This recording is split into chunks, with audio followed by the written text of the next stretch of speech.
Would you like the rest of my sandwich? I'm not homeless!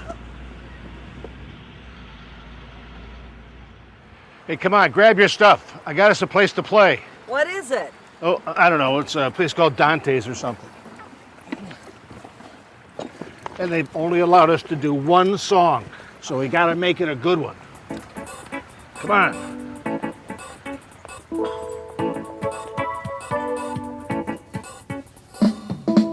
Taste the biscuit.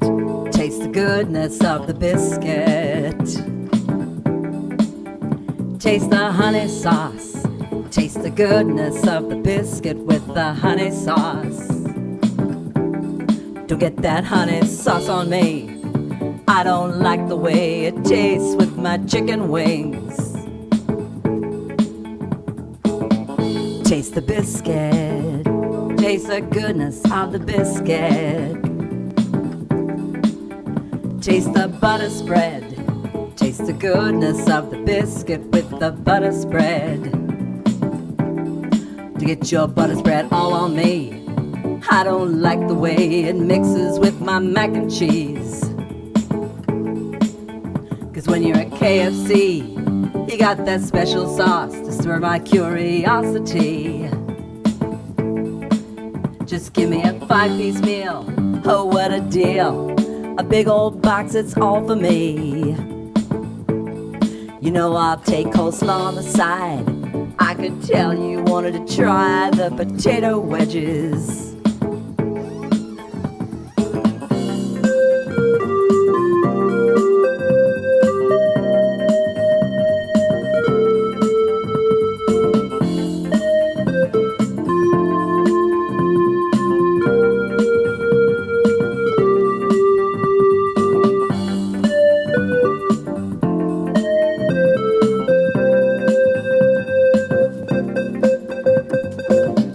Taste the biscuit, taste the goodness of the biscuit. Taste the honey sauce, taste the goodness of the biscuit with the honey sauce.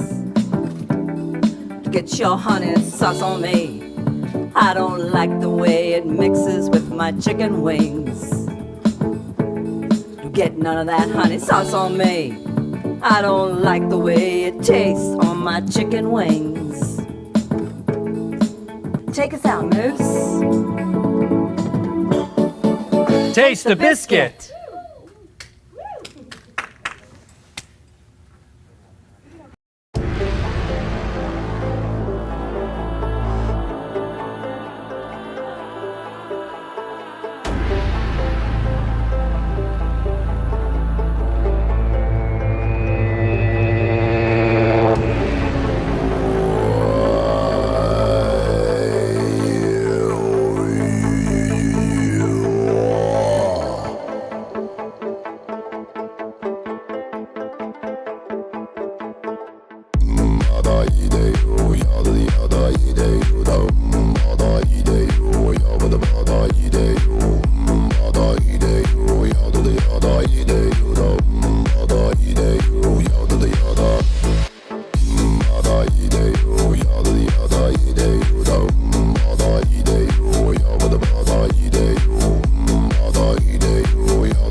right, let tonight's performance be the best performance.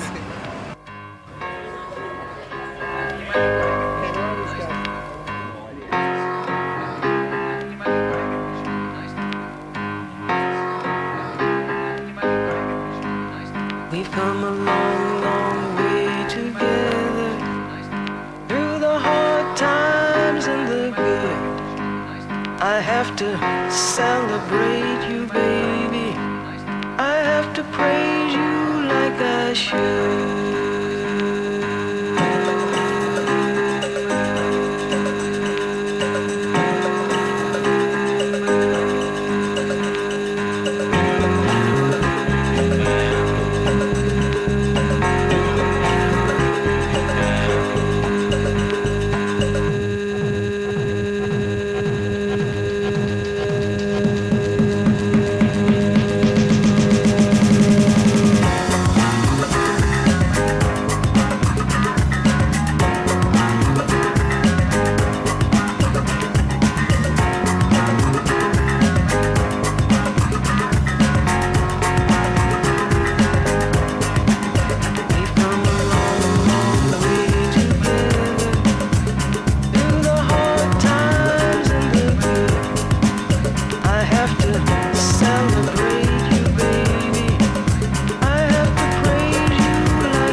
I have to celebrate you, baby.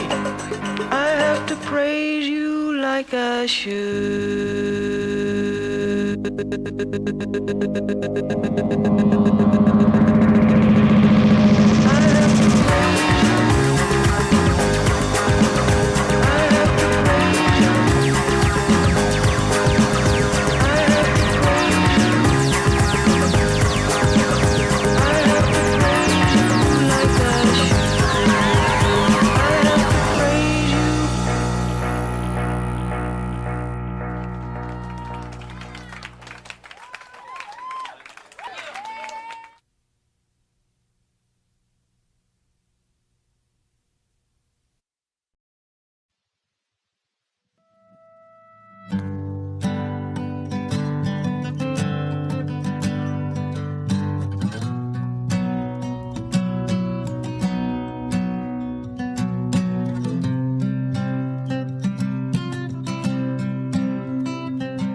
When you were here before, when I looked you in the eye, you're just like an angel. Your skin make me cry. Your first love appeared there in a beautiful world. I wish I were special. You're so fucking special, but I'm a creep. I'm a real dog. What's the hell I'm not doing here? I don't belong here. I don't care if it's hard. I want to have control over a perfect body. I want a perfect soul. I want you to know this. When I'm not around, you're so fucking special. I wish I were special, but I'm a creep. I'm a real dog. What's the hell I'm doing here? I don't belong here. She's running out again.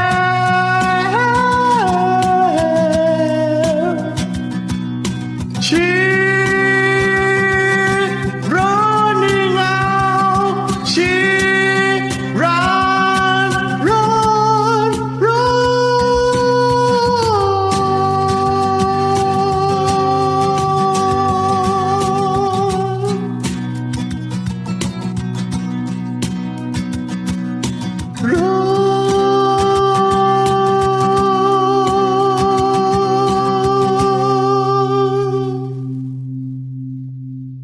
Whatever made you happy, whatever you want, you're so fucking special. I wish I were special, but I'm a creep. I'm a weirdo. What the hell am I doing here? I don't belong here. I don't belong here.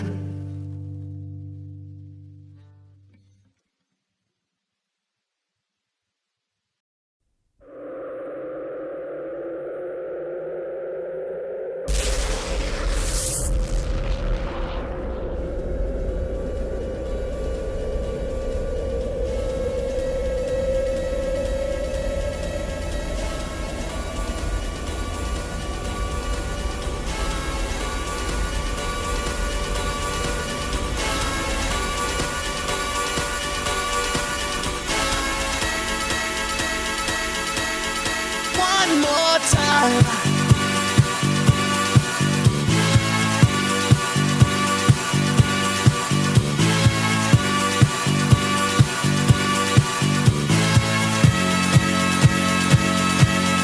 One more time.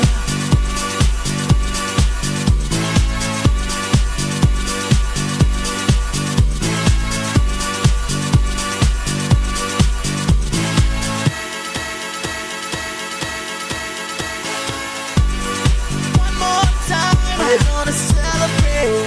Oh yeah, alright. Don't stop the dancing. One more time. We're gonna celebrate. Oh yeah, alright. Don't stop the dancing. One more time. We're gonna celebrate. Oh yeah, alright. Don't stop the dancing. One more time. We're gonna celebrate. Oh yeah. One more time.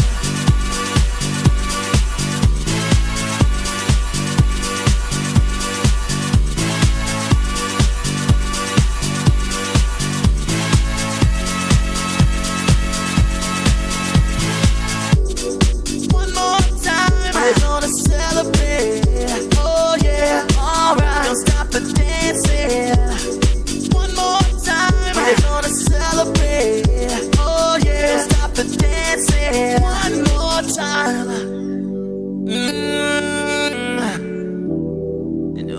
this feeling. Celebration tonight. Celebrate. Don't wait too late. No, we don't stop. You can't stop. We're gonna celebrate one more time. One more time. One more time. A celebration. You know we're gonna do it right tonight. Hey, just feel it. Music's got me feeling the need. Yeah. Come on. Alright, we're gonna celebrate one more time. Celebrate and dance so free. Music's got me feeling so free. Celebrate and dance so free. One more time. Music's got me feeling so free. We're gonna celebrate. Celebrate and dance so free. One more time. Music's got me feeling so free. We're gonna celebrate. Celebrate and dance so free. One more time. Music's got me feeling so free. We're gonna celebrate. Celebrate and dance so free. One more time. Music's got me feeling so free. We're gonna celebrate. Celebrate and dance so free. One more time. Music's got me feeling so free. We're gonna celebrate. Celebrate and dance so free. One more time. Music's got me feeling so free. We're gonna celebrate. Celebrate and dance so free. One more time. Music's got me feeling so free. We're gonna celebrate. Celebrate and dance so free. One more time. Music's got me feeling so free. We're gonna celebrate. Celebrate and dance so free. One more time. Music's got me feeling so free. We're gonna celebrate. One more time. Music's got me feeling so free. We're gonna celebrate. Celebrate and dance so free. One more time. Music's got me feeling so free. We're gonna celebrate. Celebrate and dance so free. One more time. Music's got me feeling so free. We're gonna celebrate. Celebrate and dance so free. One more time. Music's got me feeling so free. We're gonna celebrate. Celebrate and dance so free.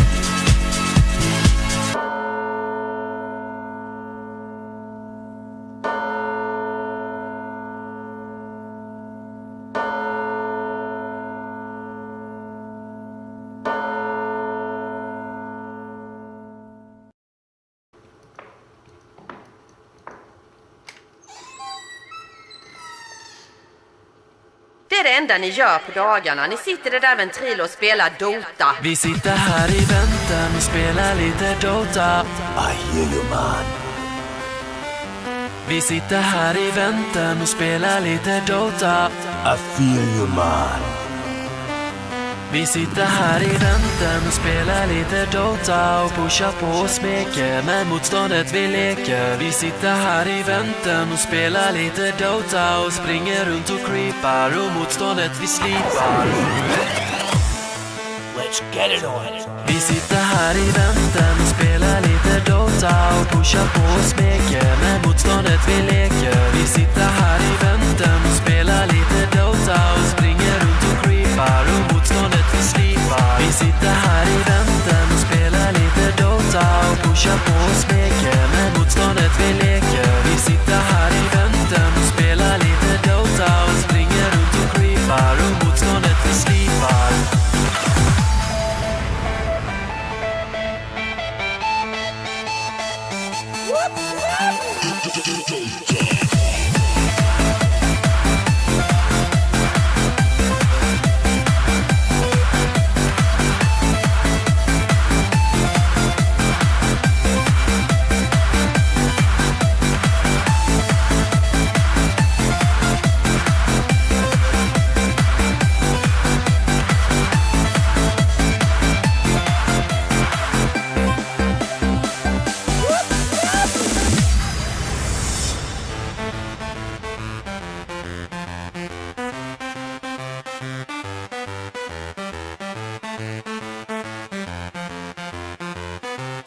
Have one on the house. Vi sitter här i väntan och spelar lite Dota. I hear you, man. Vi sitter här i väntan och spelar lite Dota. I feel you, man. Vi sitter här i väntan och spelar lite Dota. That's more like it. Vi sitter här i väntan och spelar lite Dota. Excellent choice. Vi sitter här i väntan och spelar lite Dota och pushar på och smeker med motståndet vi leker. Vi sitter här i väntan och spelar lite Dota och springer runt och creepar och motståndet vi slipar. Let's get it on. Vi sitter här i väntan och spelar lite Dota och pushar på och smeker med motståndet vi leker. Vi sitter här i väntan och spelar lite Dota och springer runt och creepar och motståndet vi slipar. Vi sitter här i väntan och spelar lite Dota och pushar på och smeker med motståndet vi leker. Vi sitter här i väntan och spelar lite Dota och springer runt och creepar och motståndet vi slipar.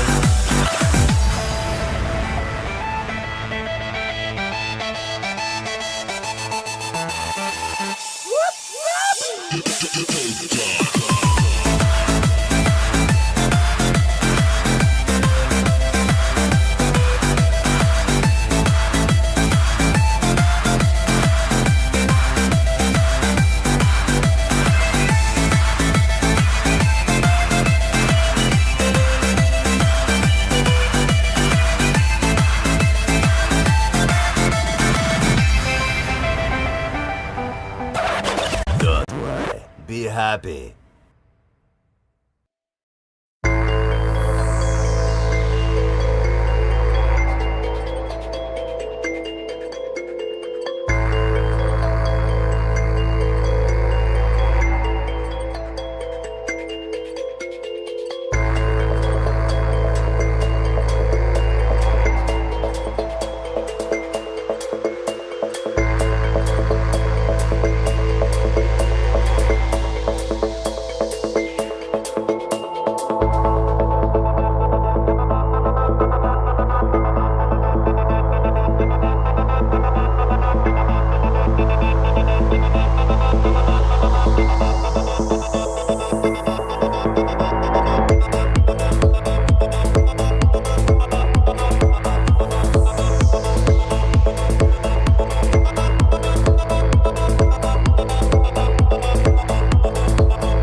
Stepped into the building, changes swinging on my neck, cold rings on my fingers, summon on my wrist, tucked into my waist, little semi with a clip, big glass of the Bombay, take a little sip like vintage sticks, little blast from the past, cold rings clink when I pass in the club. Just stepped into the building, show a little face, and I'm back on the road like Dubai trips on a jet plane, bar railings for the watch and the neck chain. Don't want drinks when I land, I'm a sip of chai tea, cause the fly give me neck pain. Mumbai girl for the way she's smiling, I had a notch on a bed frame. Italian suede in the seats of the brand new motor, quick little squirt of the Hagerwood, ooh from Mozambique, got a Taylor suit with the bros on feet. I'm in Casablanca, blowing Jack Aranda with the AC blowing in the driver's seat. Talk to the platinum hands in my timepiece, boy, cause the face ain't listening. Shining, glistening, look at these diamonds dance while I stepped inside of the building. Changes swinging on my neck, gold rings on my fingers, summon on my wrist, tucked into my waist, still semi with a clip. Big glass of the Bombay, take a little sip like vintage sticks, little blast from the past. Gold rings clink when I pass in the club. Just stepped into the building, show a little face, and I'm back on the road like quick neck band to the strip, got gold in my wrist and a side bag packed full of clips. Strapping up my back, would get that lit, then pass that round to the left like this. Smoke in my lungs, toting a gun, I can never be broke, got a load of the funds. Cash in the bank, antiques in the yard, make money when I speak, you're lucky I don't charge. right bigger than a bar, big dough, time ticking on the mark. Wristwatch, need a break from the bar, chip shop, side chick sitting in the car worth pissed off. Let me tell you something, bad boys like us, we ain't here for the chit chat. You can tell we ain't here for the games by the way we look when the boys stepped into the building. Changes swinging on my neck, gold rings on my fingers, summon on my wrist, tucked into my waist, little semi with a clip. Big glass of the Bombay, take a little sip like vintage sticks, little blast from the past. Gold rings clink when I pass in the club. Just stepped into the building, show a little face, and I'm back on the road like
feeling, what you're feeling right now is adrenaline. Adrenaline gets us ready to act in dangerous situations. And it's also a big part of why we feel overwhelmed and panicky whenever we get stressed. We've got all of this pent-up energy, all of this action potential, but we've got nothing to channel it into.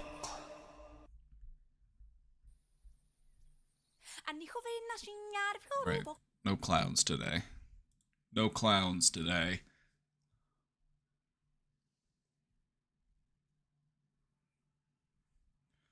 All of my friends struggling at the same time, which is why you're going to lead by example, and you're going to show all of your friends that you can make it through even when times get tough.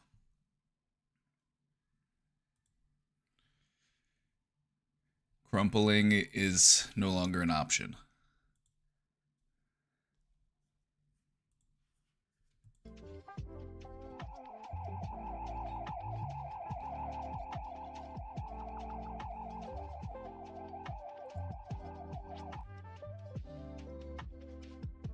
Cheeks, thank you for the 25 months.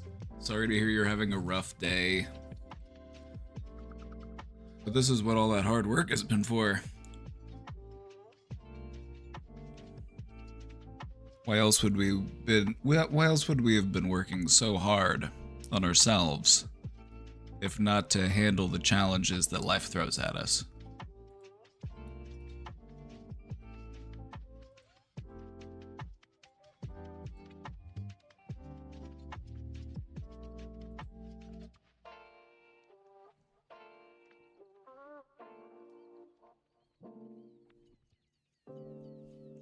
You're back. Welcome back.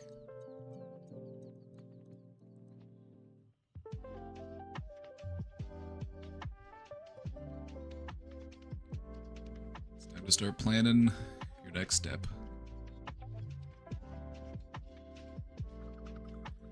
If you were to ask me, I feel like you've been overdue for some positive changes, and this is life pushing you in that direction.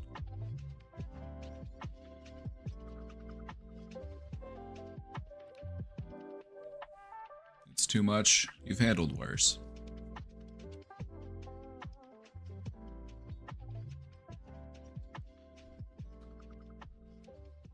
You're showing up to the boss battle and you're over-leveled because you've been doing all the side quests.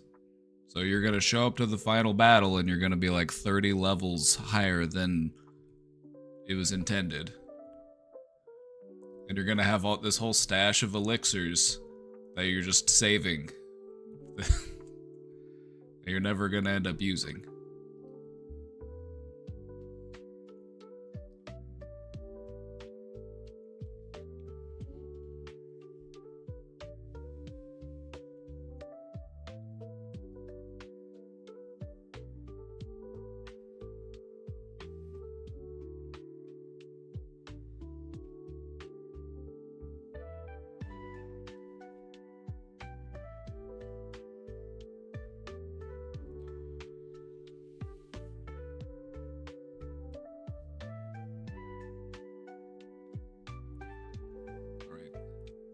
Positive affirmations only.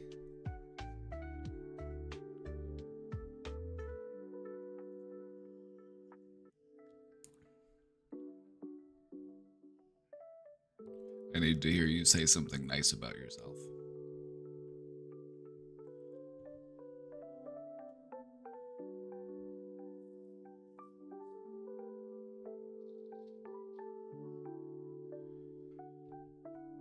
Just freaking out? Are you in your normal freak out spot?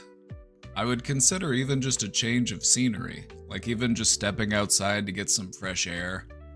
If you have like a designated spot that you go whenever you're feeling emotionally overwhelmed and it just becomes your freak out spot, you go there to freak out. You don't go there to plan your next steps. You don't go there to calm yourself down. You go there to freak out.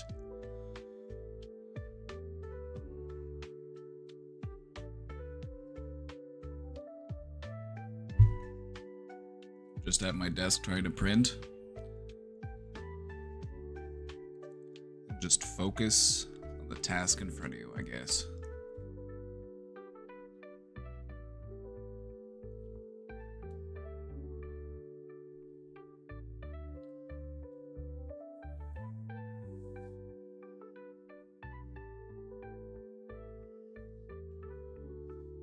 Alright, everybody, welcome back to the Brain Domain. It's Wednesday. It's Wednesday. New York City just elected a Democratic Socialist as its mayor.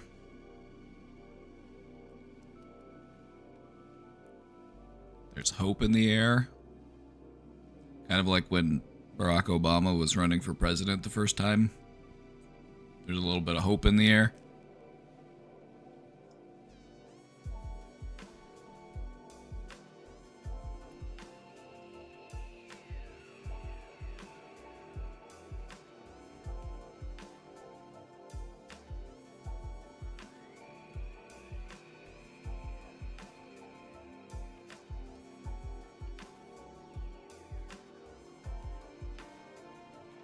Alright, we have an interesting question in the box, and I want to take a look at this. How do I change the things I hear in schizophrenia? Okay.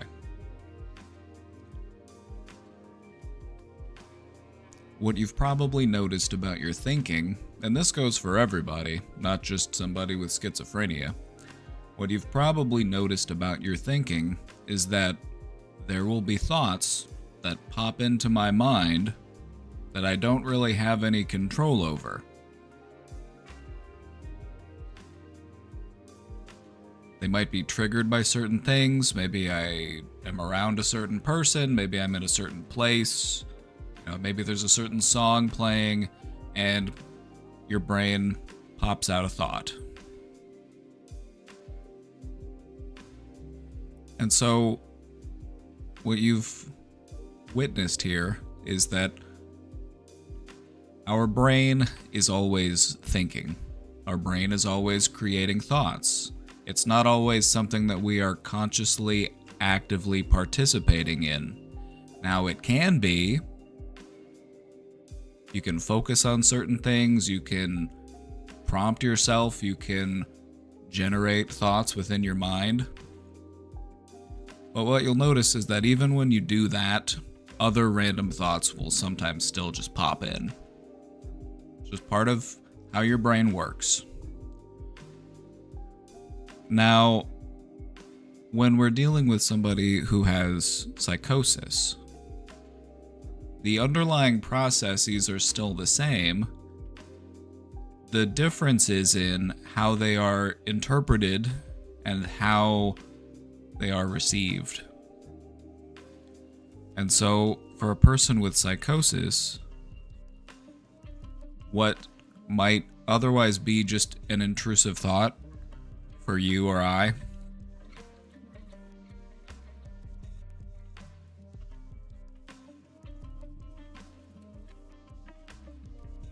what might be labeled as an intrusive thought, it might be attributed to something else if a person is experiencing psychosis. And so you might actually have a hard time telling where it's coming from or who is saying it. It might feel like it's coming from somewhere else. It might feel like you're actually hearing it.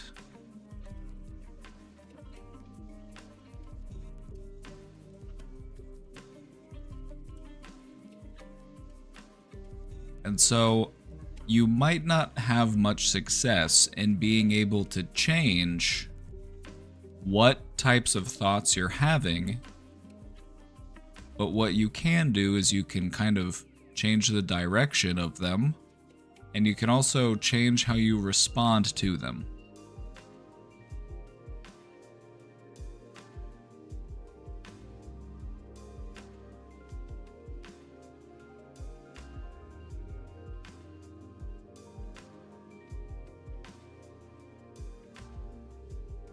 The types of voices that a person hears when they have schizophrenia it varies depending on how they were raised, the culture that they were brought up in, the beliefs of that culture.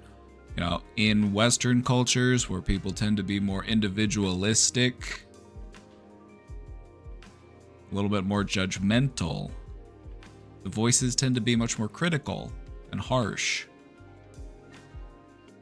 You know, oh, you're such a piece of shit, nobody actually likes you, all that kind of stuff. You know, just all of your worst fears just manifested in the form of a voice that you can hear.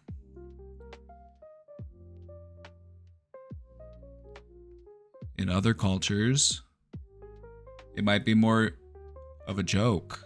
It might be more like poking fun at you. It's not so harsh. It's not so critical. It's more mischievous.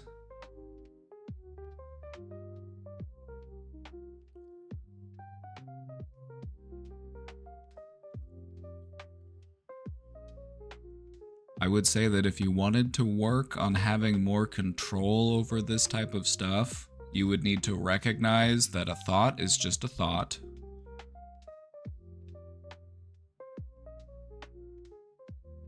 A thought is just a thought.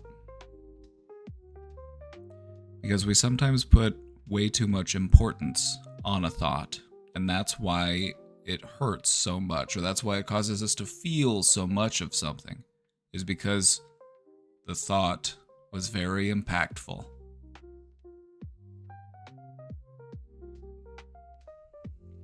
Instead of treating thoughts as truths, or instead of treating thoughts as laws, just look at thoughts as simply a mental event.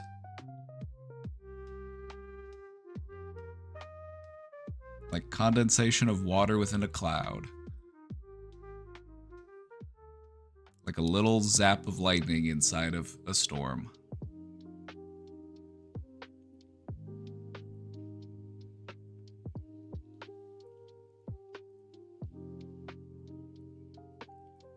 Ultimately, it's not about explicitly changing what it is that you are hearing or what it is that you are thinking. It's about changing your relationship with your thoughts. Learning how to detach from your thoughts. Learning how to not take your thoughts so seriously. And what you'll notice is that when you're allowed to do that, your thoughts will naturally drift in a direction that is less self-destructive.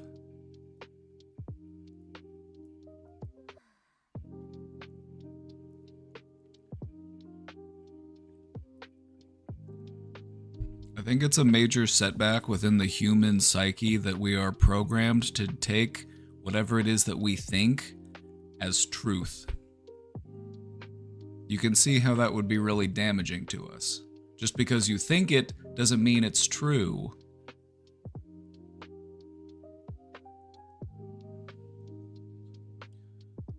Just because you think it doesn't mean it's true.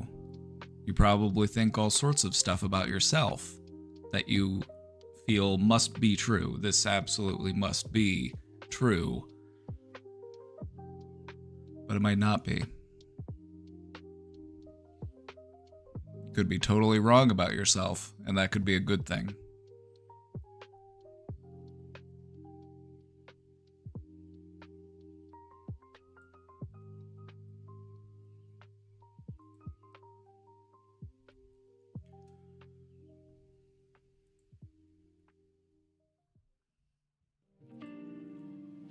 Why is it so hard to say I have a problem?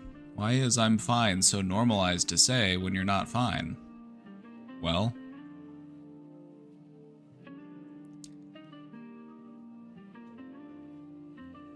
all right. Let's talk about it.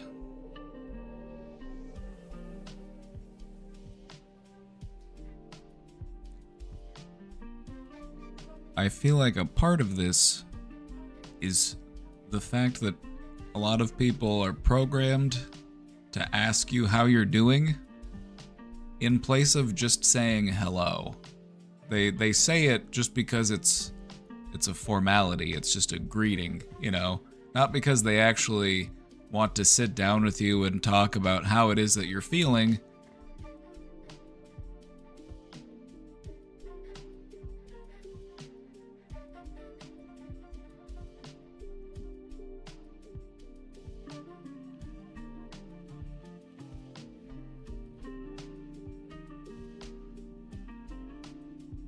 there's more to it than that.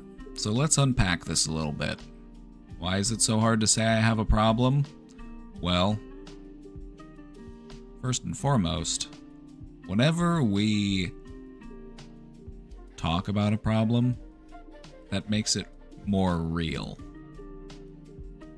Up until the point where we actually acknowledge it and talk about it, it's in this nebulous state. It's not quite fully formed. We're still thinking about it. But talking about it, that brings it to life. Not that it wasn't already real, not that it wasn't already affecting you, but the act of putting it into words and putting it out there in the world, it makes it feel much more impactful.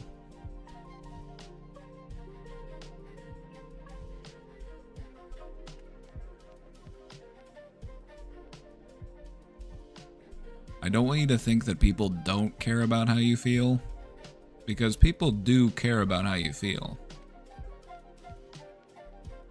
And there are people out there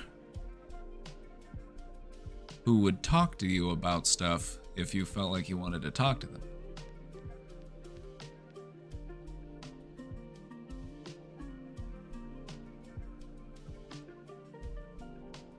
Unfortunately, there is a high demand for that type of person. Somebody who has the time and the energy to sit down and just, offer you some care and compassion. And it's not that they don't want to. It's just that they don't have the energy left. There are just too many demands being placed on the average person. They don't have the time or energy that they need to actually sit down and show up in other people's lives when they need them.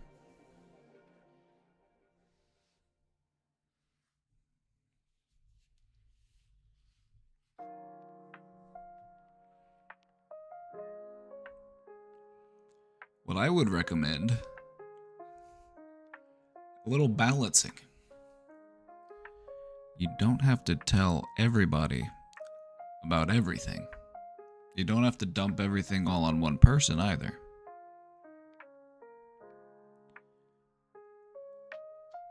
It's time to diversify your portfolio. If you've got something going on in your life, and there's one person in your life that it would really resonate with, talk to that person about it. And then if there's something else going on in a different area of your life, talk to a different person about it. I feel like we've been so conditioned to not talk to people about our problems. What we end up doing is just hoarding them, and then it becomes too much and we end up just spilling it all out all over the place. A good old trauma dump.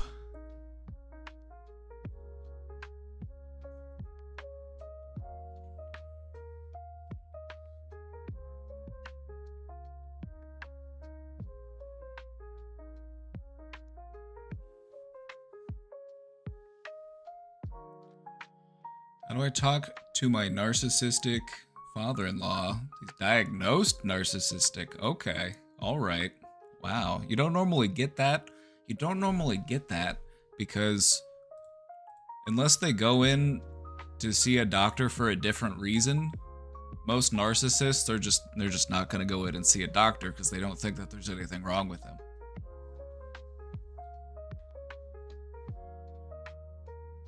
How do I talk to my father-in-law about how his unpredictable nature makes me nervous to leave him alone with my kids without it blowing up my wife's relationship with her father?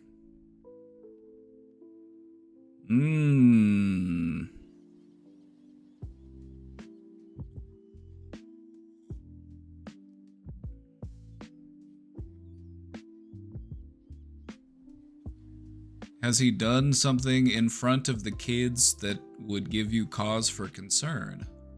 Or is it just how he's been in front of other adults? Because what I've noticed is that sometimes people can be pretty good at, keeping it together whenever the kids are around. I've seen people put away the crazy when the kids are over.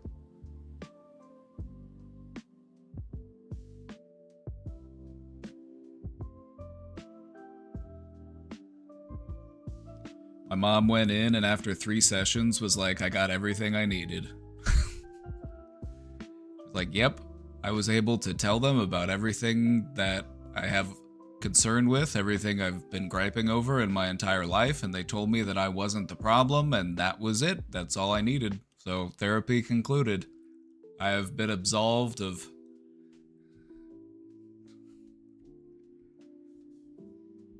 Or when company comes.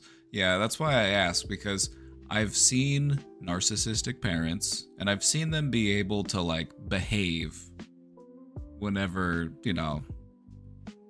when the circumstances are right. Sometimes they only show that side of themselves when it's the adults around. He's just kind of unstable. He takes offense to very small things. Go into more detail, but I'm working. Thanks for responding, though. Hey, no problem. I'll take what I'm working with. I appreciate the additional info. I just felt it was necessary before I start speculating. Because there can be a wide variety of narcissistic behaviors in, parents and grandparents. Some of them can be downright dangerous, and some of them are just annoying.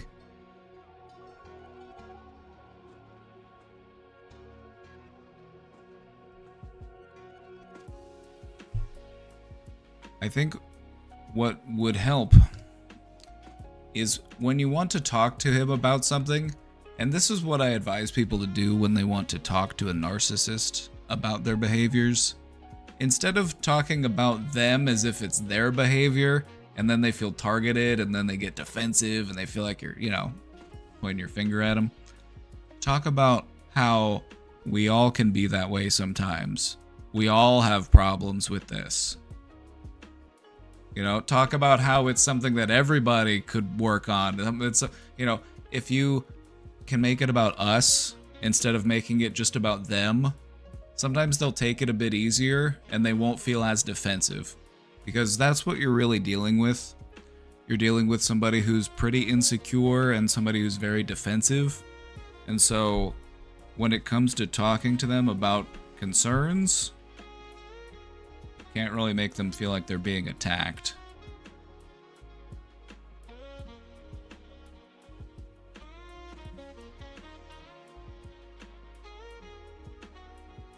And so maybe, have a conversation with him and be like, the importance of paying attention to children, the importance of, you can talk about the importance of being a good role model. You can talk about how important it is to watch kids because something could happen in the blink of an eye. Just talk about the important qualities of being a good caregiver, the qualities of being a good, parent or grandparent.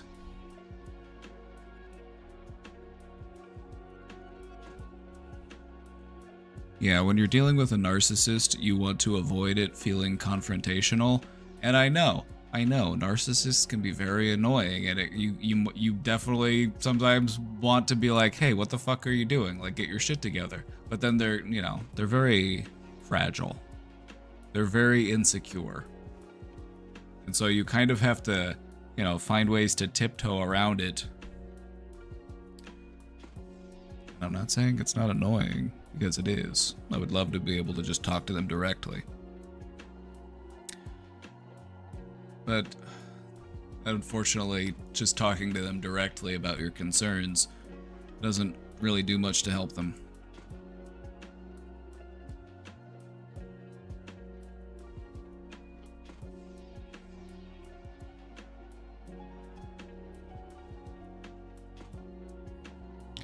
I feel like it is important to know how to approach and talk to a person who has narcissistic traits, because I feel like most of them aren't evil. I feel like most of them are just insecure. Narcissistic traits are just a defense mechanism. It's just a way of protecting yourself from feeling insecure. So you promote your own self-image, you know, you have a hard time accepting accountability. You know, you like to be the focus of discussions. But it all traces back to just a fragile, insecure person.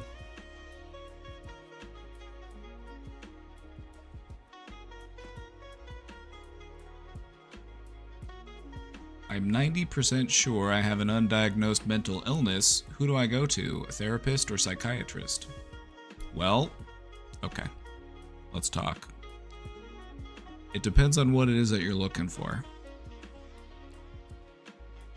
What I would encourage you to read more up on is not what your potential diagnosis could be, because that's a whole can of worms that we want to avoid, because self-diagnosis is unhelpful. It's not good. What you treat when you're treating a mental condition is you treat the symptoms. You know, if you have low energy, if you have low mood, if you are feeling fearful in certain situations, those are all symptoms. And so what you want to be more aware of are, what are my symptoms? What is it that makes going through an average day difficult? The diagnostic label that somebody would, you know, tag onto that, it's not the most important part. So we want to talk about symptoms, and we want to work on those symptoms. Now, depending on what your symptoms are, that's going to kind of influence who it is that you're going to want to talk to about it.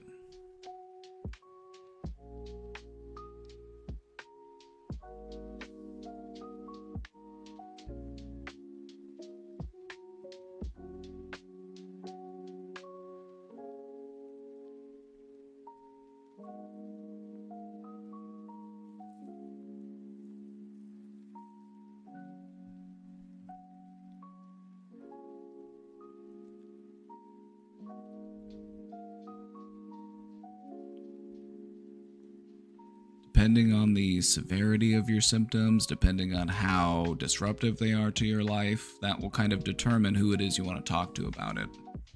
If it's stuff that's very pressing, very urgent, and we need to do something about it right away, then we might want to talk to a medical doctor or to a psychiatrist, because perhaps, you know, getting some type of medication might be the next logical step.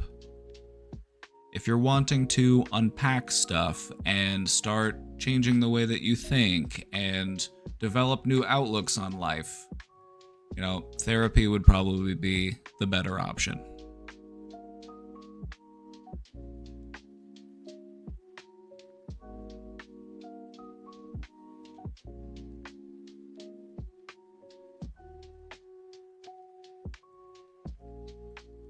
If you have a regular doctor that you see, I would encourage you to just talk to them first and see what they recommend as the next step.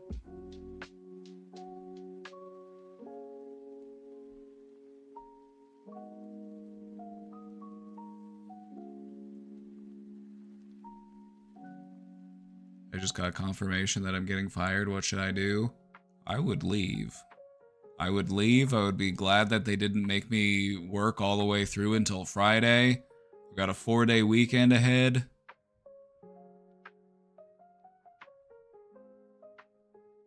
Then I'd go home, pet the dog, and call grandma. That's what I'd do.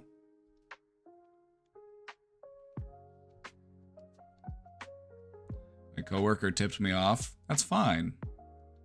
That's fine. You don't, like... What are they planning on doing? Keeping you through until the end of the week? That's their mistake for telling your coworker.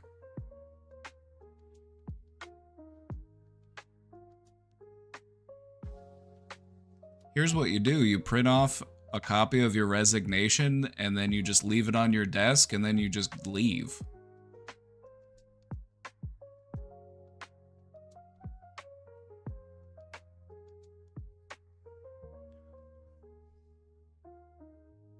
Actually, no, don't resign because then you might not get that unemployment money. You want that unemployment money. Also, they're gonna pay you all of your vacation time in one lump sum, so...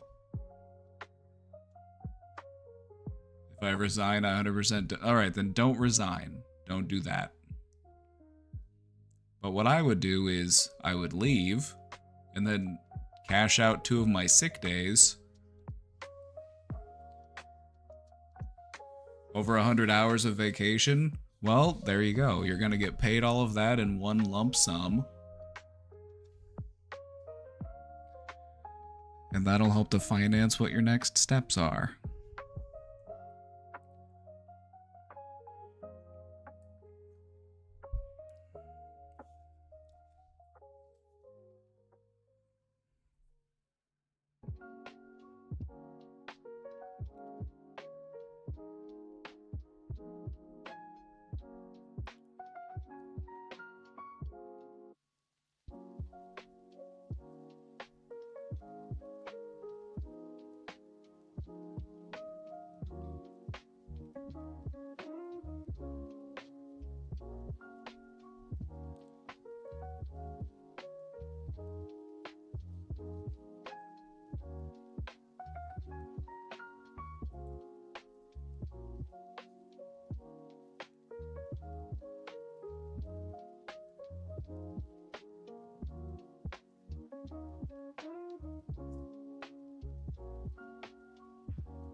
I hate America.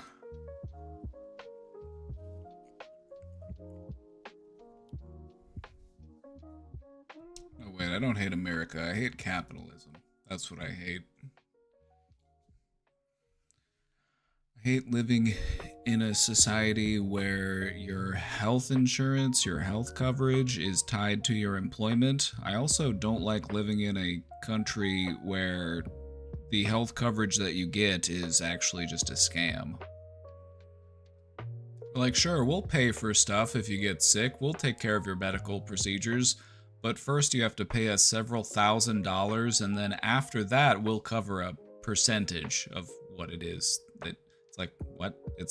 We have the worst and also most complicated system in the entire world.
Unless the medication that you're taking is a name brand medication.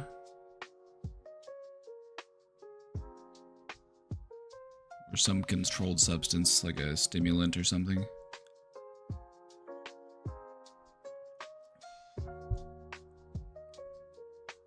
GoodRx is the way.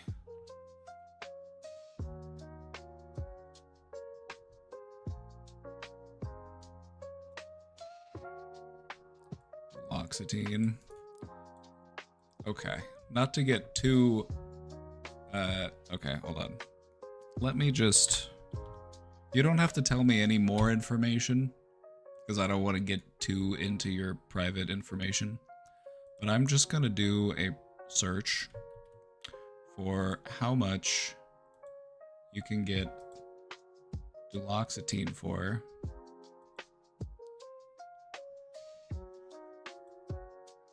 GoodRx.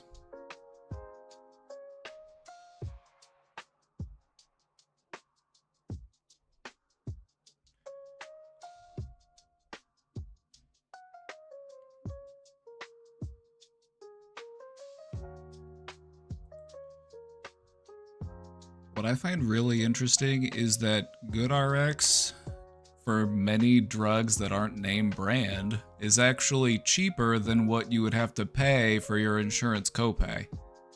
I've literally seen people have to pay more money out of pocket whenever they run it through insurance than if they just did it through GoodRx.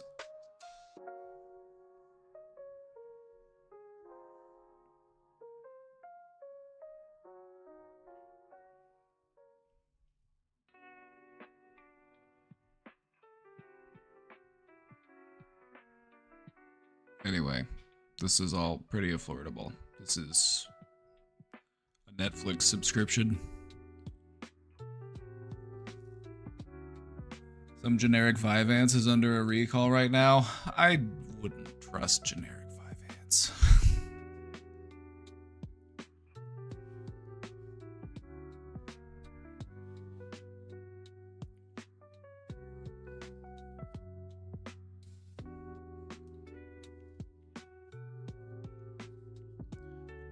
It might surprise you just how much health insurance is a scam. It might surprise you that if you go into a doctor's office and you have insurance, that they will bill way higher because the insurance will pay for it. Versus if you go in and you're like, oh hey, yeah, I don't have insurance, and then they charge you a rate that's actually not that bad. Like, I don't have dental insurance, I just pay the dentist every time I go into the dentist, and it ends up costing me less than a dental insurance plan.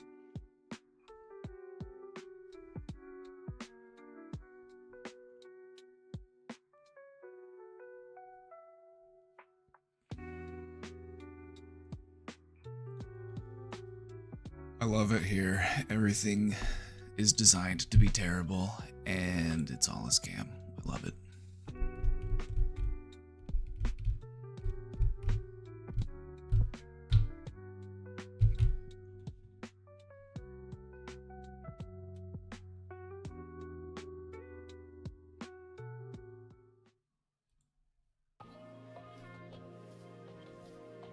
No. We need things to be terrible so that the ultra wealthy can buy more property, so that they can turn more single family homes into Airbnbs. They need more yachts, actually. Also, they need to be flying into space. They need to be fucking around in space too. Because what's the point of having all the money in the world if you don't get to fuck around in space? Like me. I have dental insurance and still pay. Told you. Insurance. Health insurance in the United States is by and large a fucking scam. It's crazy. If you ever actually have a serious condition that you need treated, it's almost always cheaper to just fly to somewhere where healthcare is affordable and get treatment and then fly back.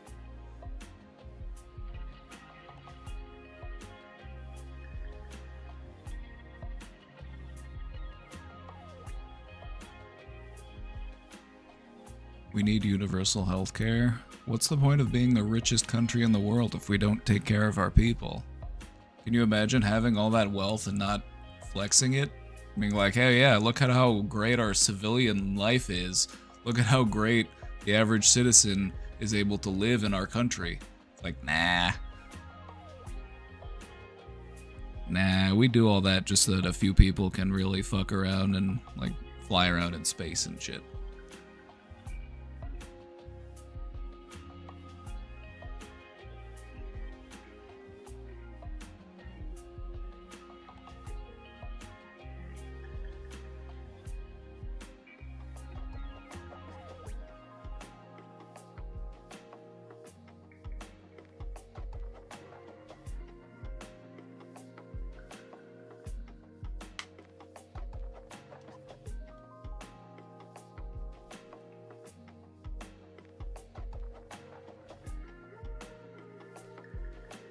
How are the weird phobias formed?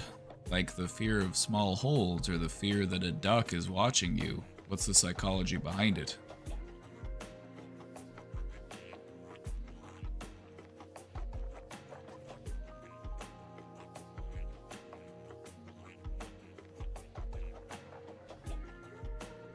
There are some very, like, rare, very specific types of phobias, but there are also all sorts of phobias that are named, not necessarily because anybody has that thing, but because they just have a word for it.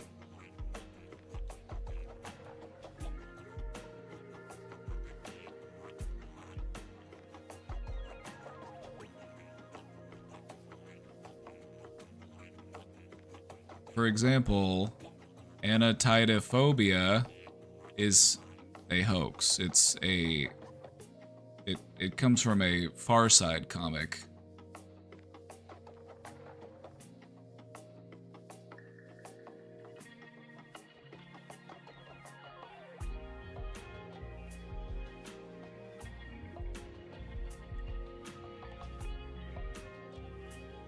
For most people, phobias are developed because of specific life experiences that you have that condition that fear, or the fear plays off of a existing fear that you see in most people, like the fear of heights, the fear of vast open water.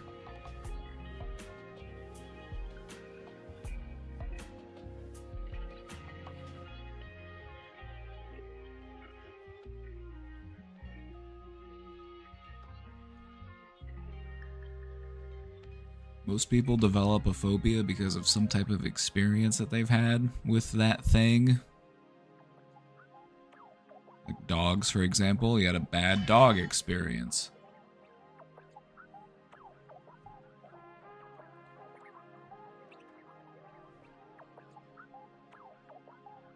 For other people, it could actually be stuff that didn't actually happen to them. It could be stuff that they dreamed about, or it could have been stuff that they saw in a movie, and it was so frightening that the fear persists.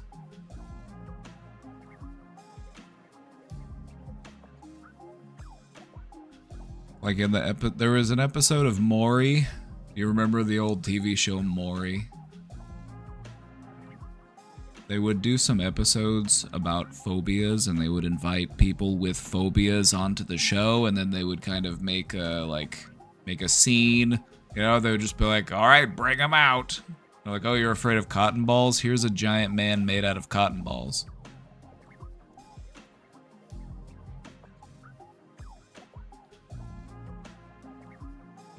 In one of those instances, there was also a lady who was afraid of peaches.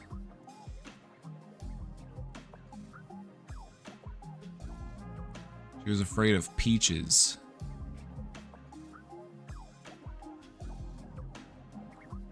It had to do something with something that she saw.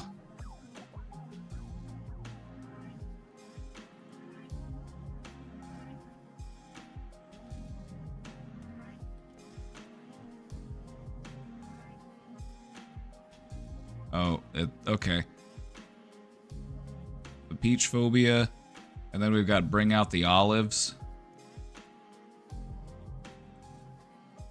For all the olive phobes out there.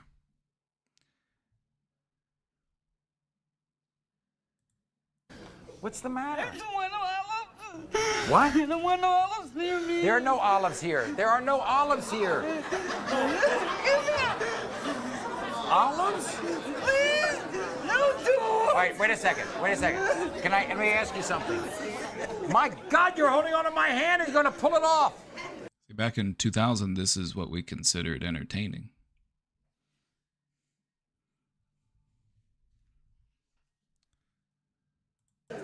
Sally, black olives or green olives? Any kind. Doesn't matter. Okay. Why olives? Because they remind me of dead people. Why do they remind you of dead? My grandfather sat up in his coffin and looked at me when he died. And so he looked up at you when he died? With green eyes. With green eyes? With a black in them. How old were you when this happened? 7. And you really believe that your grandfather came right up out of his coffin and he had green eyes? And ever since then, you've been scared of olives? Do you eat olives? No, I can't even come down the aisle. Okay. Now, you can't even go down the aisle of a grocery store? Mary, you won't let go of me. Oh, yeah. Bring out the olives.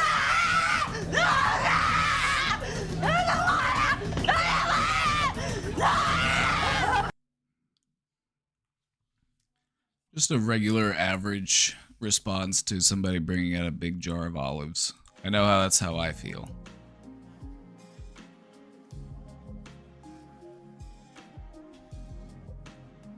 Well, I brought up that video because she tells the story of where the fear of olives originated. Now, of course, in the show, they kind of treat it as a comical bit, and the people are laughing at her for having this phobia.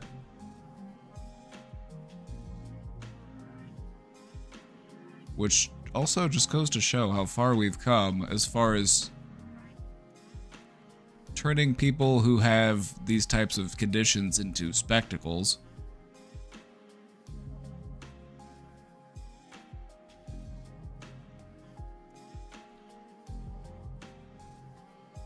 So she said that the reason why she was afraid of olives is because when she was 7 years old, her grandfather sat up in his coffin and looked at her with green eyes that looked like olives.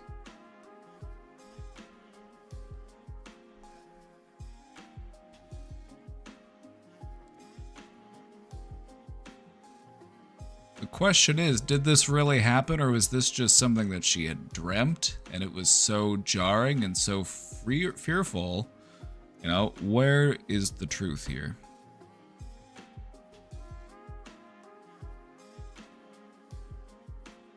Maybe it did happen. I don't know. I don't know if corpses spontaneously sit up in their coffins.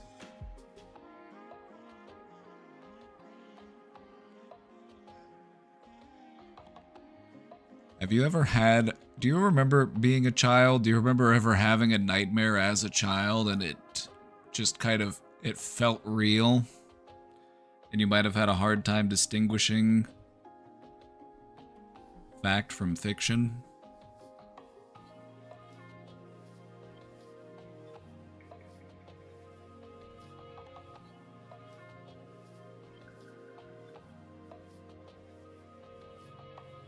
Hope she got the therapy and was able to overcome her fear. Yeah, me too. Every time I go back and I watch clips from the early 2000s, I'm like, wow, TV was wild back then.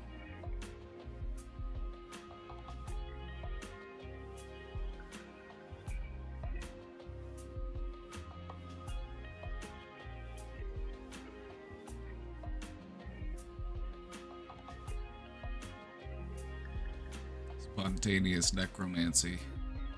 Yep. His song came on and he popped right up.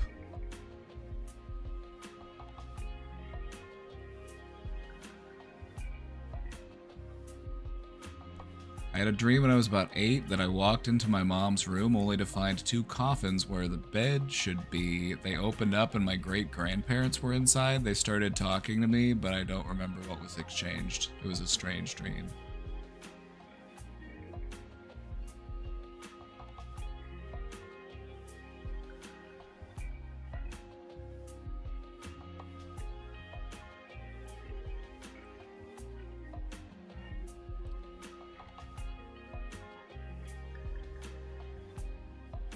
Anyway, the Maury Povich show made a whole thing about bringing on people with phobias.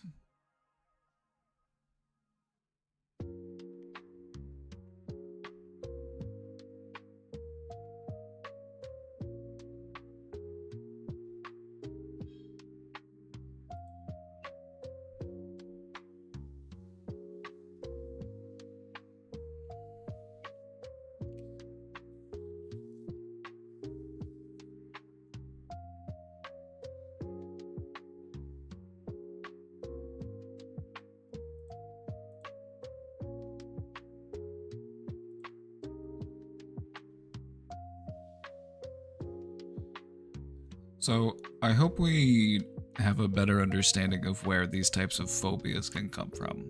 Some of them are just made up for fun, you know, because there are a lot of like random crazy names for phobias out there, not because anyone actually has that phobia, but just because the word exists. You know, they always like to translate phobias into like, is it Latin? I don't know. It's probably, or some type of, you know, like arachnophobia. They go transform it into some type of science language. Greek, even better.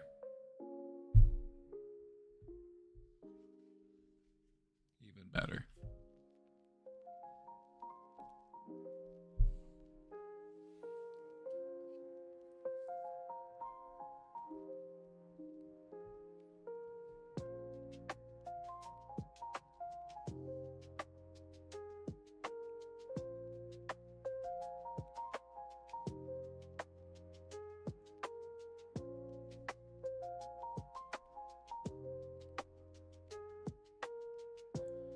If you use your imagination, you could probably conceive of a situation in which a person could be made to be afraid of just about anything.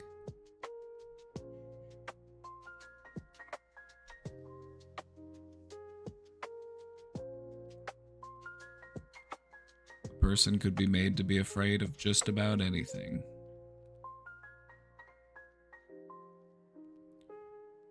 Things that we're afraid of are often conditioned within us. We do have some innate fears. There are certain things that are scary without any further explanation necessary. Loud noises, heights, that type of stuff.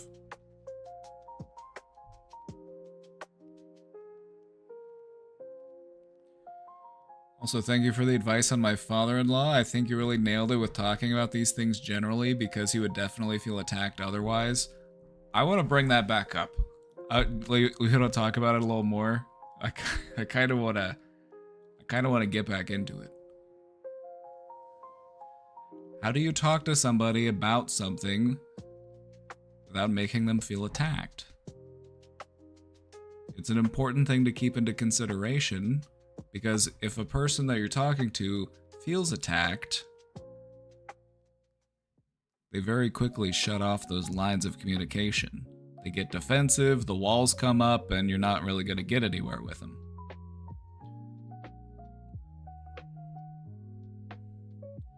But what I've found to be helpful is if you're talking to somebody who has some narcissistic traits,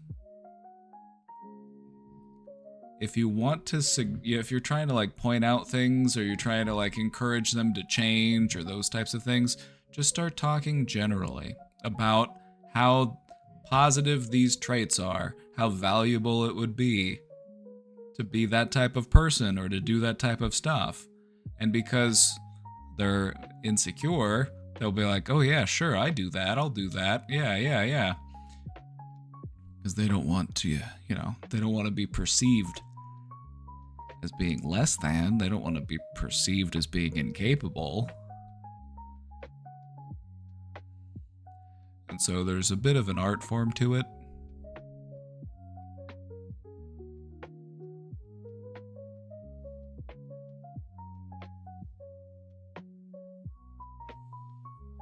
But once you get the hang of it, you'll probably find it's pretty effective.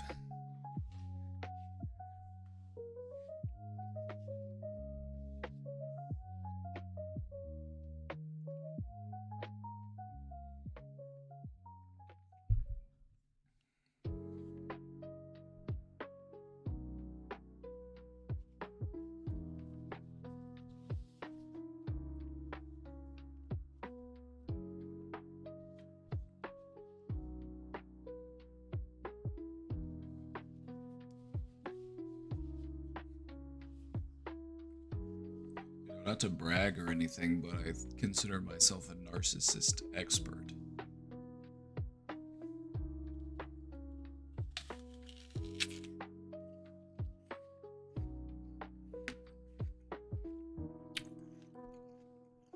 I've met quite a few in my travels.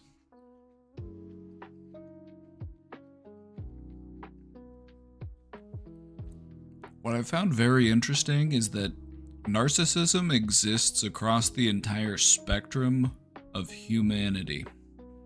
You'll find people who have everything and they'll have these narcissistic traits, but you'll also find people who have nothing and they'll still have these narcissistic traits.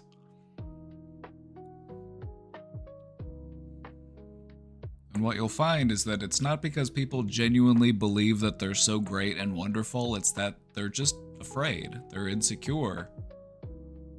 They don't want to be perceived as weak or incapable.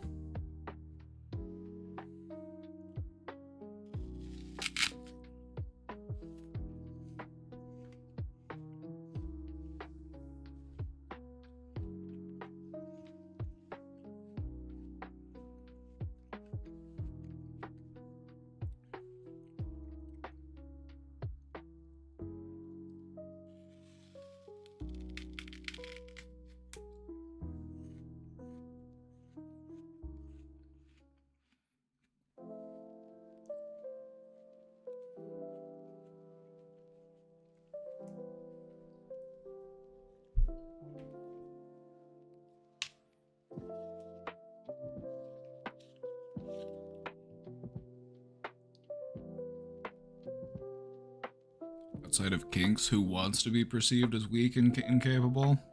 Exactly. Now you can see why it's so prevalent. We like to be perceived as a big boy who knows how to poop on the potty, knows how to wipe their own butt. I'm no stinky diaper baby.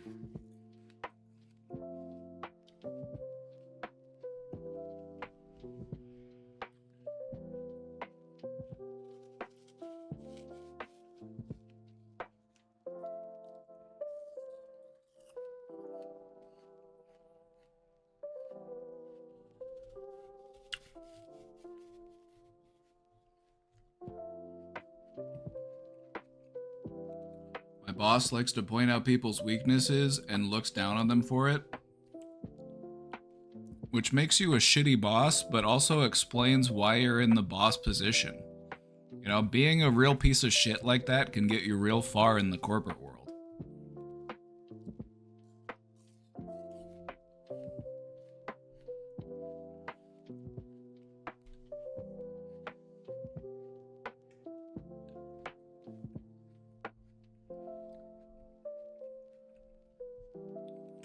If you notice a weakness in someone, you should be understanding and supportive if they want help. Exactly. You should be strong enough to lift other people up. If if you're having to push other people down in order to feel strong, that's not real strength. That's crab bucket behavior.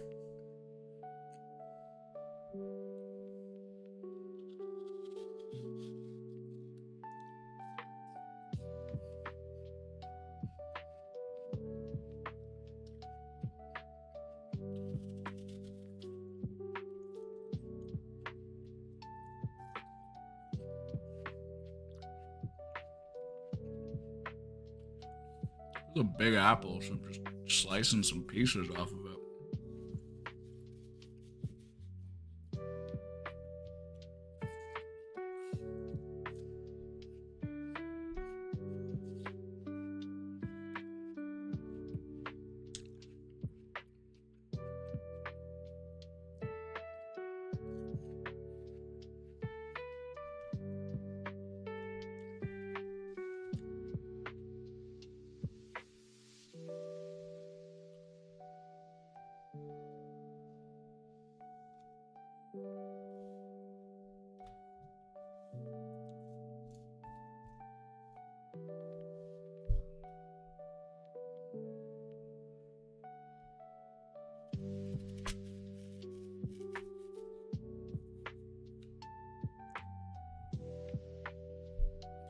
The way I see narcissism is I see it as a defense mechanism. It's a way that people protect themselves from feeling vulnerable or weak or insecure. And I also feel like the reason why it's such an epidemic in Western cultures is capitalism.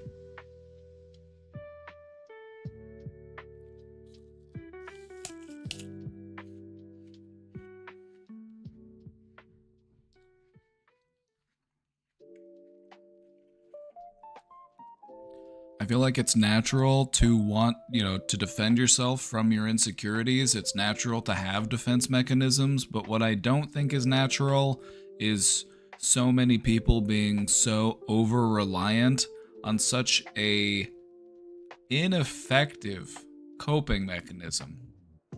Because what I've found is that most people who have narcissistic traits, they find themselves completely shut off from everybody else. They've burned every bridge because they don't know how to apologize. They don't know how to make amends. They don't know how to accept accountability. And so they just find themselves very alone, very miserable. You've probably known some in your life. Maybe you got a racist uncle or something.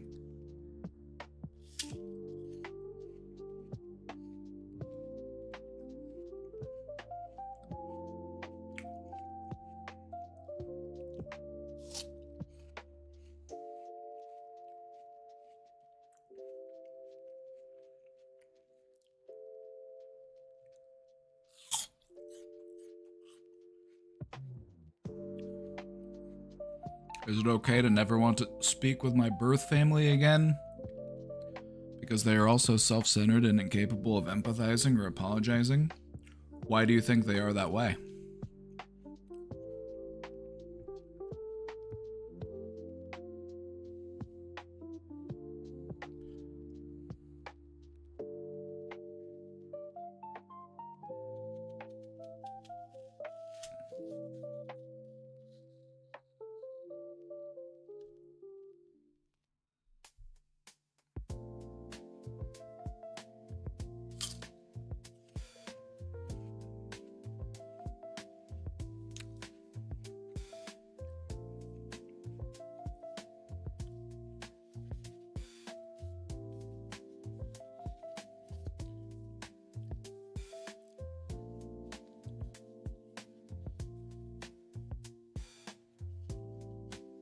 I will say this, if you have family that's shitty, you probably have a better chance to help them than most other people would. And so if there is a chance for them to, do better, you would probably play a part in that, but I don't know.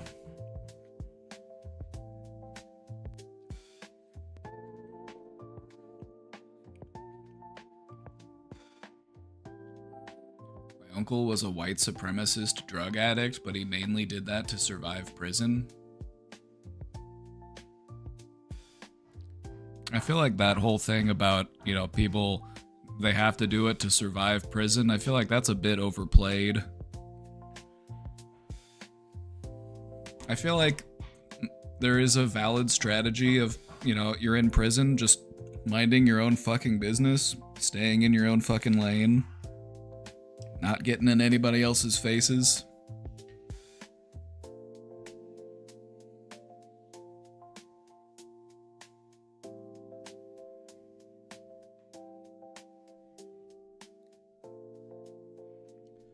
Because they have no desire to do anything outside of their little bubble and their religion. They already have the afterlife secured. Why do they need to worry about anything here on Earth?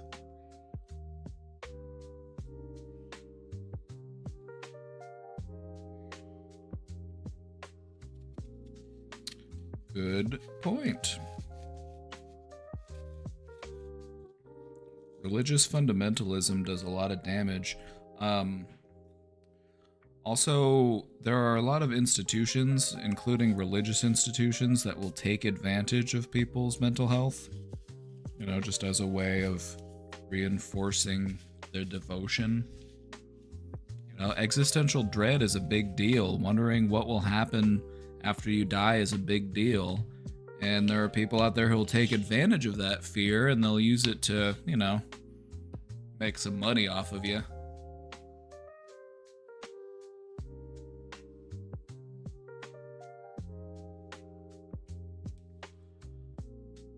My dad survived federal prison by keeping to himself, but he said federal time was easier in his opinion. I've heard that federal prison is much more tolerable than jail. I've heard that jail is terrible, but federal prison, because people are there for longer amounts of time. You know, in jail, it's just like, it's so short term that people are just acting wild and there's no real consequence to it. But it's like when you're in prison, it's like you might have to be locked in here with these people for a long time. So, you know, you should be you shouldn't be acting a fool.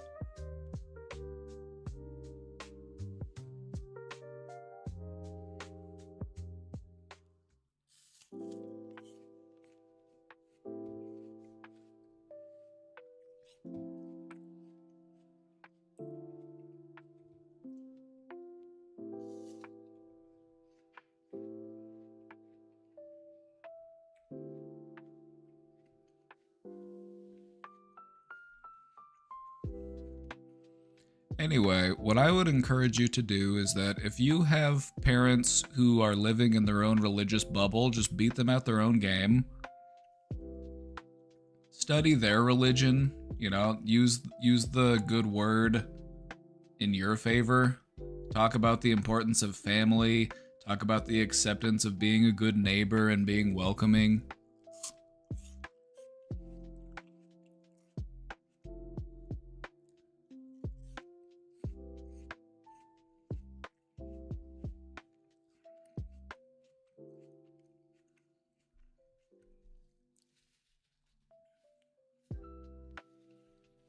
It's hard for people to go back to normal life once they've done time. It's true. It becomes...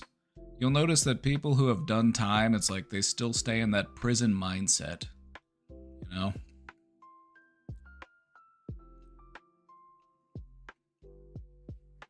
It's really sad to see. It would be nice if there was actual reform.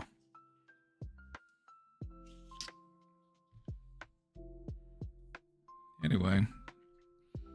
Isn't it nice living in the country with the highest rate of incarceration in the entire world?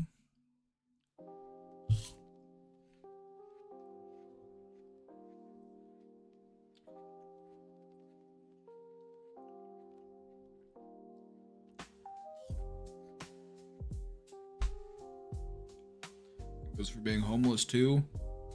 It goes for having any of your physical needs called into question, whether it be your physical safety, hunger, thirst, you know, having to go without or having to have those things be scarce or unavailable.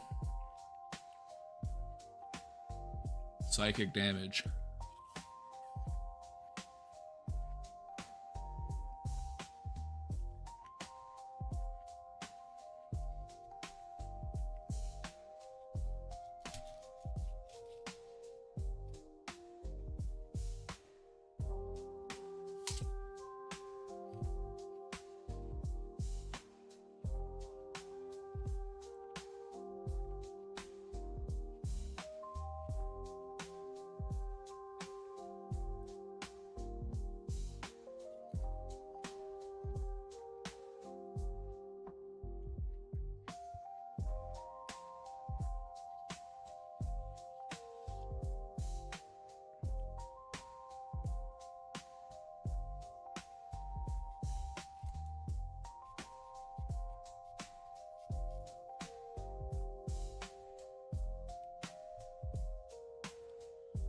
over 1,000 nights basically locked in solitary confinement, but thankfully at least I had my cat. Shout out to cats.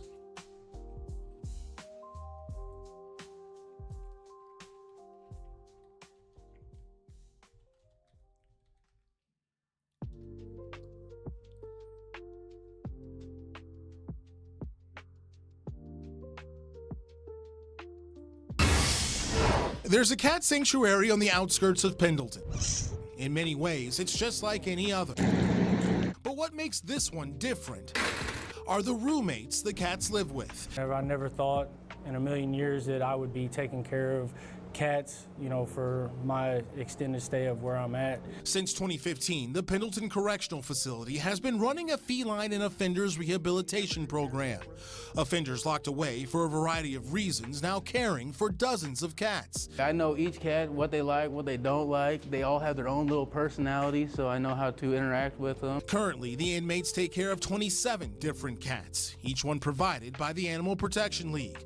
The goal is to get them adopted, but if not, they'll live their lives out here. I kind of connect with the cats because this is like their second chance. This is my second chance to try something different, be a different person. At the same time, they give me a purpose to wake up every day, so it's a give-take relationship. The program has multiple benefits. I think it helps them to become the type of individual they need to be able to make it in society. That's a good girl. Sergeant Jennifer Reinhardt is the program coordinator. She says the daily act of caring for something other than themselves helps to rehabilitate the offenders. In effect, the cats get love and care. The offenders grow as people, and the Animal Protection League gets some much-needed help. It's an experience of a lifetime. It's softened my heart a lot. You know, there's times this place hadn't been great to wake up in, but just knowing that something relies on you to come in each and every day, you know, they look forward to us. They're waiting at the door for us every morning. At the end of the day, everyone is pretty happy. Officials say the Feline and Offender Rehabilitation Program has done so well, they're hoping to expand. More cats, possibly more offenders, more better days for everyone involved. I've made a lot of bad decisions in my life, so making a good one and, you know, helping the animals, it feels right. Nick McGill, Fox 59 News. Shout out to cats for doing what the American Correctional Facility could not, actually helping people to rehabilitate.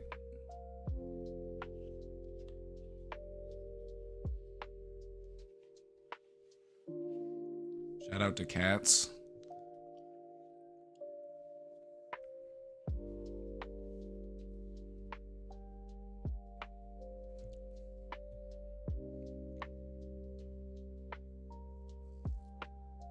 Almost makes you think. It almost makes you wonder, you know? It's like, what are all these prisons here for?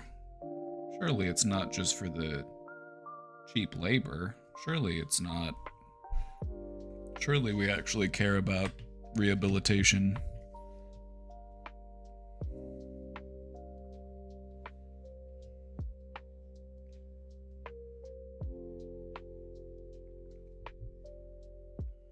I'm all fired up today.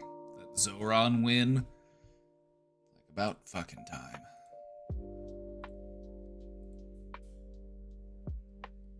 We'd love to see more socialism in the United States.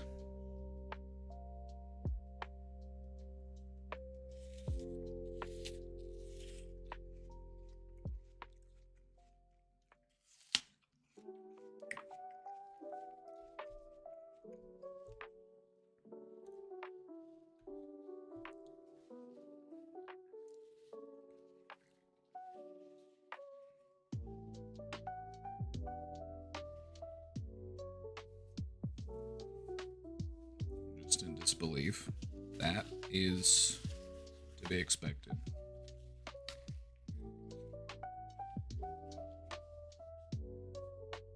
Still in a little bit of shock.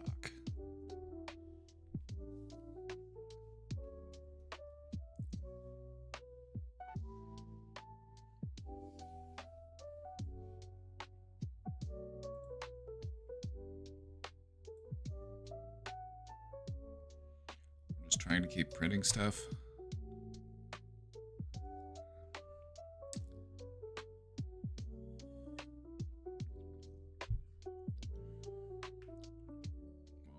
leave early. I don't know about you all, but if I found out that I was gonna lose a job, I would leave immediately.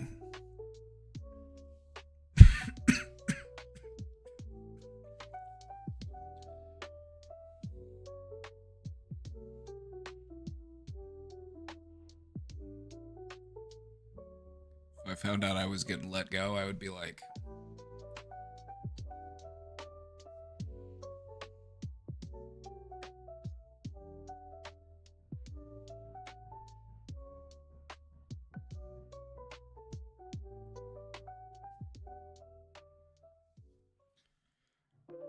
I really need any extra money I can get by continuing to be here.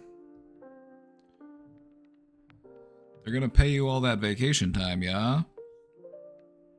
I would assume California probably has pretty good worker protections.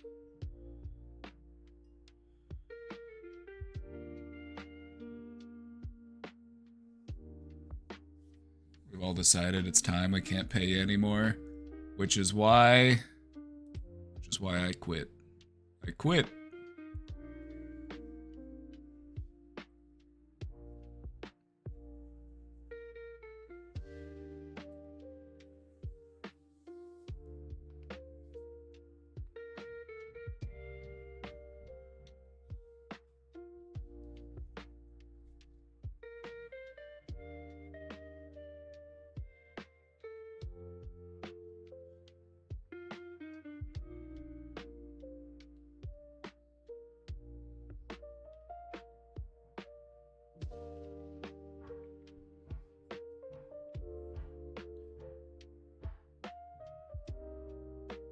Just seeing how much capitalism has fried our brains, it's a lot to deal with.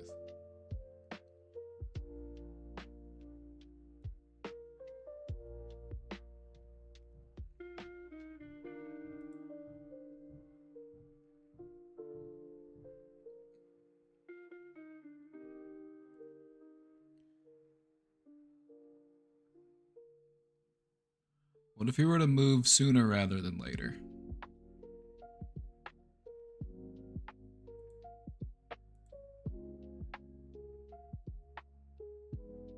Also, I feel like talking to somebody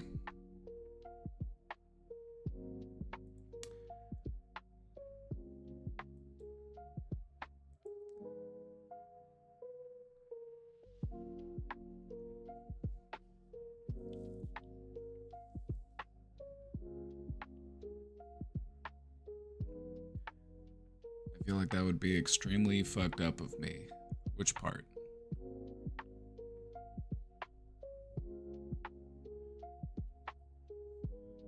Like, girl, you're in survival mode right now. It's like, it's okay to be a little selfish if you gotta do what you gotta do in order to survive, okay?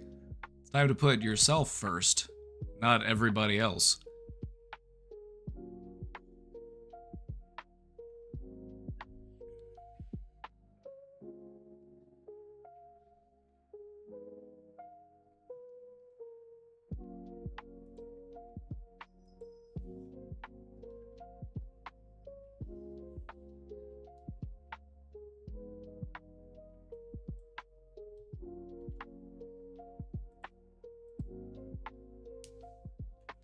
I don't want to operate like that. It's not your What makes you think that this is going to replace your default operation? This is a situational mode that you are switching into. This is not a complete rewrite of who you are as a person.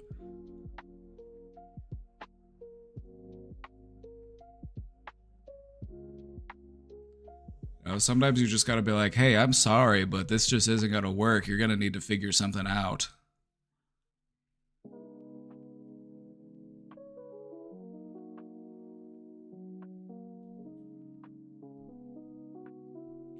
The reason why you're so worried is because you're worried about having to care for somebody else right now, and that's just not feasible. It's a person you're not even, it's an ex.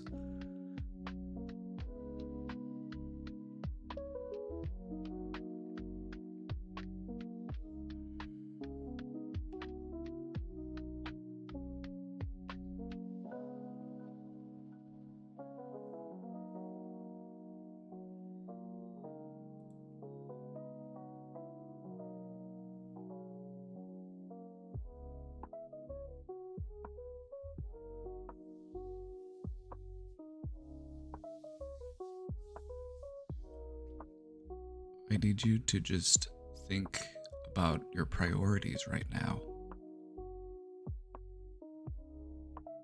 What's at the top of your priority list?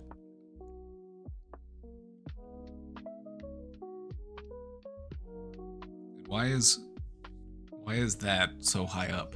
That should be down here. It should be on page 2.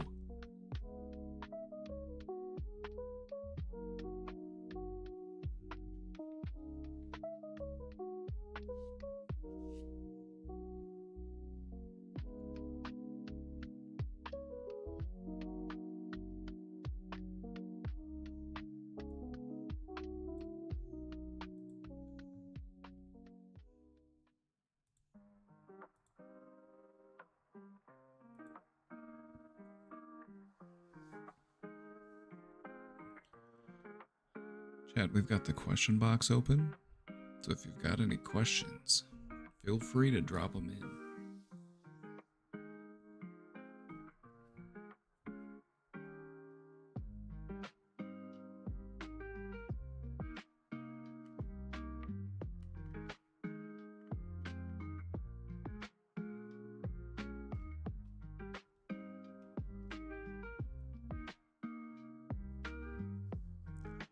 You gotta look at the reality of the situation. You can no longer afford financially or mentally or emotionally to take care of this other person. And so, even though it's less than ideal, you gotta look out for yourself.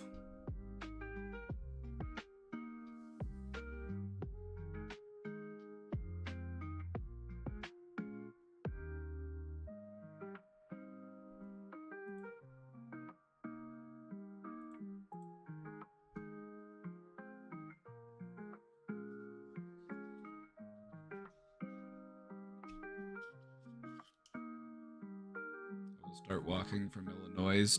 I would not recommend it. I wouldn't recommend it. I've actually treated a few people who went into bipolar episodes and they decided to walk to California from the Midwest. Happened twice. I knew one person that did it more than once.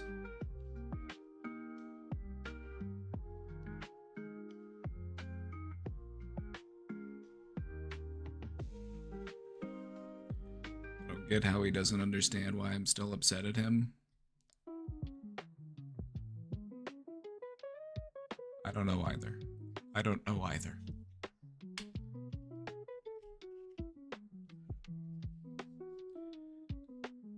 A lot of men just aren't really primed for emotional maturity.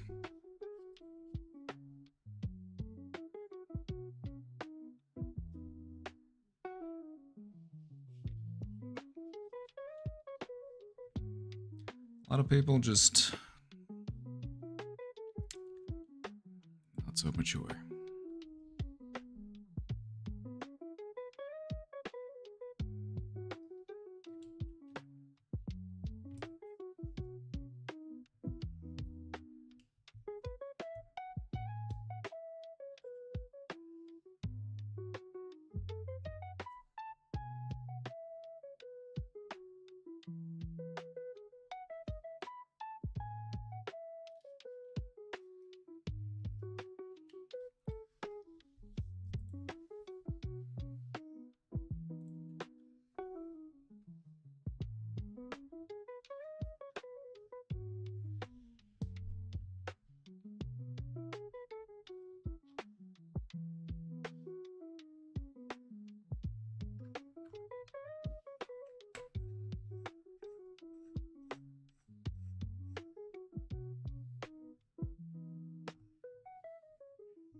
At my first grown-up mental health job, my first big boy job, where I worked with at-risk families,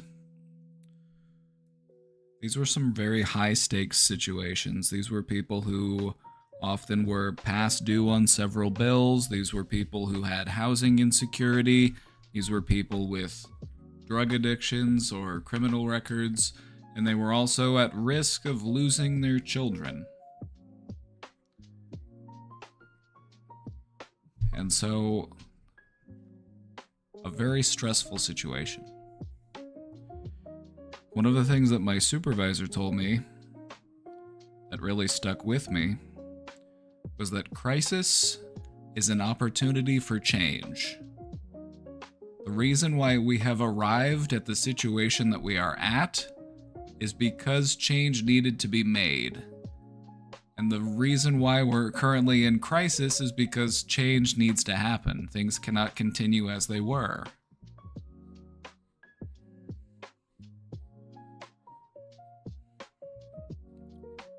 So, as scary and as stressful as it can be, it's an opportunity to build something better.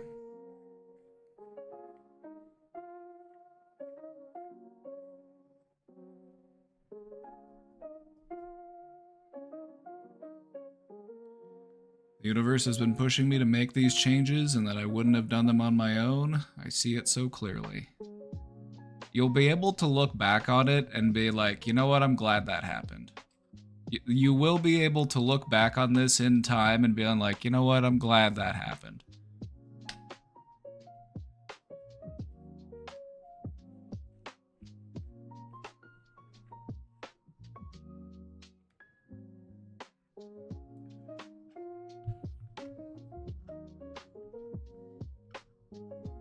Right now, you gotta look out for you.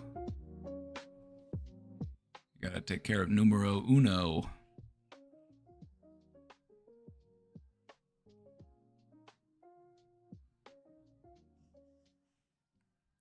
You gotta take good care of yourself.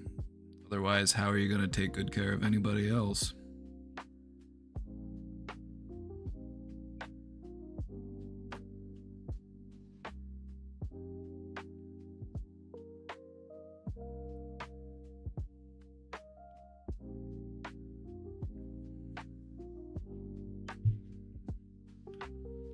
Happy Wednesday. Happy Wednesday.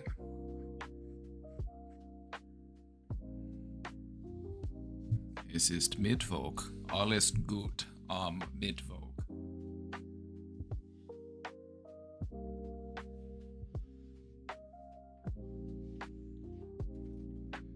Maybe I'll just drive 8 hours back and forth and slowly move my stuff. I don't know. Call Grandma. See what Grandma can do to help. You know, maybe get in a little trailer, get in a little, you know, you can figure something out.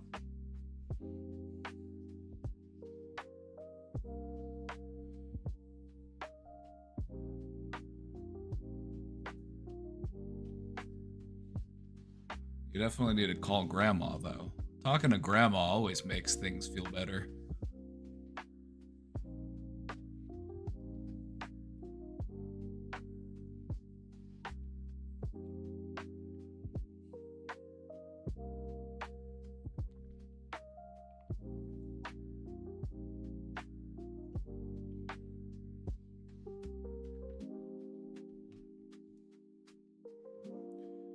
Hitch your car to a U-Haul? You can, yeah. You can rent the U-Haul and then tow your car behind it if that's what you want to do. Depends on how much stuff you have.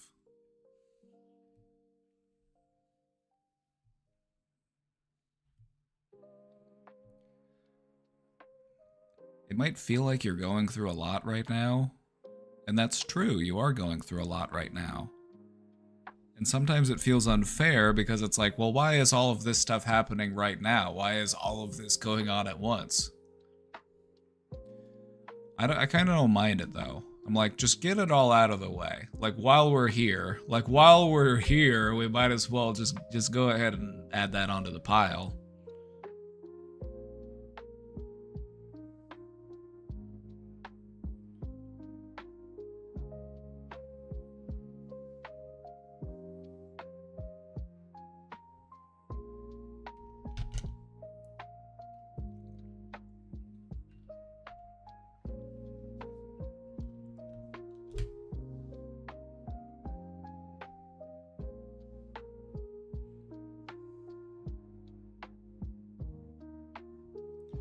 Remember when that meteor hit and it almost wiped out all life on Earth? Yeah, I was there for it. It was crazy. It was crazy, man. Those dinosaurs didn't know what they were into. Cold-blooded idiots.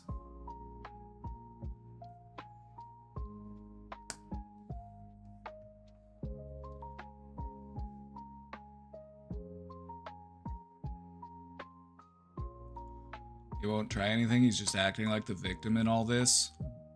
Boo fucking who? Boo.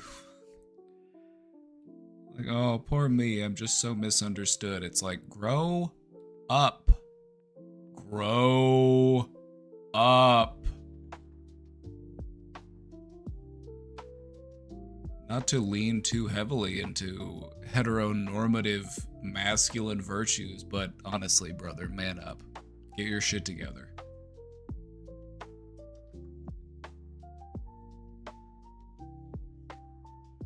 Nobody likes a pity party.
My dad is like that sometimes, but what about me?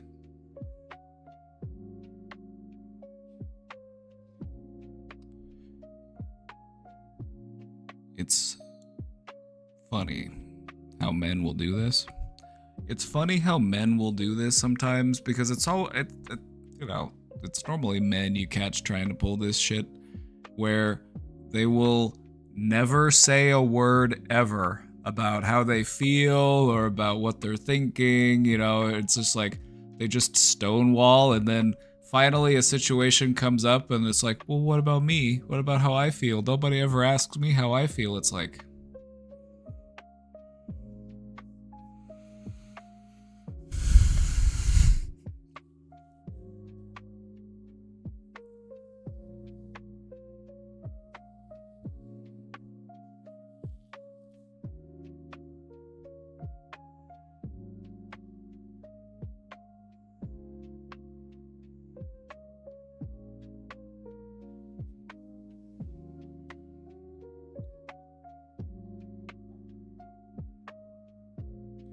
he's been cooking me meals and cleaning everything and acting like because he changed that I should forgive him.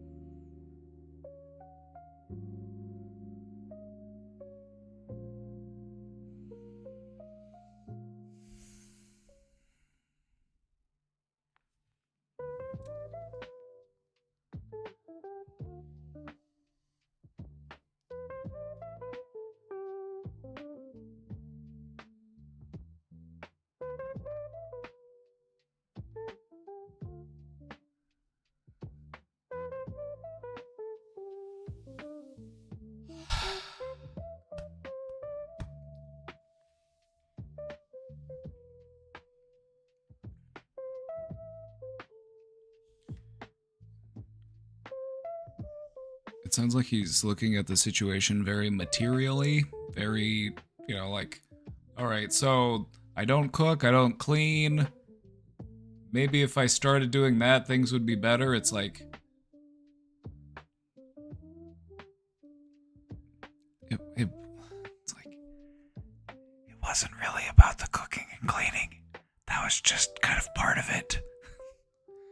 It wasn't really just about the cooking and cleaning.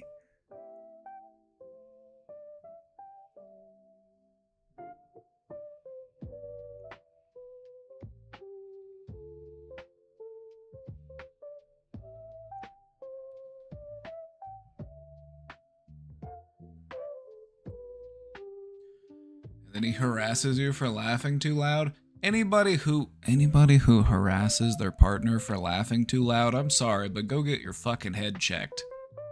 What the fuck? Anytime I hear Casey laugh, it fills me with serotonin. It's like, oh yeah, it's like rocket fuel straight to my brain. Pure conscious bliss. And so I don't understand how anybody could not feel unbridled joy whenever they hear their significant other laughing gleefully.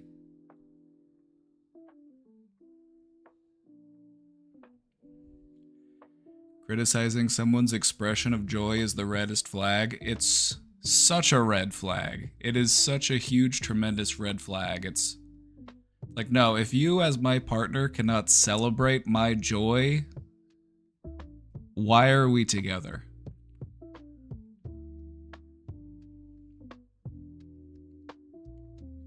He's upset that I'm happy right now. He said it makes him sad. He should be happy that you're happy, even if it's not him that makes you happy. He should be happy that you are happy, even if it's not you that makes him happy. If he really cares about you being happy, if he really gives a shit about you being happy, he should be happy that you're happy, even if it's not with him. Jesus Christ.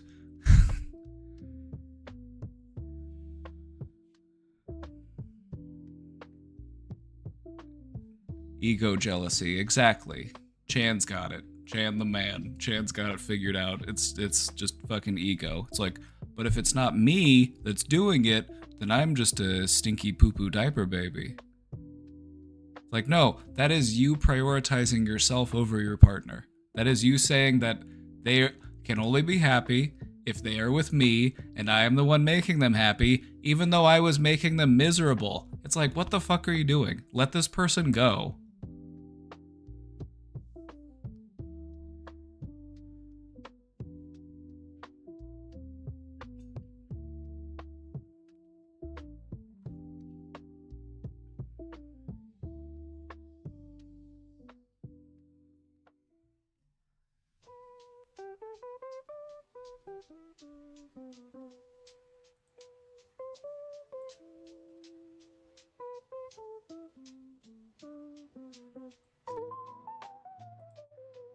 I just want to say that I am proud of all of you. Yes, you. You are doing amazing.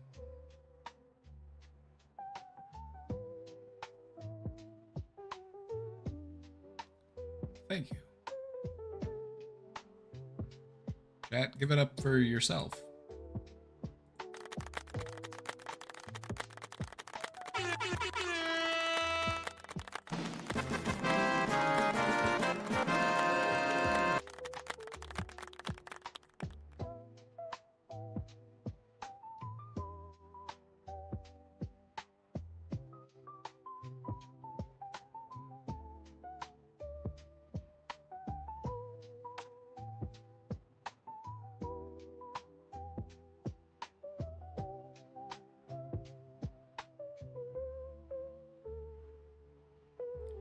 You asked why we can't be friends.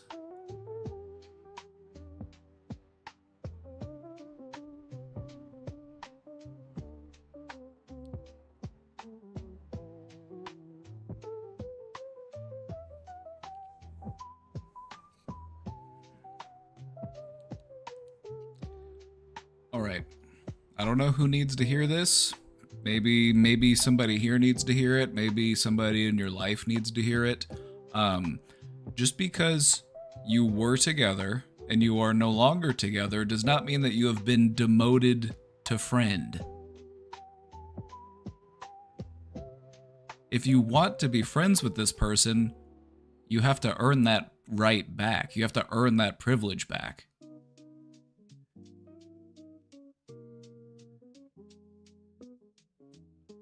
It's not like you just got downgraded to friend. Like, oh, well, guess we should just, not do all of the things that we were doing, but yeah, we should still hang out and talk and, do everything, just be still enmeshed in each other's life. It's like, no. Grow up. Take some time apart. Okay, and just for everybody's sake, like, detach yourself from this codependent, whatever this is.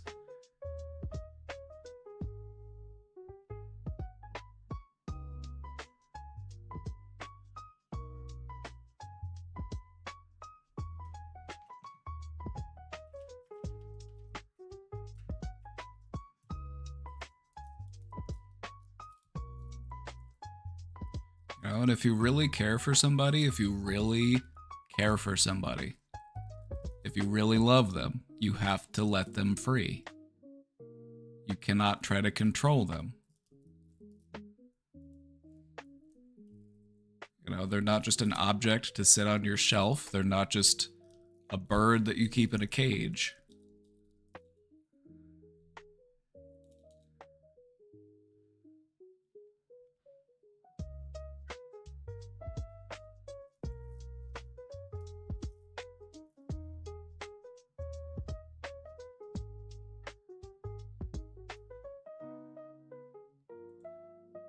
Amatonormativity.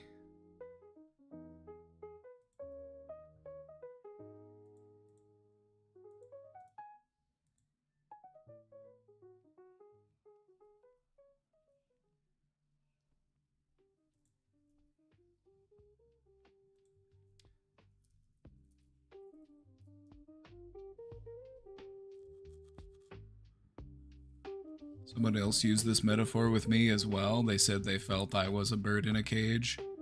Except you're also having to, like, cook and clean and, do other stuff. You're not just a trophy. You're also a parent. Amatonormativity. What is it, and is it harmful? Amatonormativity describes the belief that everyone desires to be engaged in a romantic relationship and to marry. It's a culturally bound assumption that reflects the idea that in order to enjoy a meaningful and fulfilling life, a person must seek out and be engaged in a romantic relationship. Amatonormativity beliefs disregard the experiences of individuals who have no drive towards forming romantic attachments, yet still live meaningful and fulfilling lives. That's what it's all about. It's about finding a meaningful and fulfilling life. You still have friends, you still have relationships, you still have people in your life, but you might not ever have, like, a long-term romantic partner. It's not like the be-all, end-all of the human experience.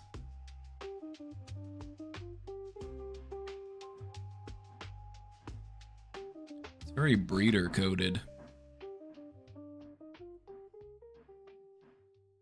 It's very breeder-coded. You see this a lot in religious institutions. It's like, you're 32 and you're, how many kids you got? No kids yet. When are you getting started? Probably pretty soon, right? It's like, no, actually. No, we're good.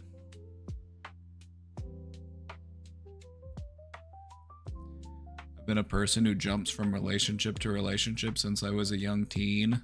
You deserve some time being single. You're busting out of that cocoon. You're gonna need some wings some room to stretch out your wings.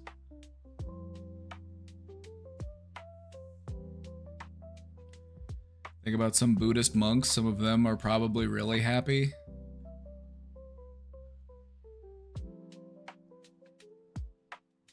They're some of the happiest.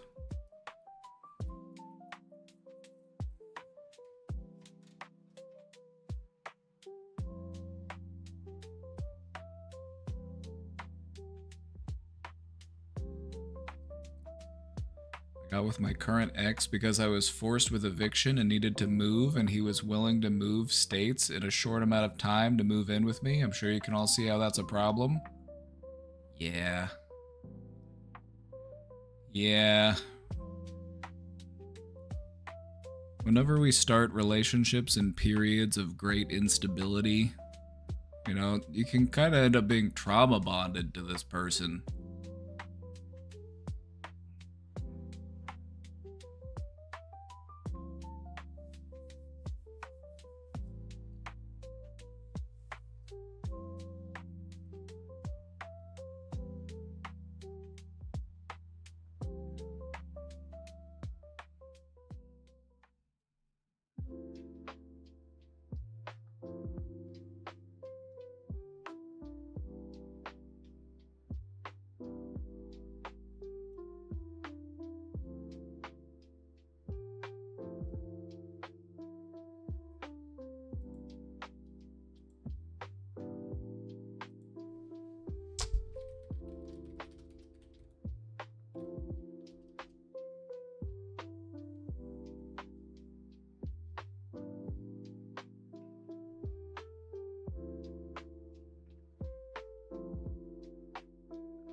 Says I saved his life. Uh-oh. Uh-oh. Uh-oh.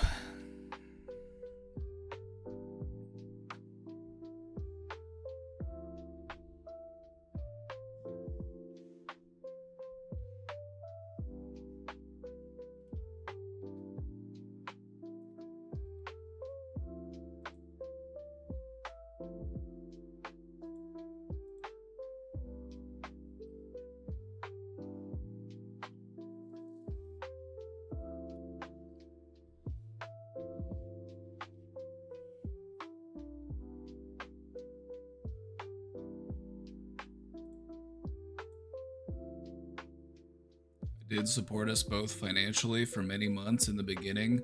Oh, then why are you worried about covering everything in the end? If you ask me, it's his turn to, you know, like, hey, remember back in the beginning where I paid for everything? Well, all right, here you go. It's your turn now.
Makes more than me now too. Well, then you should be fine. The worst that you would be doing is still better than what he did to you. Even if you were to be like, hey, I'm losing my job, I gotta move out, I gotta go move in with my grandparent,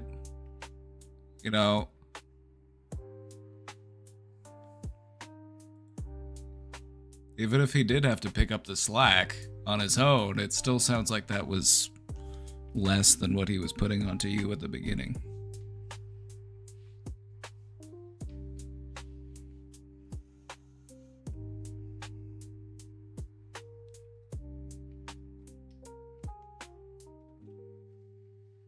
Like, I would have left already.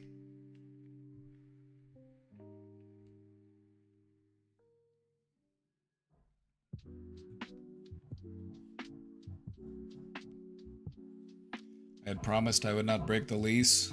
There are more important things to consider right now. You don't have to keep a promise to an abuser.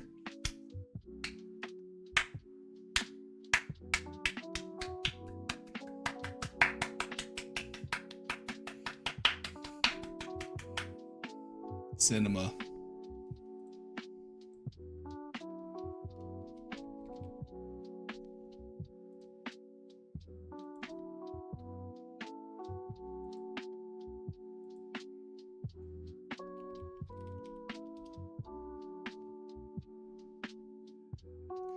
Part of the reason I haven't left is that I was trying to keep my job, but that's over with now. The universe is really pushing you in a direction, isn't it? The question is, are you going to resist it and try to swim against the current, or are you going to go with the flow?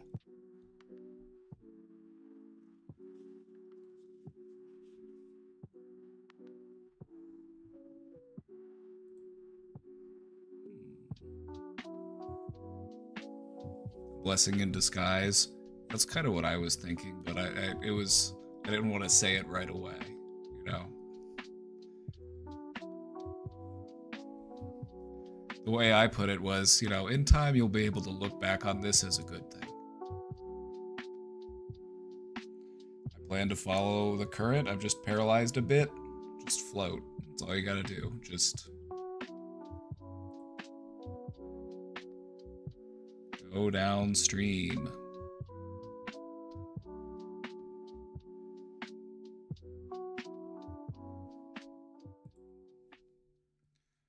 Having trouble with a bunch of medical stuff hitting at once, which is causing real issues keeping up in my classes. It's hard to think. I'm trying to address all the issues as they come, applying myself to one thing at a time, but is there some way to push through intense physical fatigue?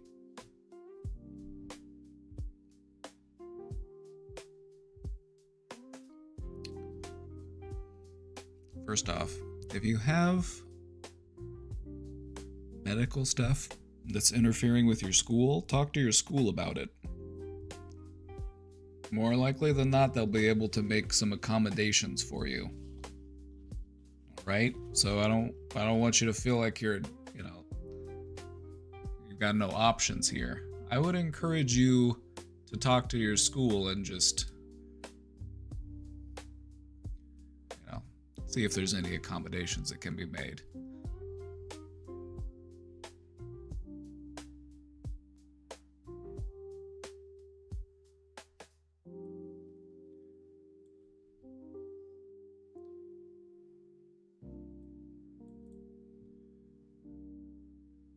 Is there some way to push through intense physical fatigue? I don't think so. At least not without burning yourself out. The reason why we have intense physical fatigue is because our body is screaming at us for rest and rejuvenation. It seems to really flare my ADHD symptoms of maintaining attention. Hard to tell the difference between attention deficit and an escalation in fatigue. I'm going to be getting blood tests after a round of antibiotics to check for medical stuff. There are additional things that are disrupting my typical workflow. My computer after the Windows 10 EOS started blue screening again. Worried about taking work off to focus on class, because I'm just barely working enough to qualify for the 20 hours needed to maintain SNAP. Not sure what to do, probably just airing grievances, frustrated, and my constant fatigue and headache aren't helping. Just focus on what's in front of you. Just focus on that next step. You'll make it through. Take it one thing at a time. Beaver, are you coming up here? We've got a special guest joining us here. We have now joining us a special guest, the big orange boy himself. Let me make some room for his arrival. Beaver, are you coming up? Beaver, where'd you go? You were right here. There you are. Come on. Beaver. Come on. Beaver, are you coming up? He's just sitting down there looking at me like... Oh, you're taking the long way? Why are you going that way? Orange cat. Orange cat brain. Why are you going the long way? You know that you can't make it across that way. He always tries to make it onto my desk the long way by walking across Casey's desk and then walking on the printer tray in between the desks. It never works. I don't know why he keeps trying it. Beaver.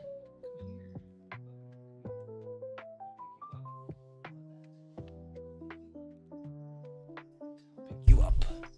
There you go. Hey, buddy. Your breath smells like cat food.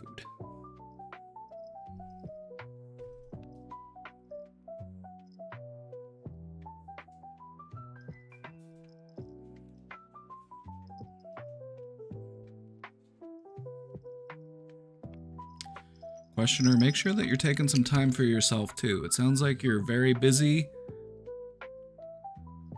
We don't want to be burning it at both ends, okay? Take some time to rest.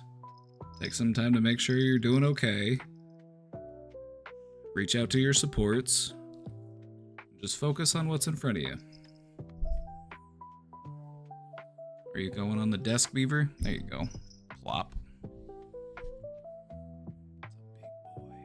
That's a big boy, isn't he? Beaver, your winter coat is coming in, and it looks lovely. Oh, thank you. Yes, hello. You're gonna kiss the microphone too? Oh, okay. What a sweet boy. What a sweet boy.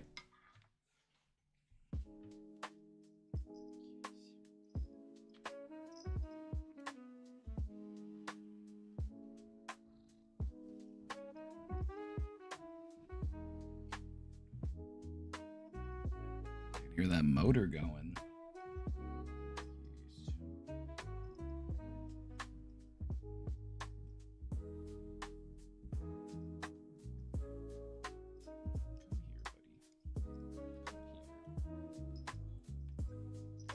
Not on the keyboard though. What are you doing? Beaver? What are you doing? What are you doing, Beaver?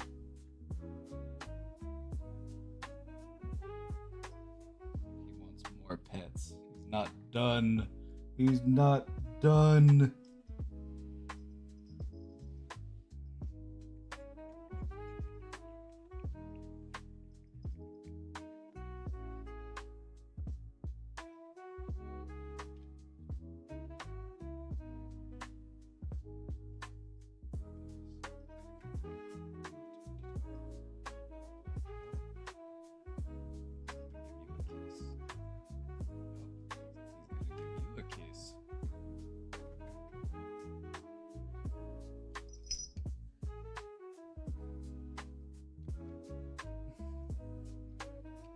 Love bites.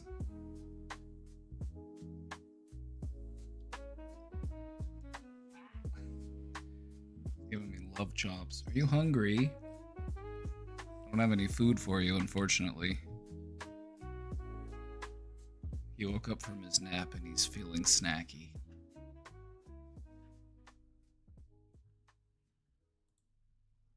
You're on the keyboard.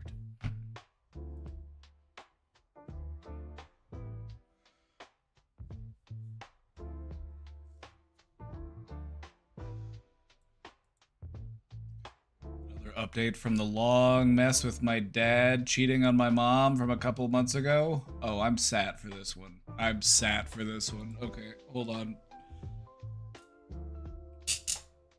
I am sat for this one. Beavis, you knocked off my headphone. Where'd it go?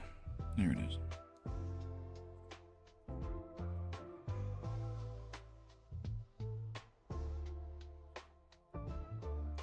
Ready.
whenever Beavis was a kitten, when he was a couple months old, it was a little bit after we got him.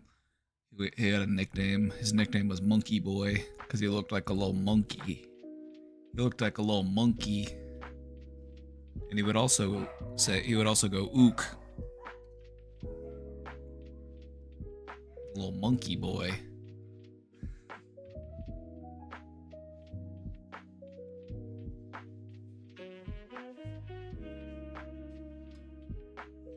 I missed this arc. I've been sat for this one.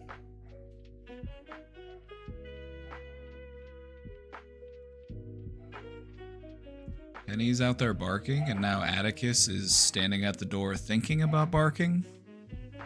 So I'm gonna see if he's gonna be able to play it cool, or if I'm gonna have to get up and let him out. Oh, okay, there he goes. He's getting started. He's grumbling. He doesn't like the idea of people barking without him. Yep, there he goes. Alright, let me let him out real quick.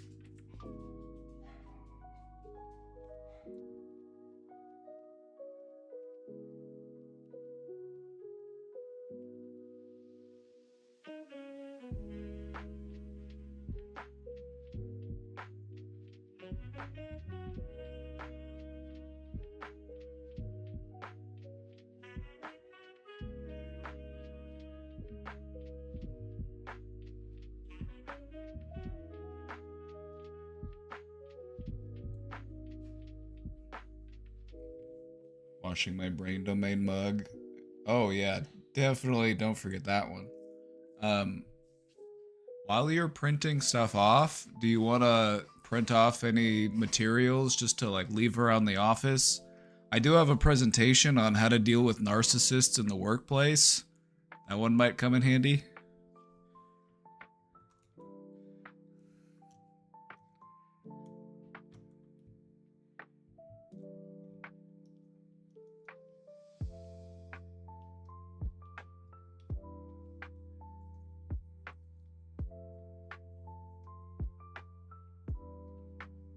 Alright, Beaver, are you ready? You ready for this one, Beaver? Beaver is sat for this one. He's here. Alright, so if you have not been here, I'm just going to give a little update on this submission here. A while back, it came to light that the questioner's dad had been cheating on their mom. They've been together for a long time, but the cheating has been going on for a very long time. And it's like an elaborate thing too, like paying for hotels, contacting people, you know, it's just, and he's been using her money to do it. He's been using her money to cheat on her. It's just, it's nasty business. But out of the goodness of her heart, Mom decided that we're going to try to make it work. We're going to go to therapy. And so that's kind of where we're at. Mom knows. So let's see where we're at.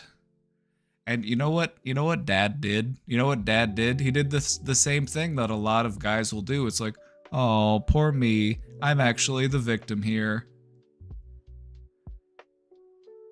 They all, oh my god. I just can't stand it when people do that shit. They're just like, they get caught doing some fucked up shit and they're like, yeah, but I was really fucked up. Somebody really messed me up. That's why I do all of these things, is because somebody was really mean to me.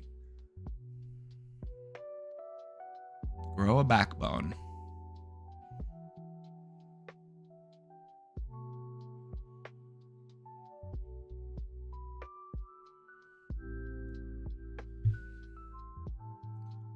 Narcissism in the family? Yep. Narcissism stems from insecurity. And whenever you catch somebody in the act, you catch them there, you catch them red-handed, you catch them with their hand in the cookie jar, you catch them at the motel, it's always Oh, woe is me. Oh, poor me. It turns into a pity party. Because that's all that they've got left. That's all that they've got left is to try to take advantage of your kindness.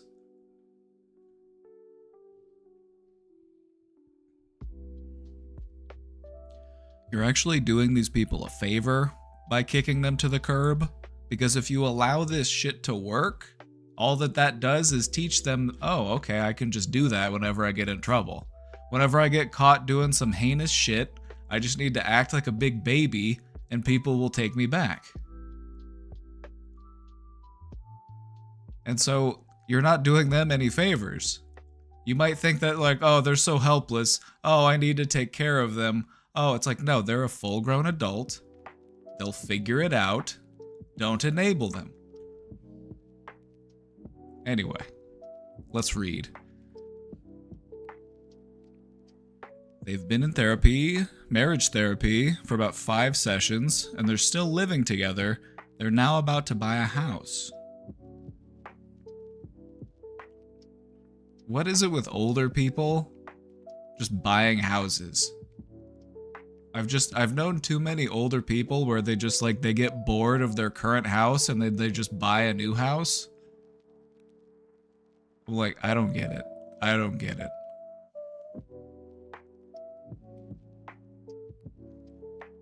Like, oh yeah, I'm sure that the fun of packing up a house, moving a house, buying and selling a house, I'm sure that all of that will be great for the marriage. I'm sure that all of that added stress of having to buy and sell and move is going to be great. I'm sure it's going to be a lot of fun. It's going to be a great bonding activity. My mom, we moved every 4 years. Whew. Right? Like, some people will just do it. Like, I don't get it. I'm like, some people will just be like, yeah, I'm moving. I'm gonna, you know, I don't get it.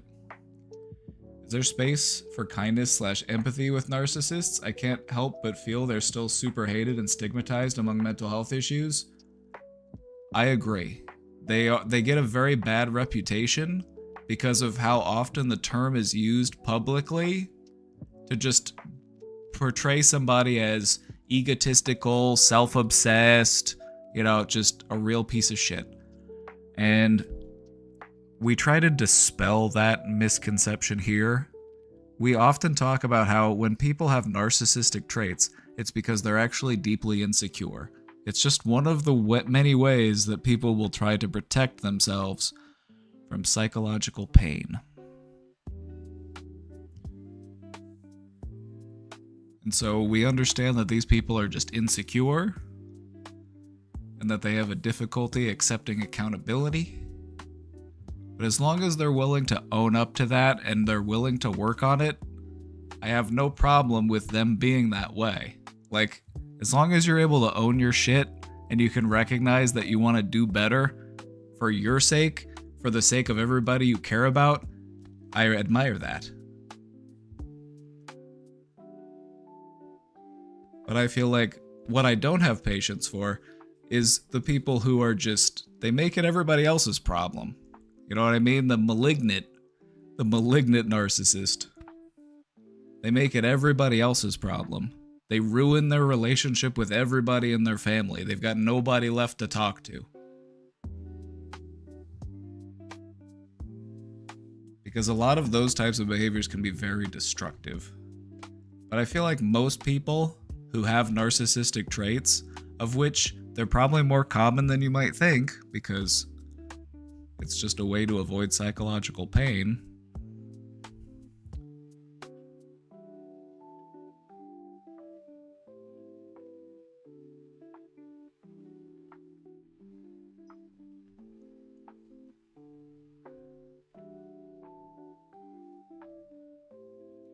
I'm sure I have traits though. Pretty much everybody has at least a little bit. And a lot of them don't even recognize that they do it.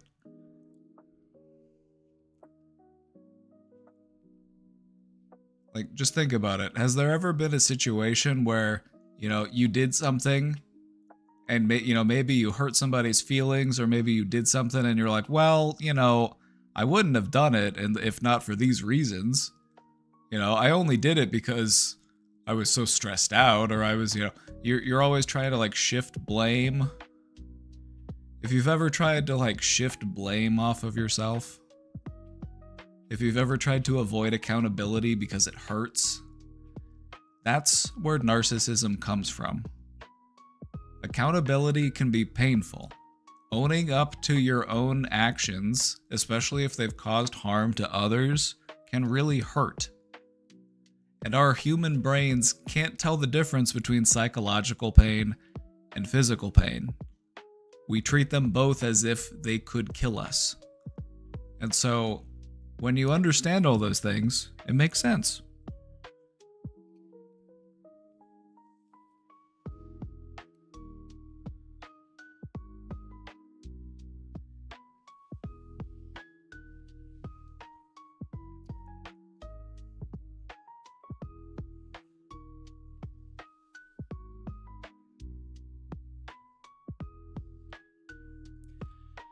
Anyway, I just find it more helpful to, if you're gonna look inwards, to just try to be like, in what ways could I be narcissistic, rather than just being like, I'm not a narcissist.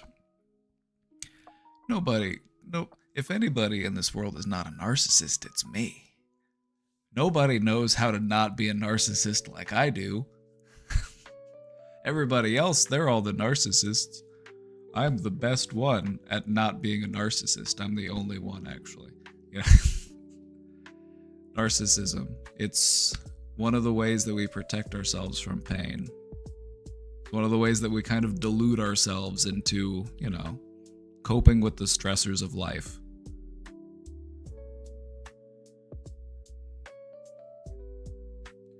I've wondered for years if I'm a narcissist of some sort. See, here's the thing. Sometimes you want to be focused on yourself. It's not a bad thing to be focused on yourself sometimes. You're hungry? Eat food. You need to get up and get some fresh air? Do it. If you need to take care of your needs, please do. You don't have to dedicate every day, every hour of your life to serving someone else. You need to take good care of yourself so that you can take good care of the people you care about.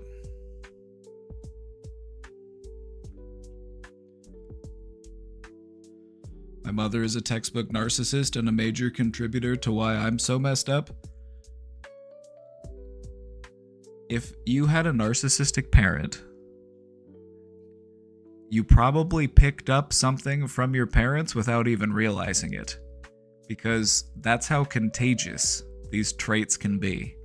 You watch somebody else do it, and you're like, oh, they can get away with that? Okay, I'll keep that in mind.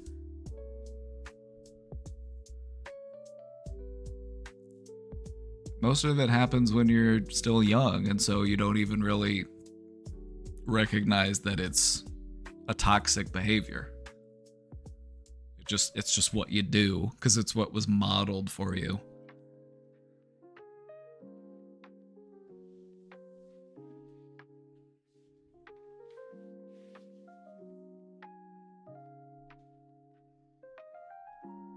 I overcompensated by being excessively servile and selfless. You were providing a narcissist with their supply. It became more important to cater to their emotions than it was to cater to your own emotions. And it can be a challenge to unlearn that, but it's definitely doable. But thankfully, the work that you have to do is actually pretty fun. Of all of the things that could have to be done psychologically, learning how to prioritize yourself is probably one of the most fun that there is.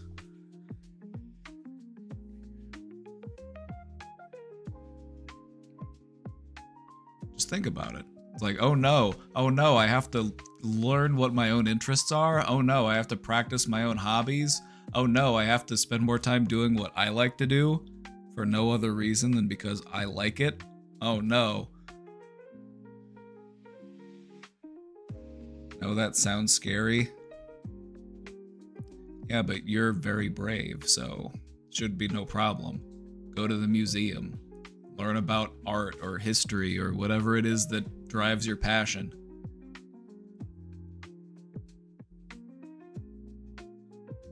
When you think about having to do the work, you know what I mean when I say the work.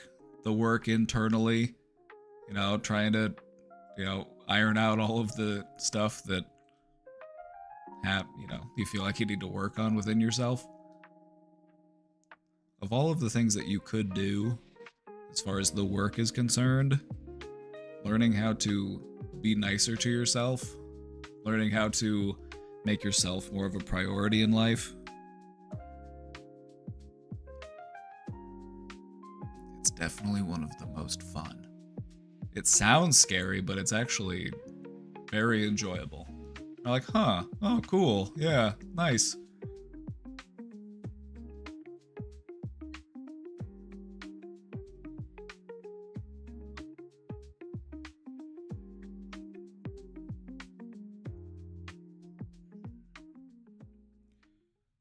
I became forced to do more self-care, I would have burnt out. Self-care is self-love. Self-care is self-love. It sounds potentially fun. You're literally learning how to have a more peaceful and enjoyable life. Of course it's going to be fun. Of course it's intimidating, but it's like you're at a theme park. It's scary, but it's actually kind of more thrilling. It's like, ooh. Going down Splash Mountain.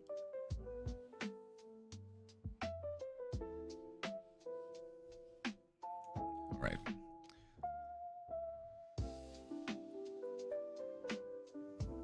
We're gonna get back into this question because I need to know what's going on here. I need the update. An update from my dad cheating on my mom. They've been going to marriage therapy for about 5 sessions. They're still living together and they're about to buy a house. Not what I would do, but okay. Okay. God, that's just so boomer coded. Let's just buy a house about it. It's just... That's so old people coded. We're going through a devastating time in our life. Let's just buy a house about it. At first I was pretty upset about it because I'm still frustrated that as of now my mom is still with my dad as they figure out the truth and what they want their lives to look like. They've been dating since they were 15.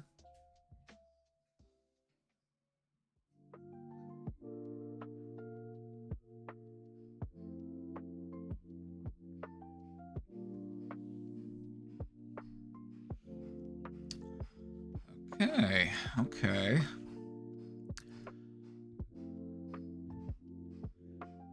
They've been together since they were 15, so I think their identities got fused together. Yeah, they've been through a lot together.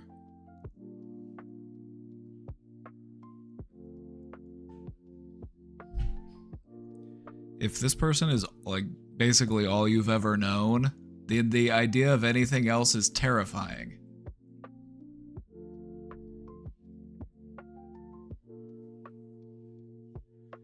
Finally got a job after 5 months. Let's fucking go. Although I need you to apologize to T-Cheeks because the universe found balance, unfortunately.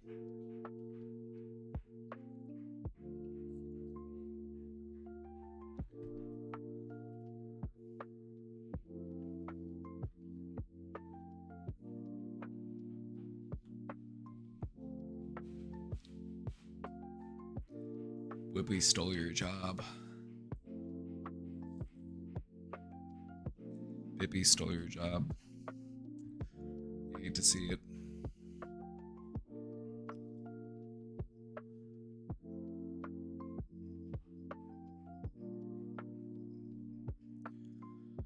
They've been dating since they were 15, so I think their identities got fused together, and now for the first time in their life, my mom is speaking to me about how she's finally advocating for herself and figuring out who she is.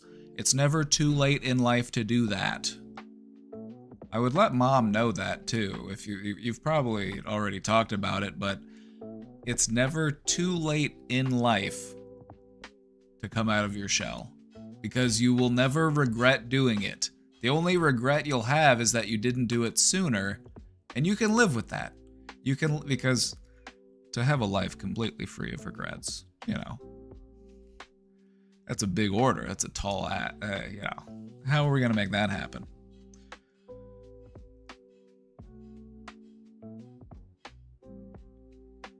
It's never too late to come into yourself. You'll never regret doing it, even if it happens near the end.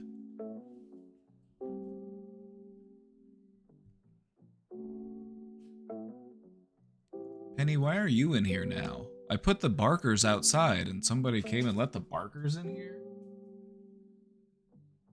These dogs.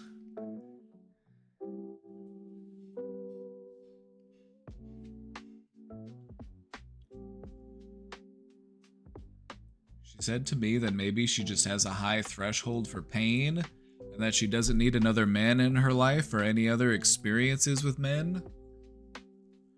She wants to spend this time enjoying a home, making sure her kids are good, and not hiding away from what she wants to do or what she wants to be. Yas Queen. Yas Queen.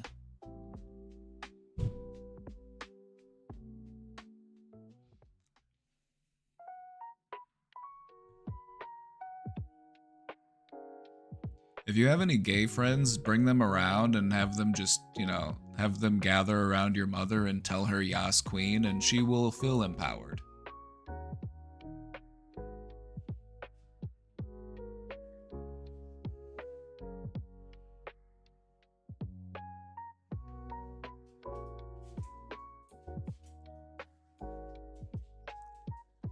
As of now, what my mom tells me is that my dad is very shameful and brings things up in therapy that he never talked about. They both have been pretty traumatized, which my mom wants to actively work through. Not sure about my dad. Now I'm trying to be less frustrated, as frustration about this has been silently in the background when I think about how my dad was able to cause all this damage. The point is that they're working on it. They're working on it, and they're working on it at their older person pace. These are your parents. They're a bit older. They're working on it at their pace. If this was you, things might have been much more swift. But we have to give people we have to afford them the time they need. You know, we might already know what the best course of action is, but they're in it and they're having to navigate it, and so they'll get there in time. It sounds like your mom is like 99% of the way there. She just needs to, you know, it's that last 1% that really gets you.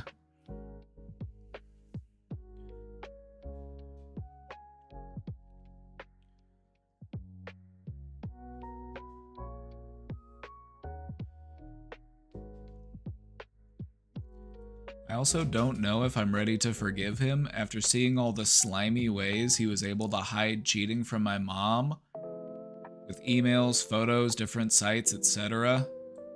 Yeah, but he left all that evidence trail. It's kind of like he wanted to get caught. It's kind of like he wanted to get caught. Can I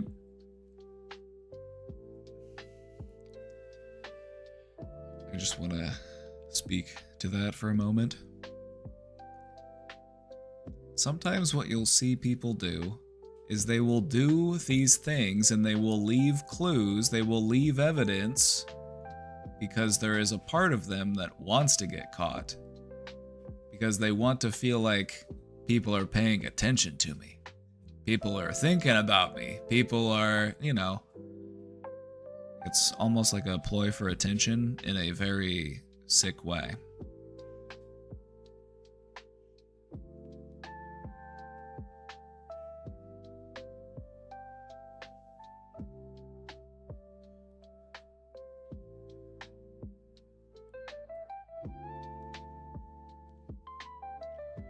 know he's not nearly caused the same amount of hurt to me as he has to my mom, but I still feel it.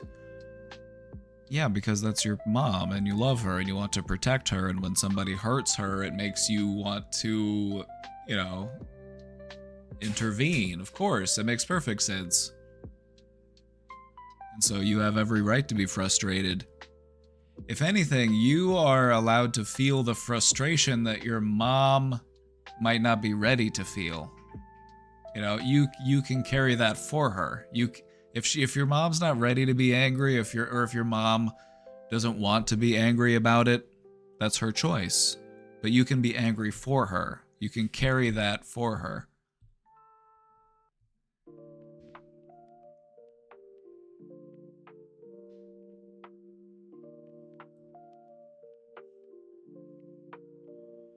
One night he literally went out to one of these encounters, came home late, and then the next morning was going out on a hike with me. I had no idea about this until we found out all of the information, and it's hard to think I could ever trust him again if he was able to hide this stuff so easily. Well, he got caught, so. He was hiding it, but not really all that well.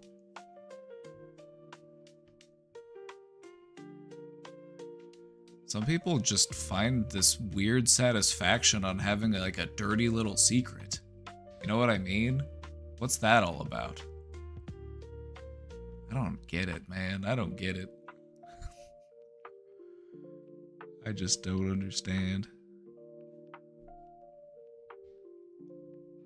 You know what I mean, though?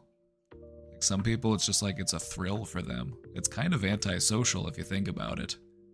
Like, heh heh heh. I got a dirty little secret. I'm out here having affairs and stuff.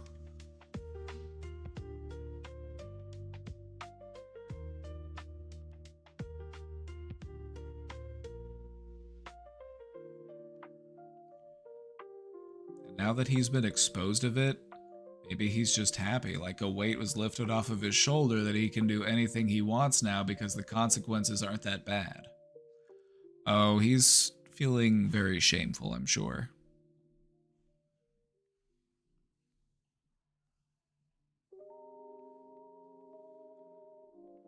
There's probably a big pity party going on inside of those therapy sessions.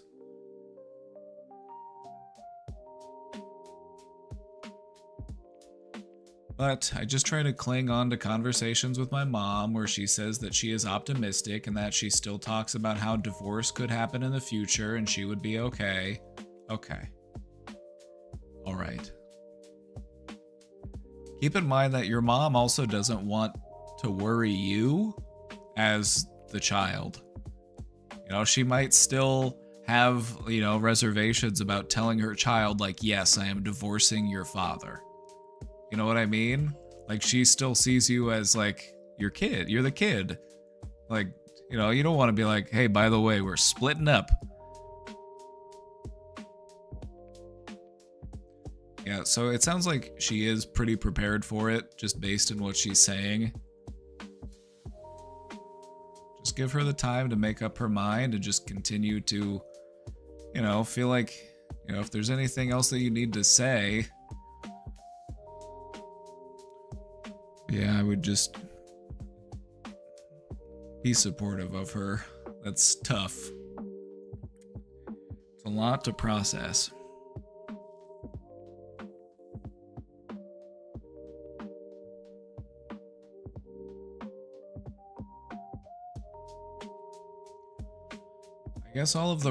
I guess with all of the rambling, I'm just trying to remind myself that this situation, even though it is heavy, it doesn't have to be heavy all the time. Yep. Exactly. Things can change, and my mind doesn't have to be preoccupied with fear about my dad hurting my mom, because my mom seems so confident that she will go against him, call him out and truly find herself. Anyway, thanks for reading all of this. I appreciate it. Thanks for the update. You know, what concerns me is that what your dad did wasn't just like a one-time thing. It was like there was a lot of thought put into it. It was chronic behavior, and it just, I don't know. It just feels very deceitful, you know. And he was also using your mom's money. It's like, that's just so disrespectful. That's just so disrespectful. To use somebody's own money to finance your affair, that's just twisted.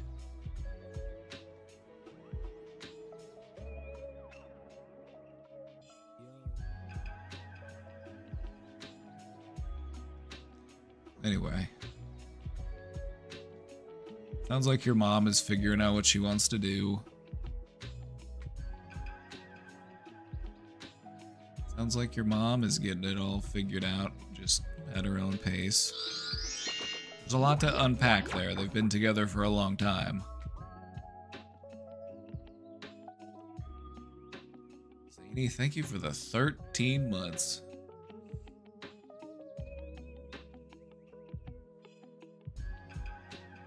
I guess now's a good time to shill. Well, chat, as you can see, sub count is hurting. People have decided that they don't want to pay me anymore, and that's on me. I need to act in such a way that encourages that I will get paid. The stream is only made possible due to the support of viewers like you. So if you like this content, if you like this space that we've created, if you like...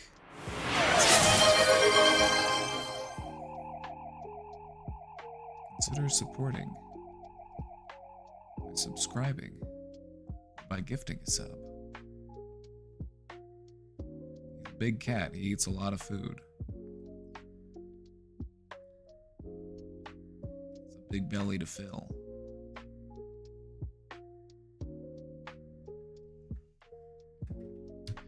Kelly Yoga Girl, thank you for the 2 months.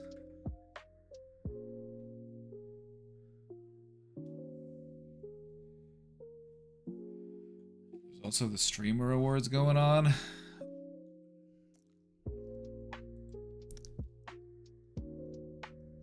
I'm gonna be honest,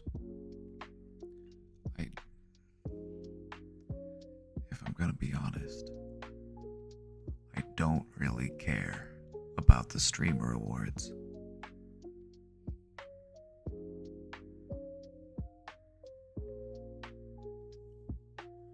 Has it been slow in terms of subs? That's how you know times are hard. That's how you know that times are tough. The sub counts start dipping. The streamer industry, it's gonna be one of the first ones to go in an economic collapse. We're not gonna be able to finance this dream forever. But we're gonna hold out as long as we can. The Beaver Broadcasting Network, the BBN, the Big Brain Network, whatever you want to call it.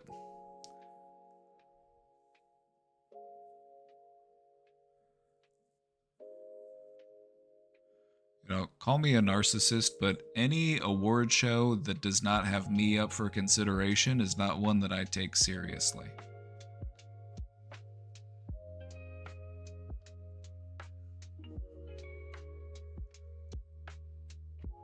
You know, I work in an industry full of narcissists. I understand how they operate. So I guess I'm just going to have to outperform all of them. I'm going to have to be the alpha narcissist. It's the only way up to the top. Gotta beat them at their own game.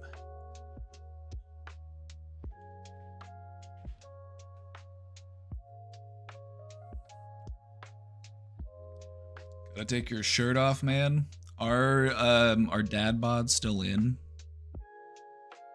If dad bods are still in, I'm good. I don't know if you've noticed, but I've been cultivating mass.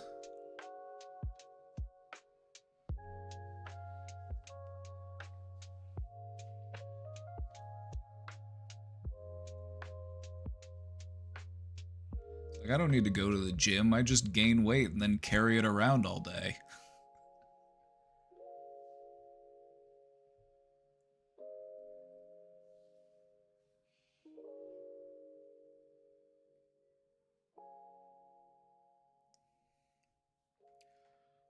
Casey's always telling me I need to film TikToks, and so I just want to let you know that if I am going to start filming TikToks, I'm going to go and I'm going to film them from inside of the truck. I'm going to LARP as like a, traditional, like, masculine, like, you know what I mean? Like, I'm going to have, like, the sunglasses in the truck, and I'm just be like, yeah, you know what, the thing about things today is, like, I'm just it's gonna be a bit, okay?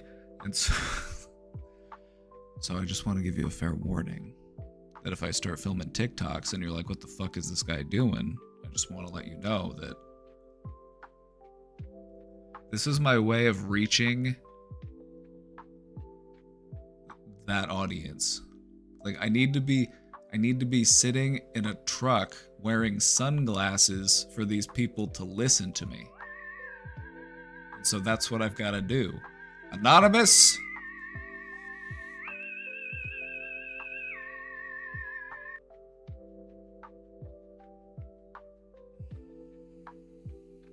Thank you, Anonymous.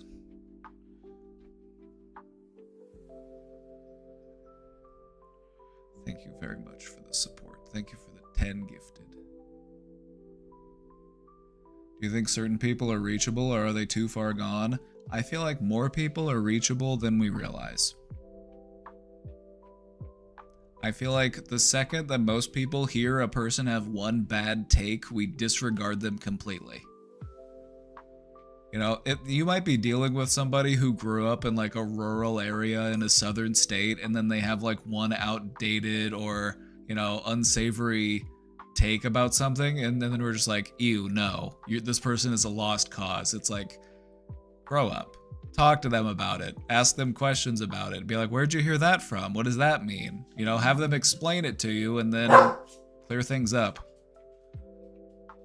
But I feel like we're just very quick to dismiss people the second that we encounter like the slightest bit of disagreement with them. Be like, they don't agree with 100% of my takes. You are a terrible person, actually. I need to let this dog back out. He's decided that barking is back in favor.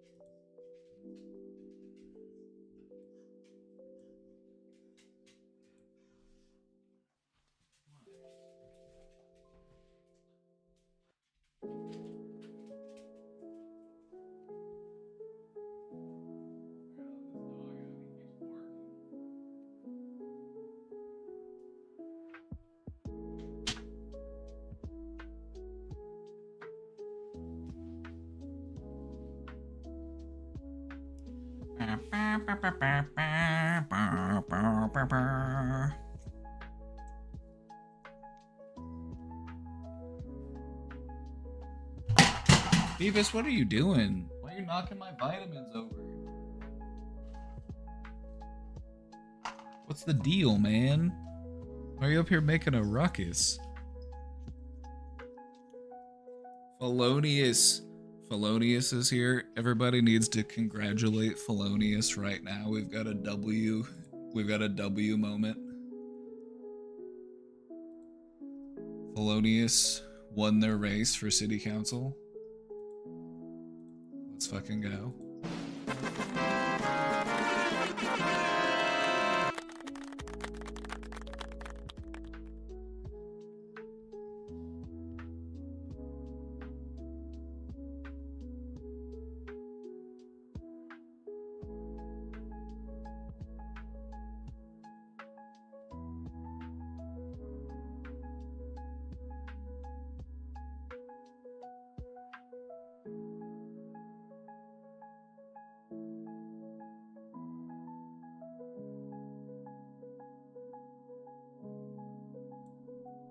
Beaver, are you getting down? Okay.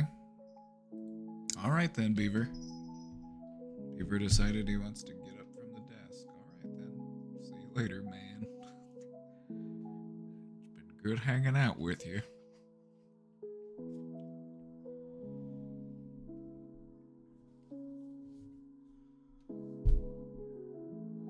Congratulations, council person. We've got another question in the box. Let's go ahead and take a look. I am 8 months postpartum with my first. I'm struggling with trying to teach her emotional regulation by showing her, but sometimes I fail. Okay, this child is 8 months old. You are fine. You are totally fine.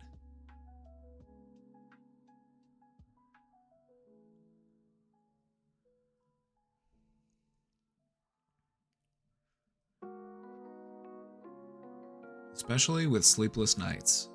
So, wondering if you have thoughts on what hurts a child more, having them cry it out in the crib so I don't yell at them, or hold them and try to comfort but will lose my cool and get vocally frustrated with her some.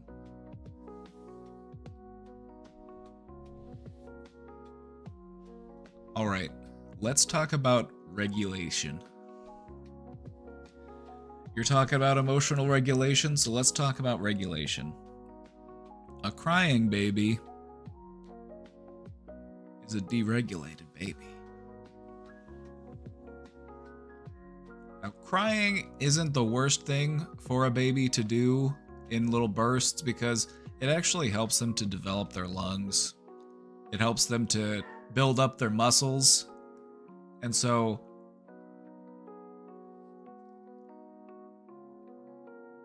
it's important, but we don't want to just let them do it because that can create problems.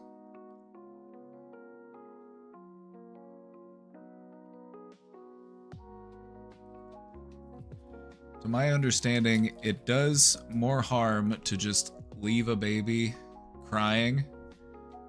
You know, you run the risk of developing more issues that way. Attachment issues.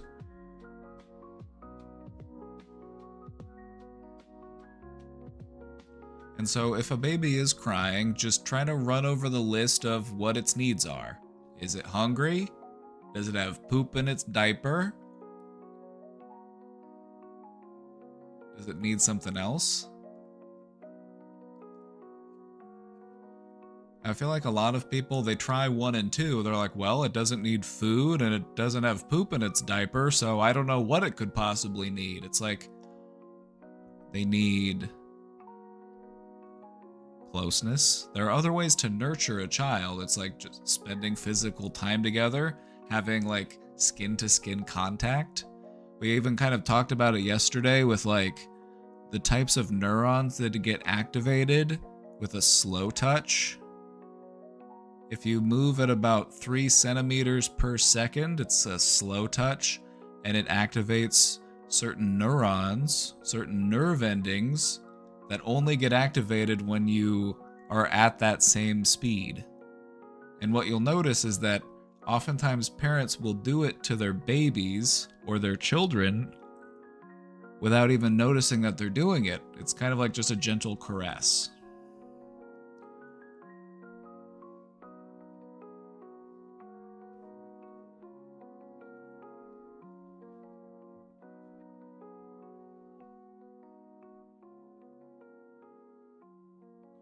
What you'll notice is that the baby will also kind of pick up on your energy. If you're feeling anxious and unbalanced, the baby will feel that way too. It's kind of like a puppy in that way. It picks up on your energy because it doesn't know how to use words. It doesn't know what feelings are. It doesn't know how to communicate those things except through very basic primal means, screaming my head off. But a baby can still pick up on the vibe. You know, if things are chaotic and noisy, it's like... if things are dysregulated, the baby's not going to be regulated. It's going to throw the baby off. And so I think, you know, you got to find that groove. And it can be hard to find that groove sometimes, especially when you have, you know, other expectations and other stuff that you feel like I got to get done that day. It's like raising a baby isn't that hard if it's the only thing you have to focus on, but that's not really the way society is set up now, is it?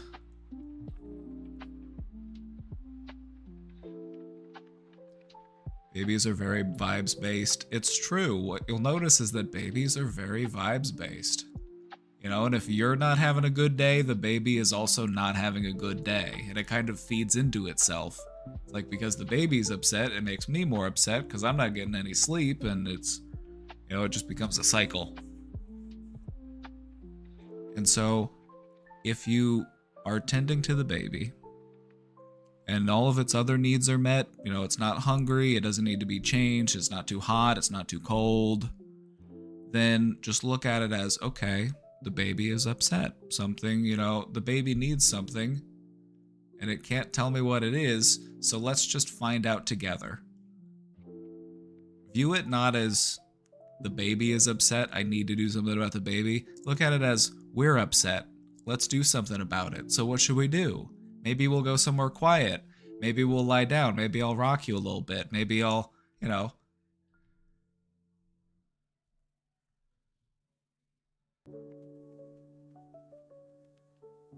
Just look at it as, okay, this is practice in calming down. Let's go calm down together.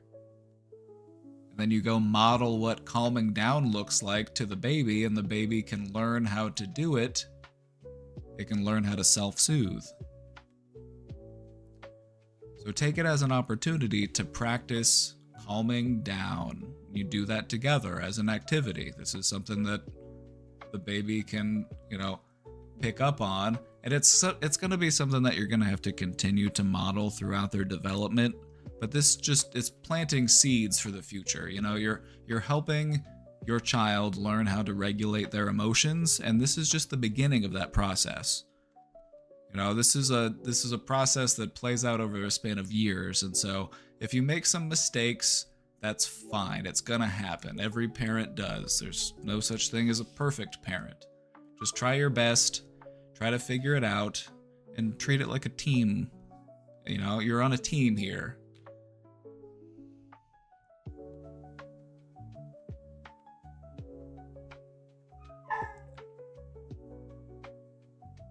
I let Atticus out because he was barking, and now he's barking at the door for me to let him back in.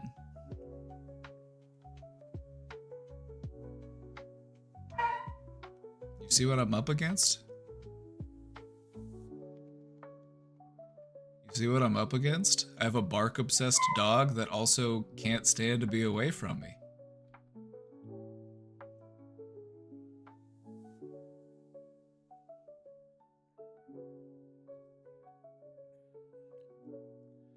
I think babies are cute, but I like the toddler age and up best.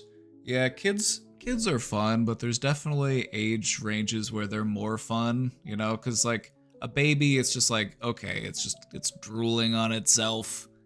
You know, it's like, okay, it's cute and all, but it's like, it's nice to be able to like, once they were able to like start talking, that's fun. You know, I was a teenager when my younger siblings were born. And so it was cool to be able to like,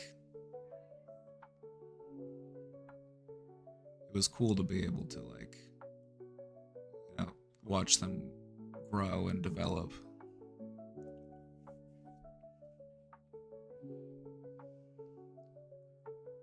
As a father of a 6-month-old, I disagree. Oh no, it's only gonna get better is the thing. There are gonna be times where it's like raising a child is a lot of fun.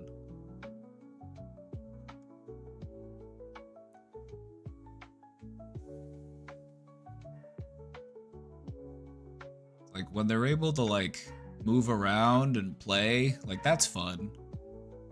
Babies are kind of like, you know, whenever they're little newborns and you're basically just doing everything for them, it's like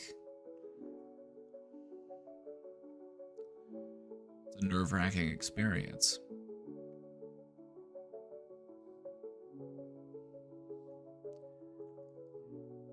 Once the kid is able to like start crawling around and they're able to like play and stuff, it's like that's a lot of fun. It can be very cute.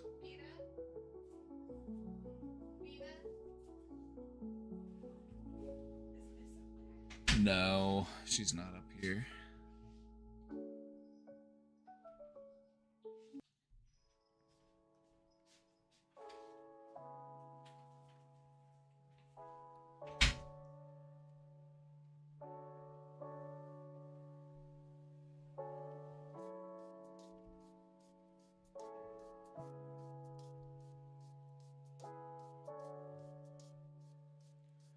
Adults can learn a lot from children.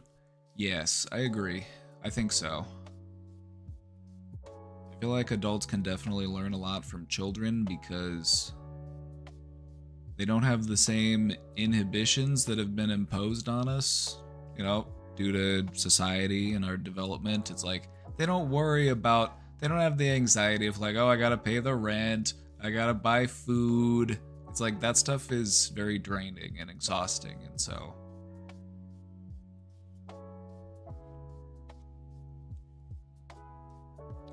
children are also really good at having fun.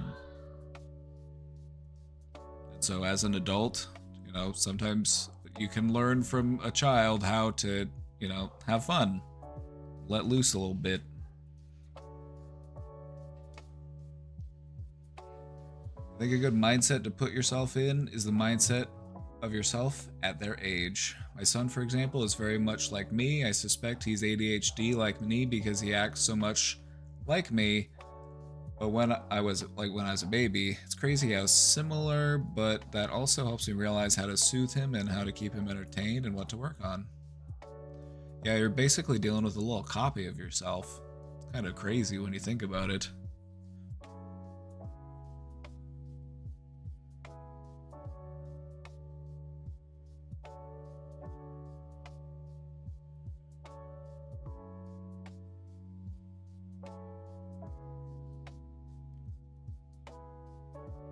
I'm 64, feel 28, live like I'm 11. Hell yeah, brother. Hell yeah. Keep fighting the good fight. The problem today is that we've got a lot of, like, adults running around acting like children, but in all of the ways that you don't want to act like a child. We've got a bunch of people acting childish, but in all of the ways that one should not act childish. You know, like quick to anger, you know, quick to just like throw a temper tantrum. And somehow we've lost touch with the parts about being young that are good. You know, like being hopeful, being optimistic, having fun, getting excited, you know, all of the things that people used to be before the soul-crushing weight of capitalism. The soul-crushing weight of capitalism has finally broken their spirit.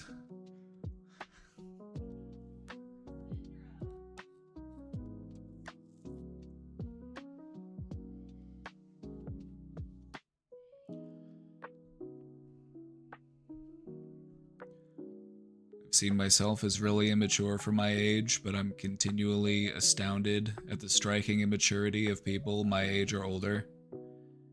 Yeah, it is kind of a little bit of a regression. What you'll notice is, like, whenever people get emotional, they kind of revert to whatever age their emotional intelligence operates at.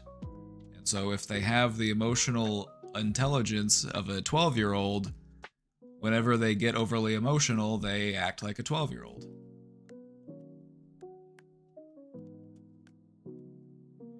I stand by my claim that children aren't bigots. I do too. I do too, because it's definitely something that's taught. It's something that's learned.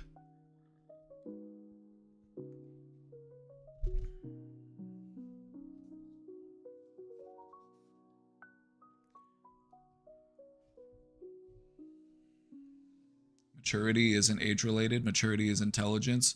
I would put maturity more in the wisdom camp. You know, when I think of intelligence, I think of Dungeons and Dragons. I think of intelligence as, what sort of stuff do you know from books? Well, who can you quote? What facts and figures can you rattle off at me? Whereas wisdom is, knowing better than talking about facts and figures at the dinner party when everybody's getting bored.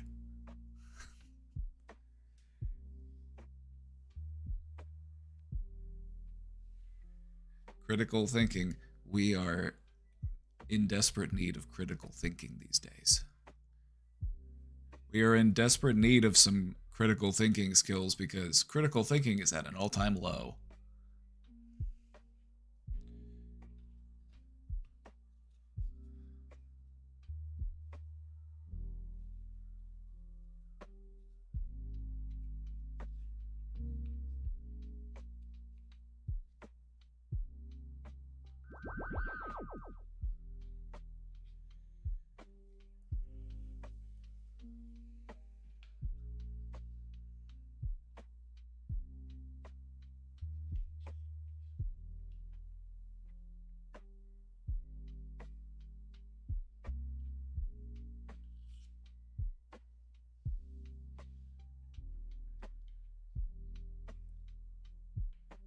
Little kid in my judo school who always wants to spar, so I make it a challenge for self to deflect and move him without only technique.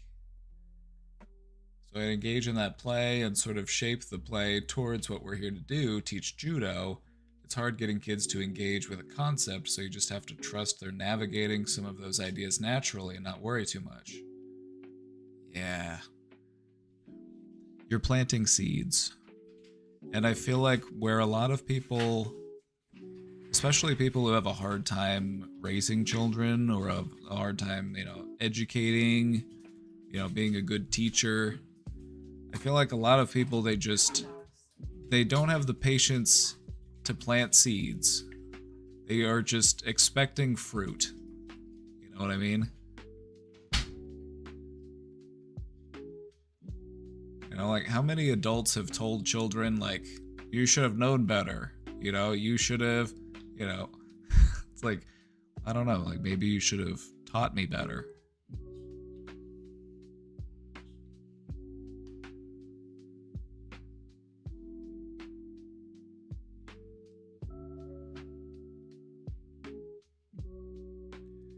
Wrestling is fun. Oh yeah, and there's an age range of kids, it's like, sometimes all they want to do is like practice kung fu or like wrestle. Like I have a little cousin. I have a little cousin, and he's like 5. And so every time I'm at a family gathering, he's like, he looks at me like the protagonist. He's like, you, and then he starts throwing karate chops at me.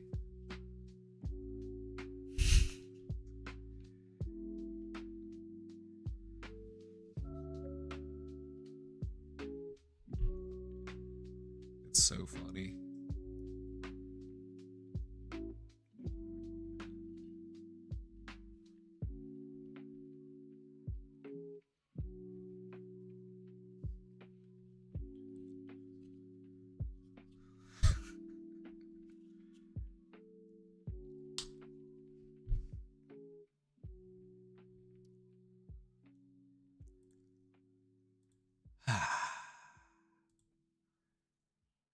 Chad, we've got time for some more questions. If anybody's got anything for the box, or if you've got anything that you'd like to talk about here in the chat, I am here for you. I'm happy to provide my services. Like a good socialist. I'm out here doing socialist work, getting paid socialist wages.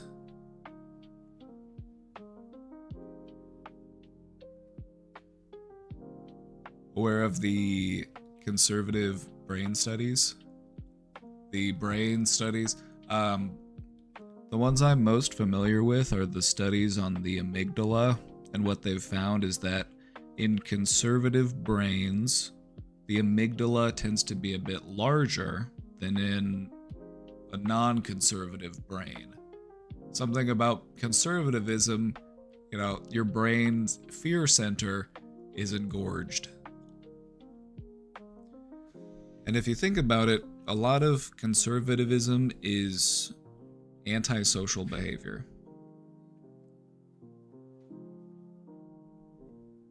You know, it's all about, I need to get mine, it's all about.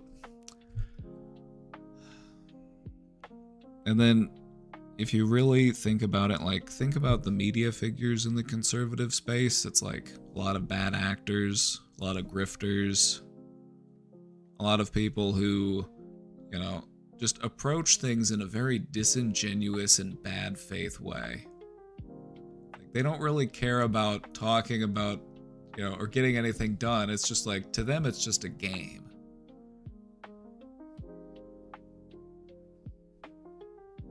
Potential for being driven by trauma? Most certainly. A lot of people from conservative households probably also had parents who were, a bit more of a disciplinarian. They can lean heavy on the discipline in those circles. And so, there's a lot of fear that's instilled in people from a young age. Especially people who cling to these very, fear-driven beliefs.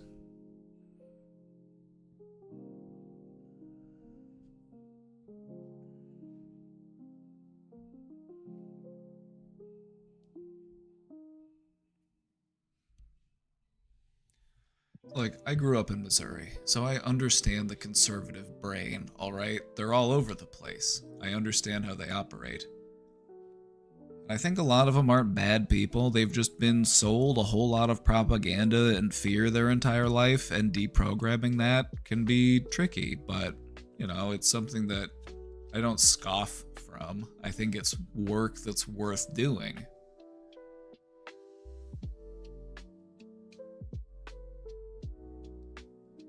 The fight or flight center of brain function. Yeah, the amygdala plays a big role in that. You're also going to see a couple other parts of the brain. You got the hypothalamus, you got the thalamus, they're all kind of bundled in there together in that midbrain section. It's because there's a few different parts of your brain that play into fight flight. There's the part of your brain that activates and turns it on, and then there's another part of your brain that redirects the activity so that you go into fight or flight mode.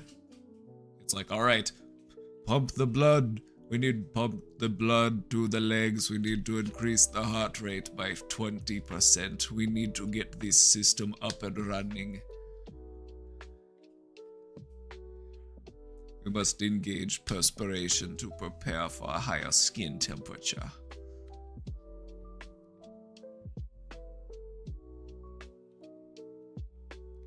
My mom overdoes it with her faith. I just don't want to do her faith anymore.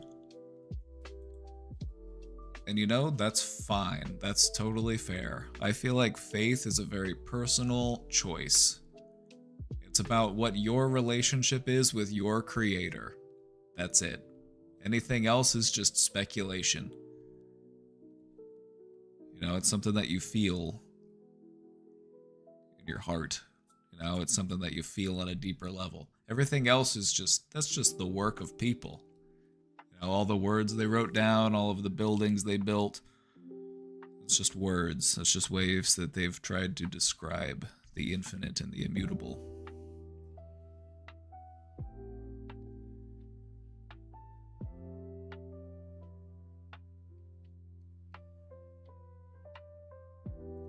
Excessive constant blanking on the hormone cortisol. Yep, cortisol, you're going to see a lot of that cortisol. That's that stress hormone. And what you'll also get is you'll get some adrenaline in there too. Really hitting the gas.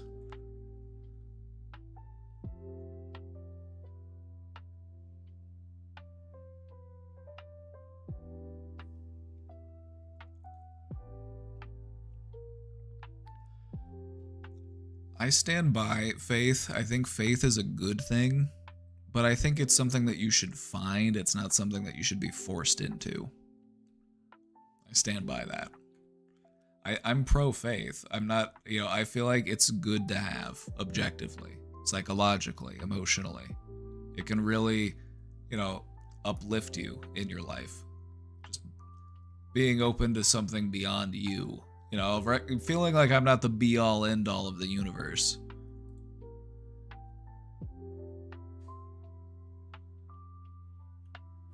But I feel like whatever that looks like, that should be up to you as an individual.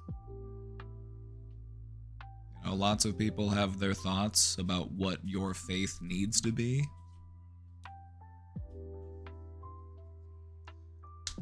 That's just their opinion, man.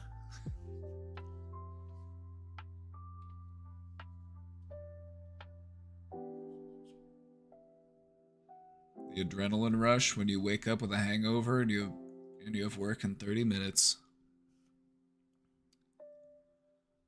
That's why you don't drink when you gotta work the next day, because it's always gonna be terrible.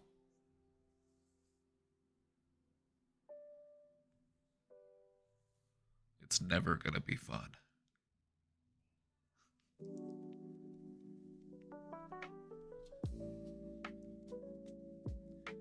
Caffeine time. I think I need to cool it on the caffeine today. I had 2 giant cups of tea. I've got that big mug. I've drank 2 of them.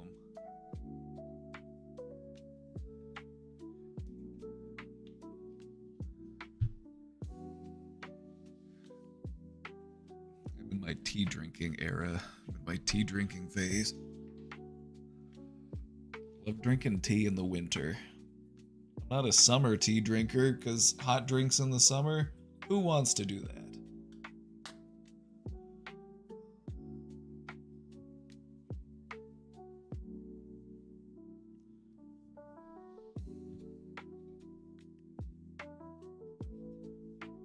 The only reason why I'm still in my mom's house is because I have help, plus I can't see well.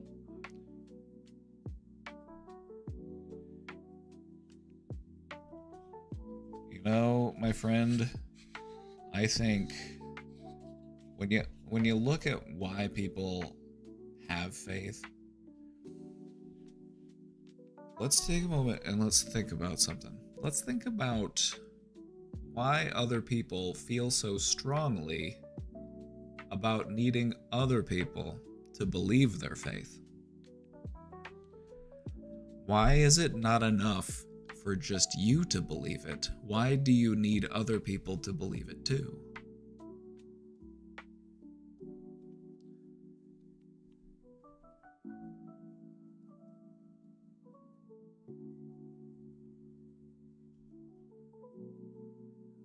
I'm okay with my beliefs being entirely my own. I don't need anybody else to believe what I believe in order to feel comfortable with my beliefs. I feel like what people will do is they will look to others for validation. Like we're all taking a quiz and the answer is, the question is, what do you believe in? And people are like, oh shit, what do I believe in? Look at other people's answers.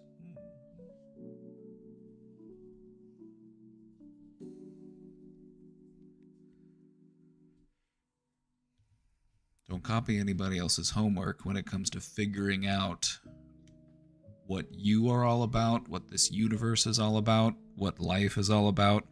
That is for you to figure out on your own. Other people can help you to get there. Other people can help you to figure stuff out. They can help to light the way for you, but ultimately it's a journey that you have to take on your own.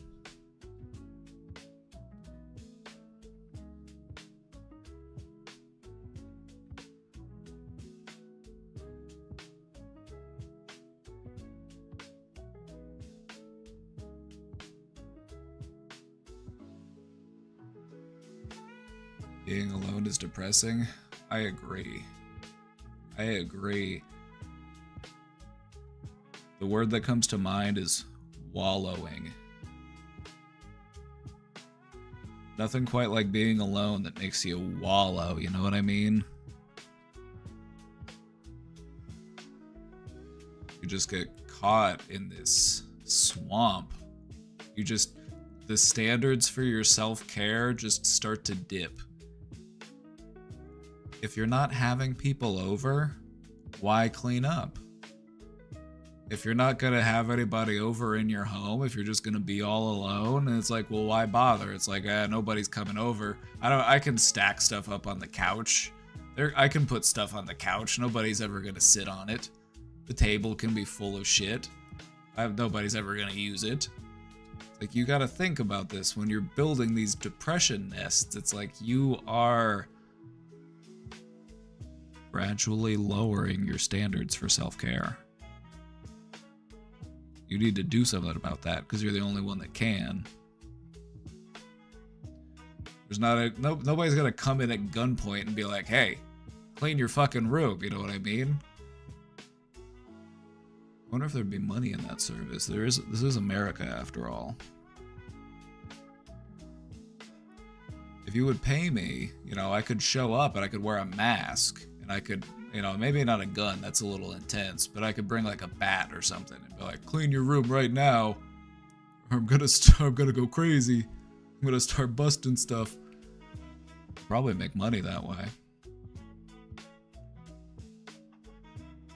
If anybody steals that idea and goes into business doing it, I want 10%.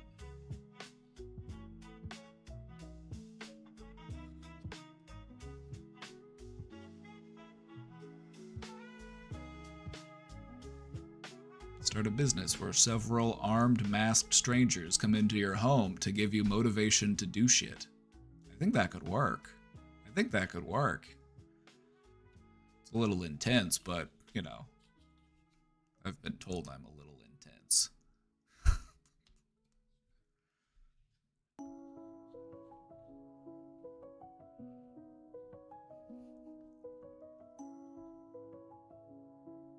Already had this idea for a dominatrix mental health service. Well, if you want to go into business together, let me know. I've got some ideas.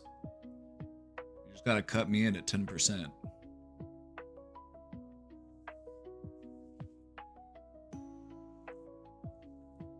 From the USA, people are very superficial. You know what I've found is that it depends on where you go in the United States. What I've found is that in the places within the United States where they don't have a winter, people tend to be more superficial. I can't help but I find that to be true. Every place I go where there's like, it's just permanent summer, people are very superficial. Because I think there's something about the winter season that really like brings people together. You have to like come together as a community, but when you live in a place where it's just nice all the time, it's like you don't have that.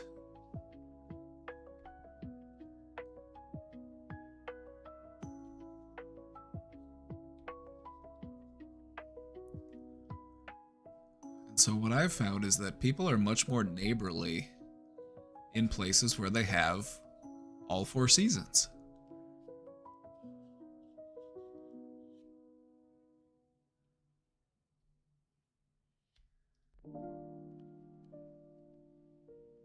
Like, I like LA, I like California, but it's like everybody there is just, it just sometimes feels a little vapid. It just feels a little shallow.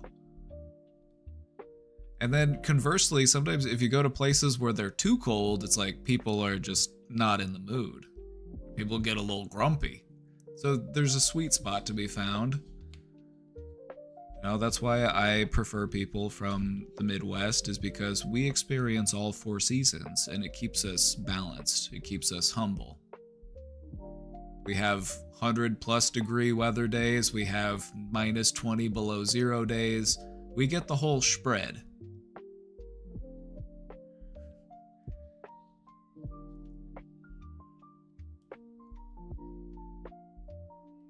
Explain Sweden then? I can never I will always be baffled by the psychology of people that will eat like fermented rotting fish. I don't like to think about it.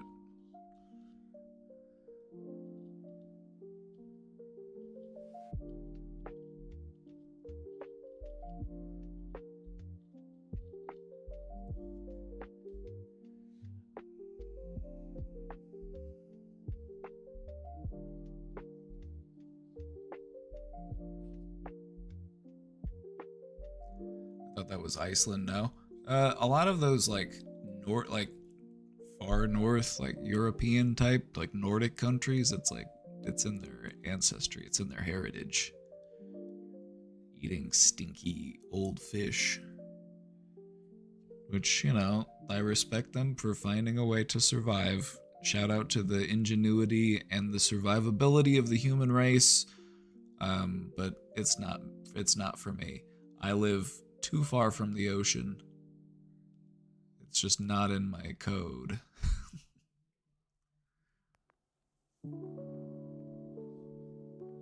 Don't knock it until you've tried it. Oh no, I will actually. I will knock it without ever trying it. Because this is America, and I'm allowed to do that.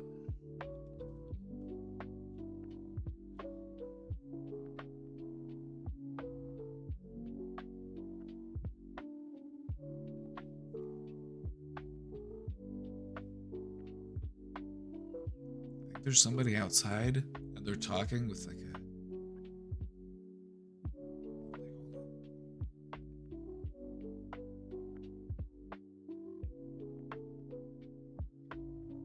I hear somebody talking. I'm like, is that a radio or is that... I don't know what that is.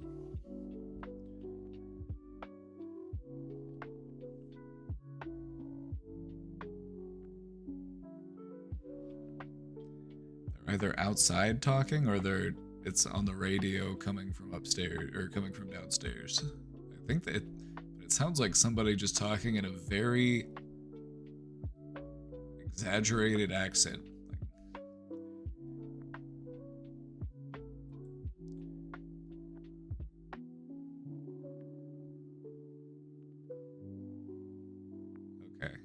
I'm hearing somebody's speaker. Like, why is that so loud?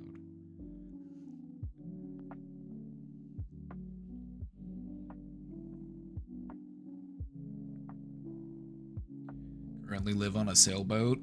That's pretty cool.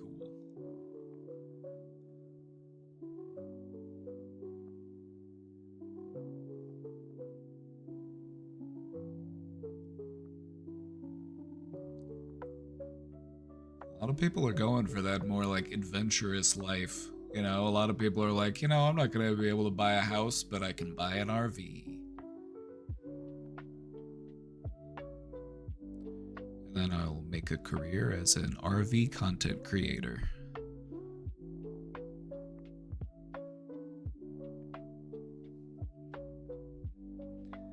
Kind of funny how you can finance a lifestyle by just putting yourself on camera all the time. Kind of interesting that that's a way to survive in capitalism. Like, yeah, just film yourself. People will be interested and watch it.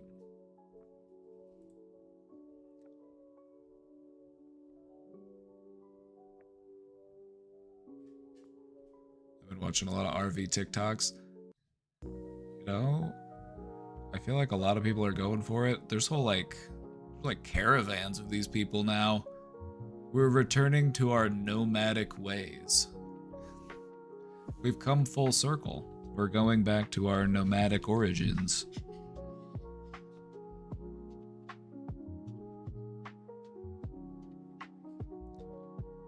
She passed in 2016. I'm sorry for your loss, my friend.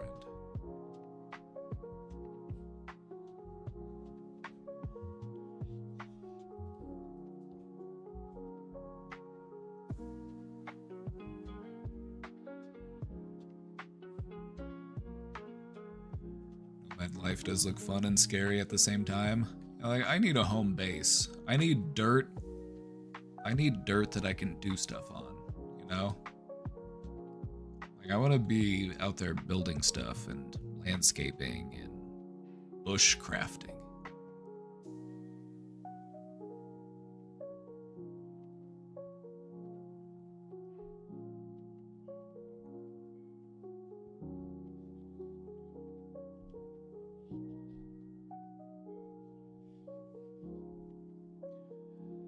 Most difficult time since. You know, when you lose somebody like that, when you lose somebody that you've, you know, crafted your life around, somebody that was very special to you, somebody that you loved very deeply. It's not easy. But you don't want it to be easy. You want it to hurt. If it didn't hurt, what would that mean? Like, it hurts because it meant something. They say grief is the ultimate culmination of love. To love somebody so much that you're willing to hurt over them. You gotta allow yourself to hurt, but you also gotta keep living.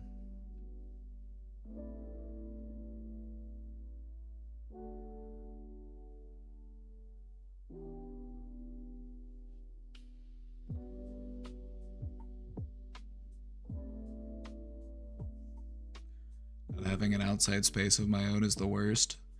Well, alright, like, whenever we get the commune going, like, what skills are you good at?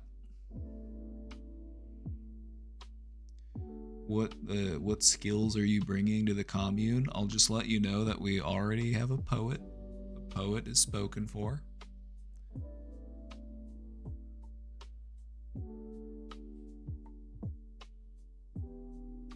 Struggling to enjoy anything we enjoyed together.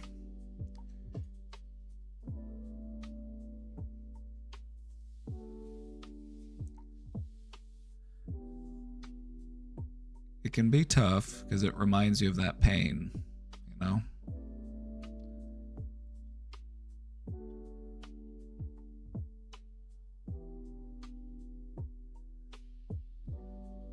I think having that stuff that you shared together, it's important.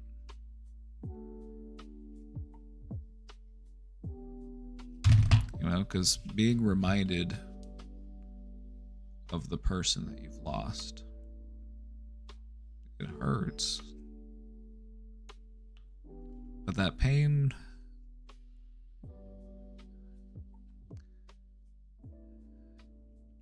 it will get easier to it will get easier to bear.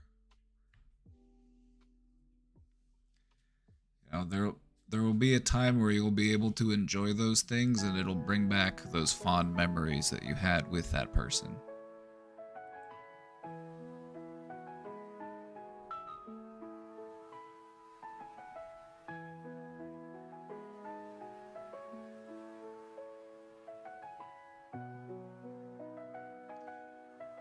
You gotta ask yourself, what would they want?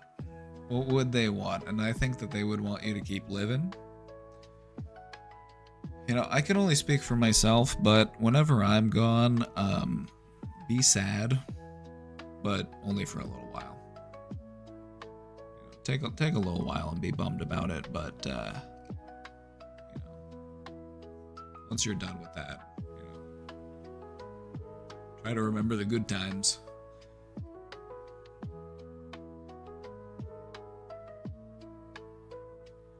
That's exactly what I tell people. And it can take, you know, it's one of those things where it's easier said than done. You know, it's still going to be a little bumpy. There's still going to be those moments where it hurts, but it gets easier.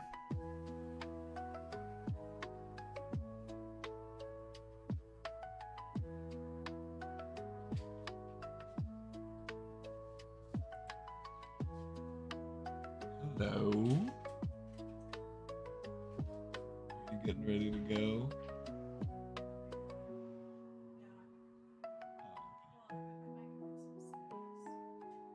What time are we having people over?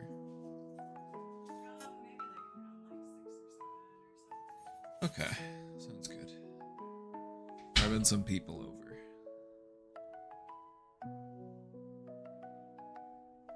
Our neighbors just started coming over. They just come over to our house every day. You'd be surprised how quick it can be to make friends. Just be cool. Just be cool and be welcoming. And people will just start showing up. It's crazy.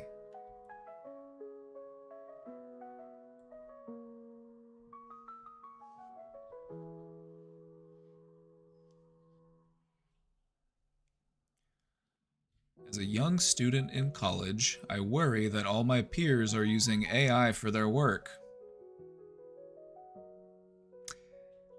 Yeah. Yep. Oh, I bet it's all over the place. I am so grateful that I graduated before LLMs were a thing.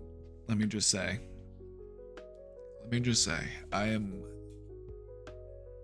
very happy that I got out before.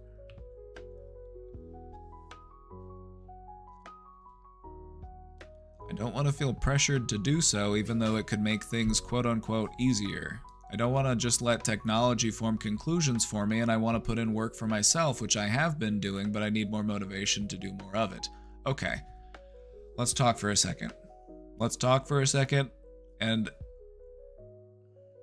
I know that there's a lot of anti-LLM sentiment because it's terrible for the environment, and there's a lot of criticism is due.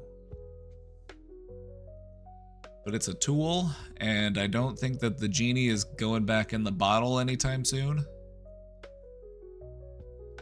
And so people are going to be using it. It's going to be available for the foreseeable future.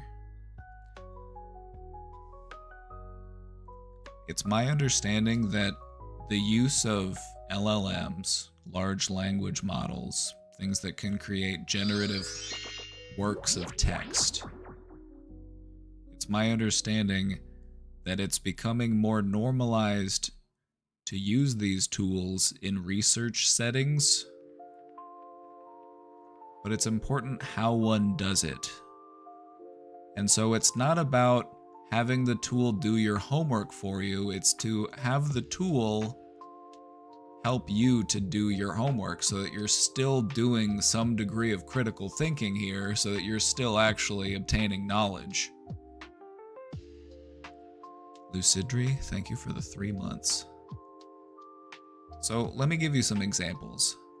If you had an essay that was due on a subject, don't just go to ChatGPT and say, hey, write me an essay that's this long about this subject. Because it's gonna create something that might read well, but it's probably gonna be a big, it's unreliable. It's also lazy. And you're not learning anything. You're just... Anyway. It'll literally make shit up. It will literally make shit up. It will create false information, and it will create false sources that it can cite. It will reference studies that never happened. So don't do it for anything serious, because you can't take what it puts out all of that seriously.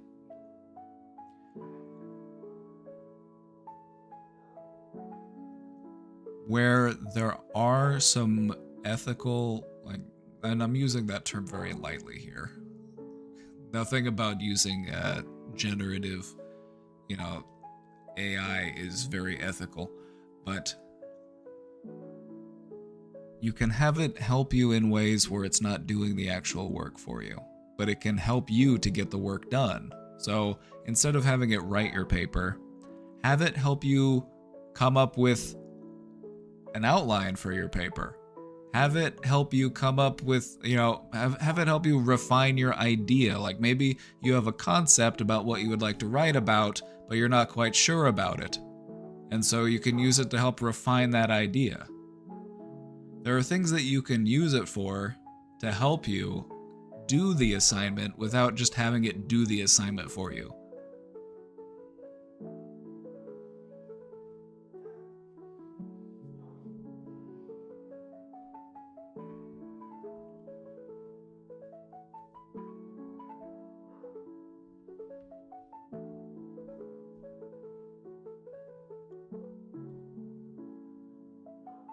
But yeah, you definitely don't want it forming conclusions for you, because then you're not learning anything. You're just copying and pasting. And there are going to be people that do that, because I've seen it happen. I saw it happen. Okay. I was in this college class and it was online, right? It was I only took like 1 or 2 online classes because they were such a pain in the ass to do. But this one online class that I was taking, we had to like look at each other's papers. We had all submitted them to the same like message board or something, and we had to look at each other's papers. And I saw this one, and I swear it was directly copy pasted from the Wikipedia article about that subject, word for word. And I recognized it because I went to the Wikipedia article when I was writing on the subject. I'm like, hey, I recognize those words. That's the first paragraph of the Wikipedia article on this topic.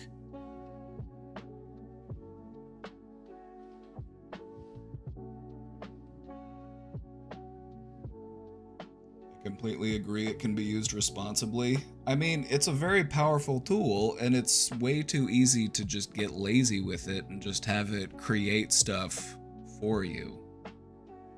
You should still use your brain. You know, if you want to have it help you like craft an outline or do some brainstorming or help you to like, you know, help you to do stuff. That's the point. It's not to just have it do everything for you.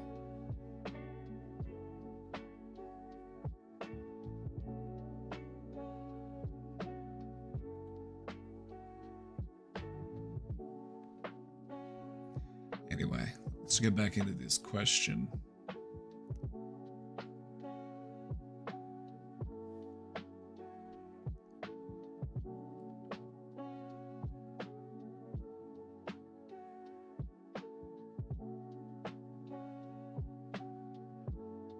Anyways, procrastination is truly so stupid. I wait until the last minute to submit assignments even though I know I don't like to.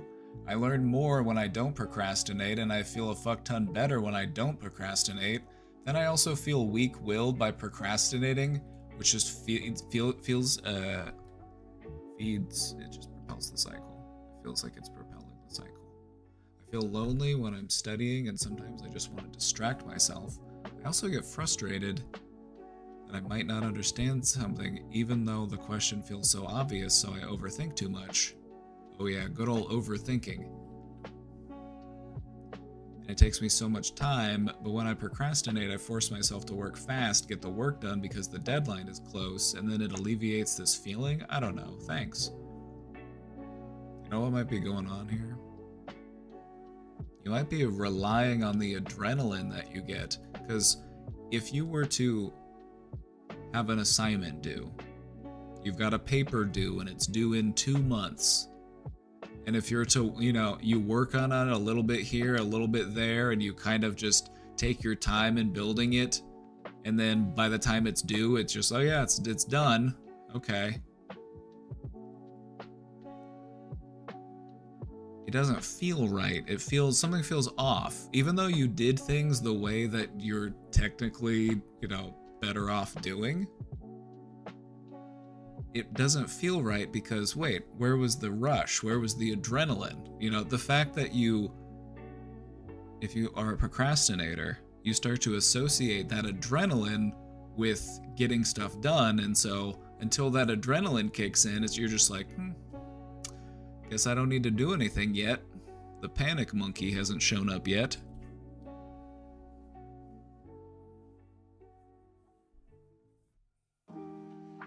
Off to bed.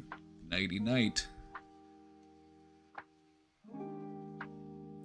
As a college prof, I've had to grade so much AI work, and it's so depressing and irritating to see. No, just use AI to grade it. If you're having to grade AI work, just have an AI grade it. And then the whole college institution will just become AI communicating with AI.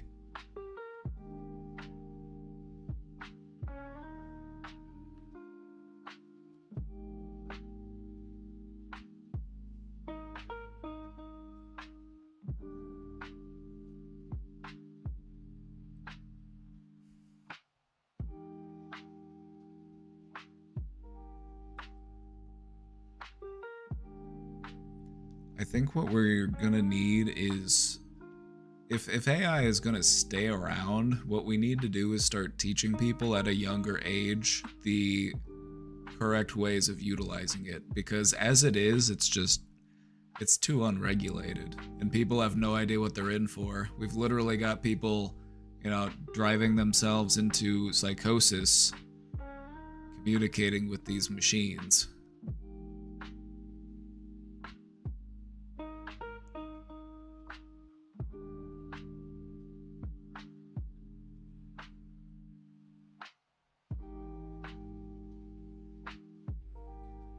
AI is really fun at the moment, but you just made me wonder what happens when it does not hallucinate anymore, when it's always correct. Can you blame humans for wanting to try to build a god? Can you fault them for that? We want something that could just tell us what to do and do all of the thinking for us, and so we can take it easy. We're working really hard on building a higher intelligence.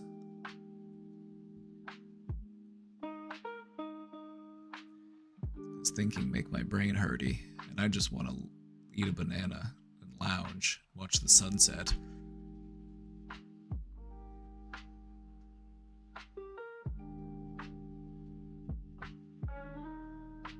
AI can't have critical thinking. Can simulate it though. It can simulate it to a degree that might be difficult to distinguish between the real thing. And that's the problem. It's not that it can't do those things, it's not that it can't have emotions, it's that it's so good at replicating them that our brains are just like, seems like the real thing to me.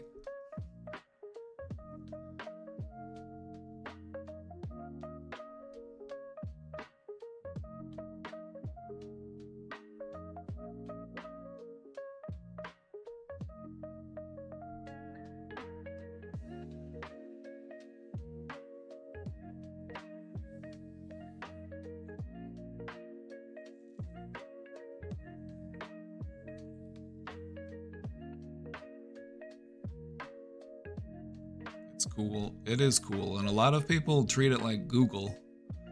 A lot of people treat it like Google. Oop, wrong one. I didn't mean to disappear.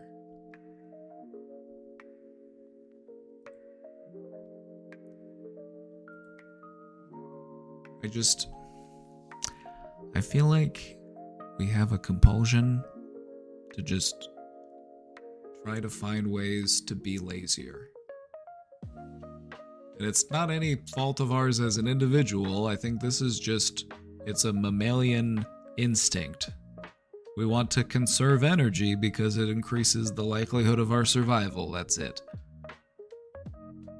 And so this is why we seek out technology. This is why we innovate. This is why we make things easier and more accessible, is because we have a very large internal motivating force that makes us want to be lazier. We just want to lay out in a tree and eat bananas.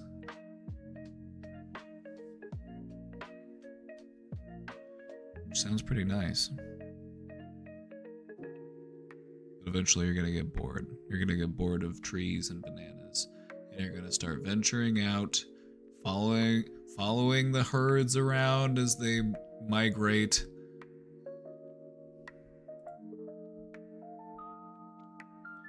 Humanity is this interesting paradox between the desire for laziness and an insatiable curiosity. We want to do nothing, but we also want to know everything.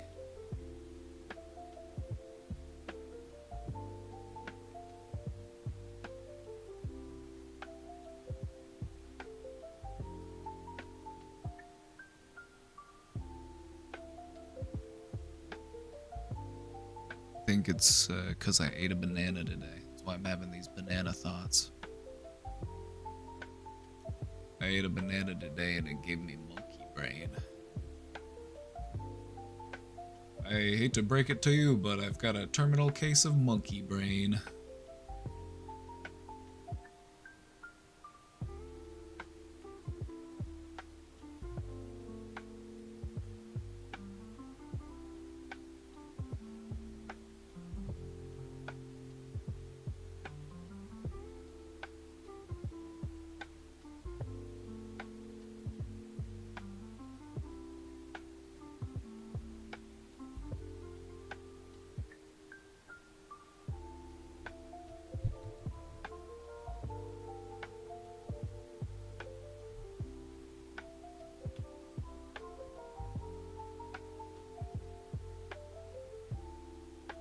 saw an article that said that the most protected job, the job that was the least likely to get replaced by a machine, is the job of a phlebotomist.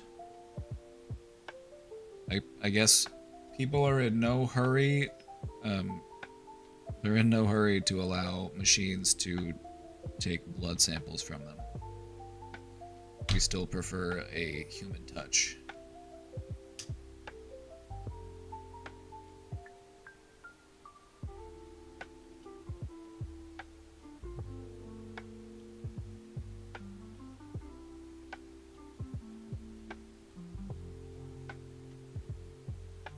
Can't be annoyed using AI. I feel like it's too much effort. I need to know the source material, like where did that info come from?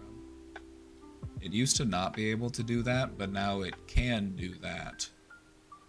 It used to not have access to the internet, but now it has access to the internet. And so if the source exists on the internet, it should theoretically be able to find it. As long as it's not paywalled or something.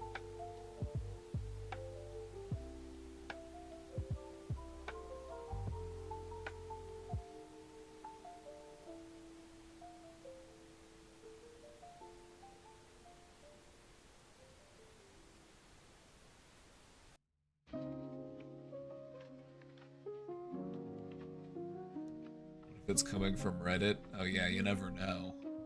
You never know. Well, somebody on Reddit said it 5 years ago, so it must be true. And that's why I wouldn't use it for anything that I, wasn't able to verify myself, or anything that you couldn't back up. It's like,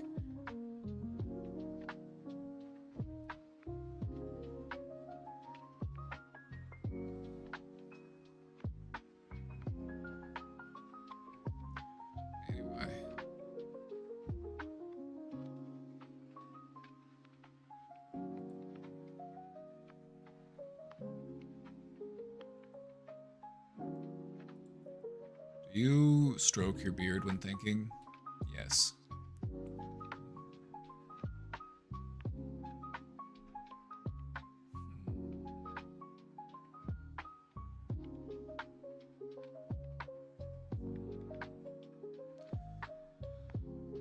It's too much fun. My coworker does it very aggressively at his computer and it weirds me out.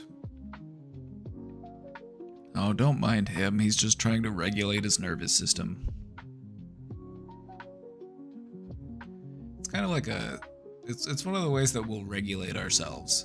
Some people, they'll tap a foot, or they'll tap their fingers, or they'll fiddle with a pen or something. It's just a way that we're trying to regulate our nervous system. And so if he's doing it very aggressively at his computer, it's probably because he's doing something at the computer that's making him think critically, or he's doing something intense. I don't know. Maybe he's gambling. Maybe he's putting in sports bets. I don't know. Maybe it's the spreadsheets that have him stroking.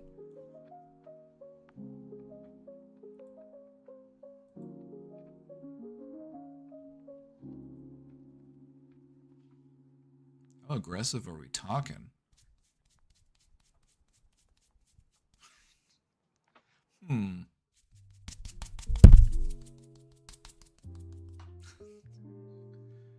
know if I can go any faster. I'll try anyway.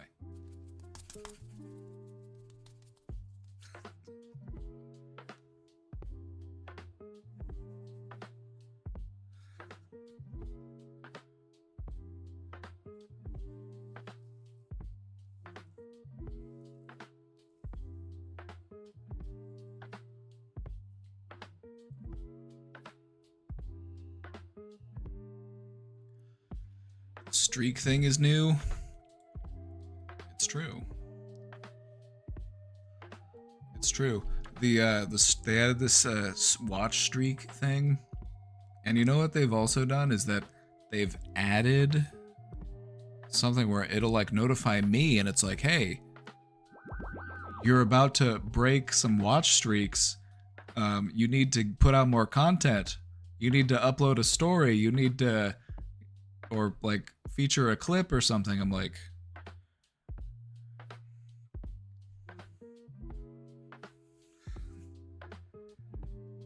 they're trying to guilt trip me.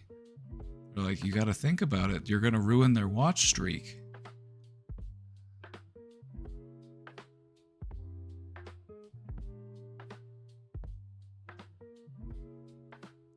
Yes, as fast as the first time, but half of the second speed.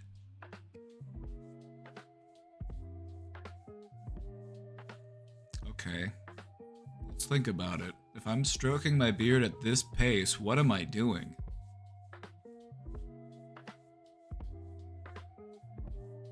Am I working? Probably. Maybe I'm doing something intense for work. Either that or I'm like... I don't know. It's kind of intense.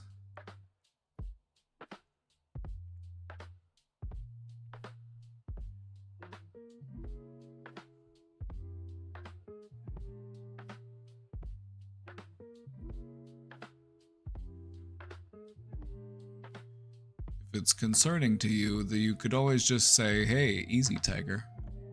You don't want to rub it off. You're gonna rub yourself raw.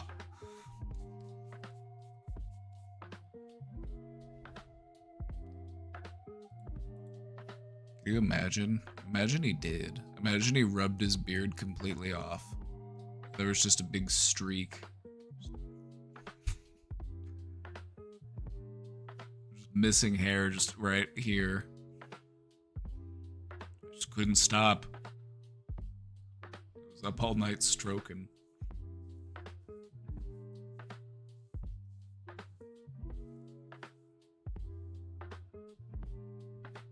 Trying to decide what I was going to bet on the football game.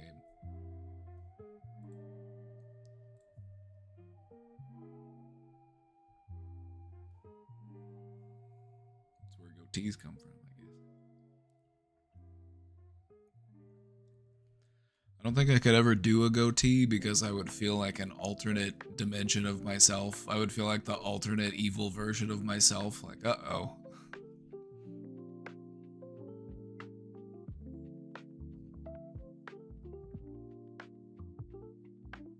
I look evil.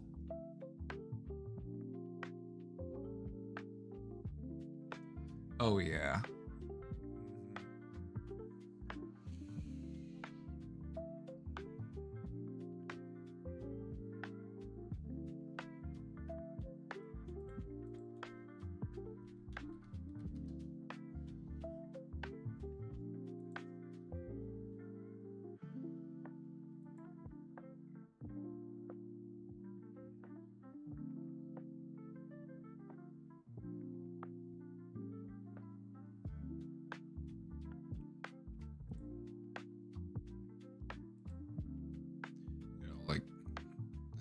Star Trek.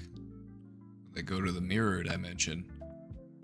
They meet their evil counterparts.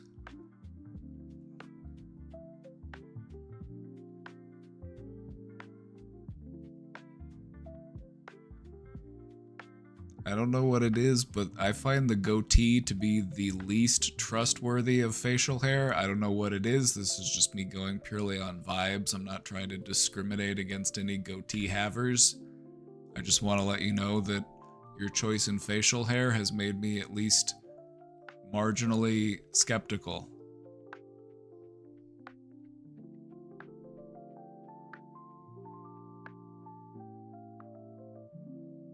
Bias, and I own it. I will own the bias here. I'm saying I have a bias against goatees. I've been conditioned to associate them with mischievous Machiavellian behavior. And I'm working on it.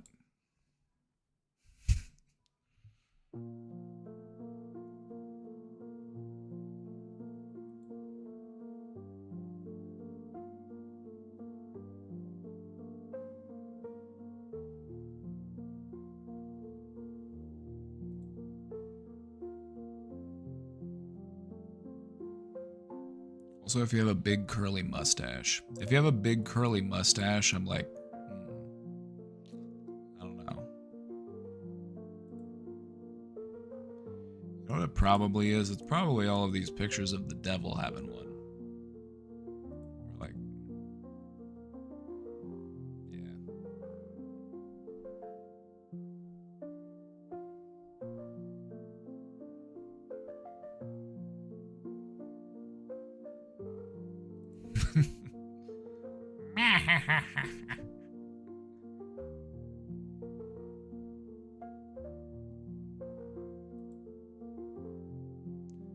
Some of us can't grow cheek hair. Yeah. Sorry for being ableist.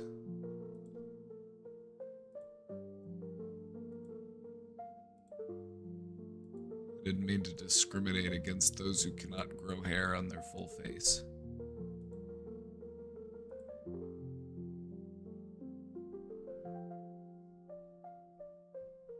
Mirror Universe me would be Garrick from Deep Space Nine. It's the nicest thing anybody's ever said about me.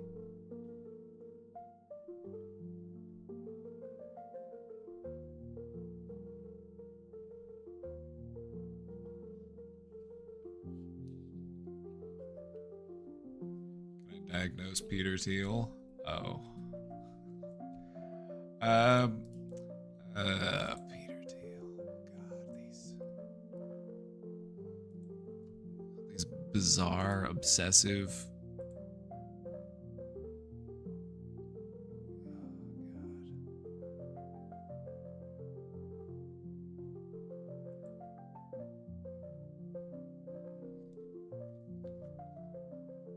Peter Thiel knows about the Antichrist. Peter Thiel.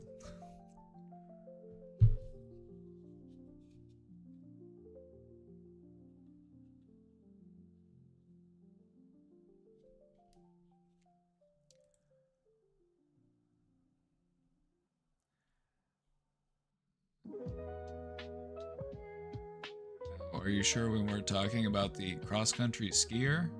The 82-year-old? Yeah, what a piece of shit.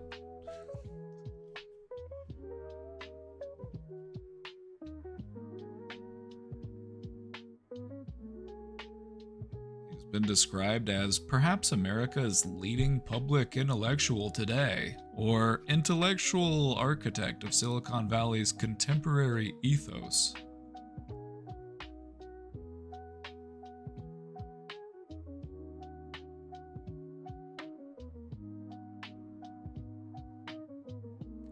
Born in Germany, he was taken to the US by his parents when he was 1 year old. In 1971, his family moved to South Africa.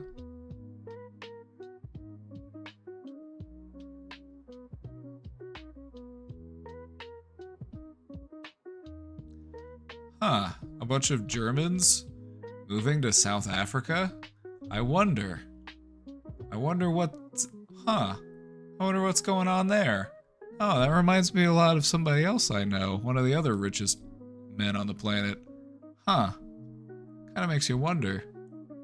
What are these expat Germans doing moving to an apartheid state?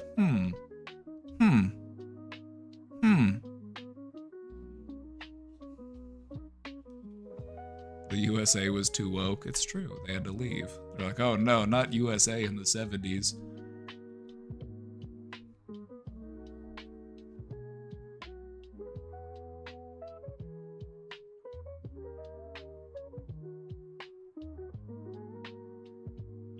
Co-founder of PayPal. Chairman of Palantir.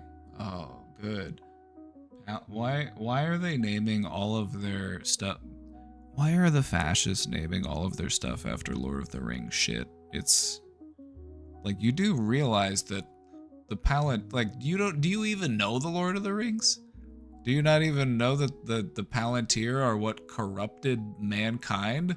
It's what allowed Sauron to spy into them and corrupt them from a distance? Are you stupid? Or are you just Machiavellian? Are you just like, mwahaha, I'm gladly Sauron in this example?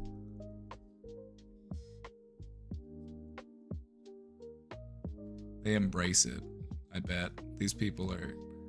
This guy, Larry Ellison, these people who are just like, you know what, we need to spy on everybody.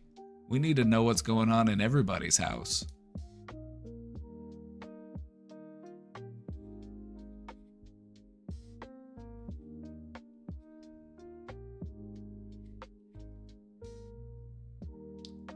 Born to Klaus Friedrich Thiel and his wife Susanne Thiel. Born in Frankfurt am Main in Hesse, then part of West Germany, on 11 October.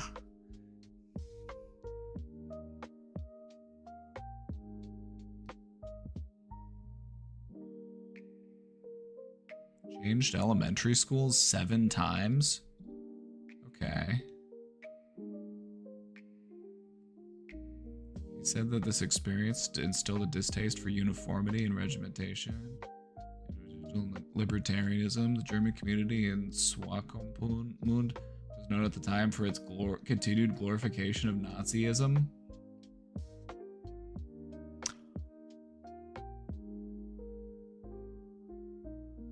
Did we call it or what? Did we call it or what?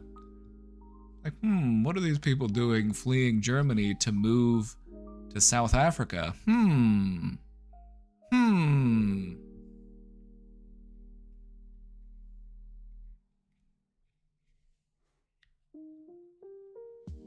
He attended for 2 years a German language school that required students to wear uniforms and utilized corporal punishment, such as striking students' hands with a ruler.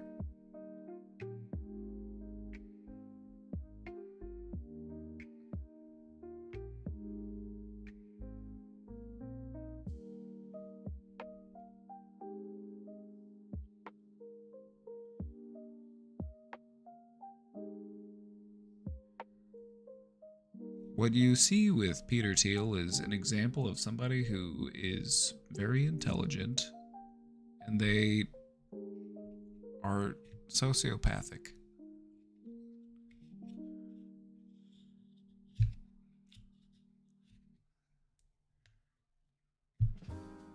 If you want to climb to the top of the ladder in capitalism, you have to not care about other humans suffering.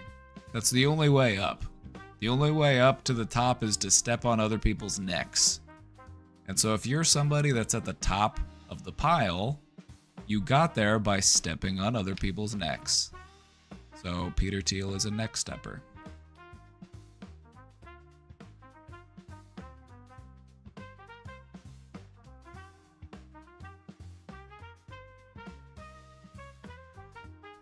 And it sounds like his parents were Nazis. You know, allegedly. It sounds like his...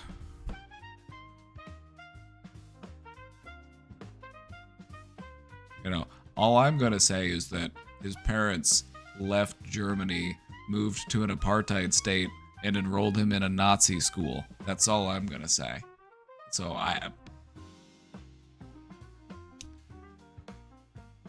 hyper-individualistic antisocial behavior. Yep. Yep. Which you'll notice it really lends itself into fascists. Fascists are really big on that type of belief system.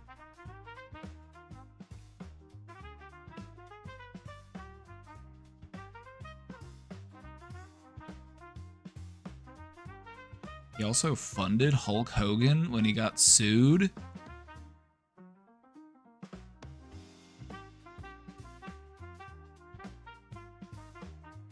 I didn't know that part.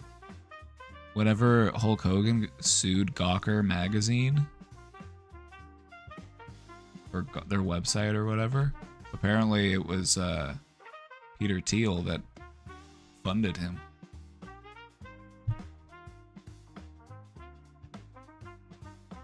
Genetic, environmental, or... I don't like to lean so much into the genetic aspect of things because that's what fascists really like to do. They like to focus a lot on genetics. So I try not to really think about genetics so much, but I'm just like... This guy was probably just brought up in such a strange way. Just so emotionally disconnected. Very lonely, very sad.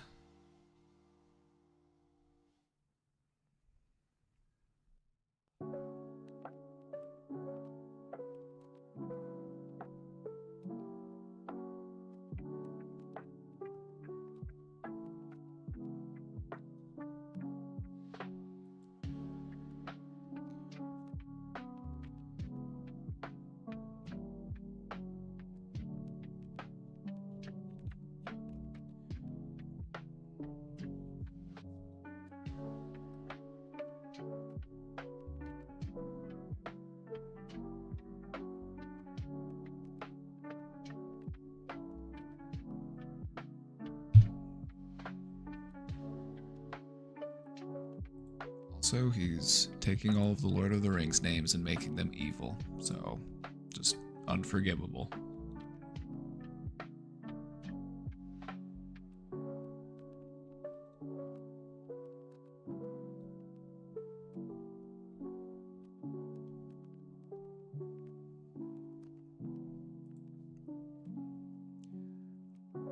Ever since my old job let me go, without any notice and with a pretty crappy explanation as to why, I've felt a bit of trust issues with my new job. I talked with my boss recently since I'm more than 5 months in and I'm still worried. She made me feel better about it, but I saw that they were hiring even more people for my position, just feeling anxious. Understandably so. You know, it makes sense why you would be feeling anxious. You had the rug pulled out from under you before, so we worry that it's gonna happen again.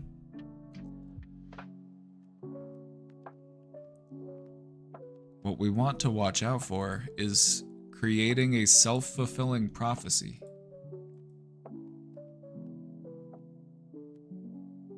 What we want to avoid doing is making that happen.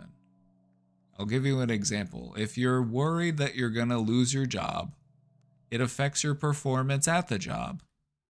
And it actually makes it more likely that you would end up losing your job.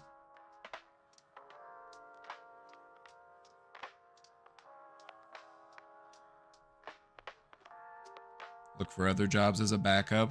I've been telling you. I've been telling you. I've been telling you. How many times have I told you to get that resume going? Get those applications in.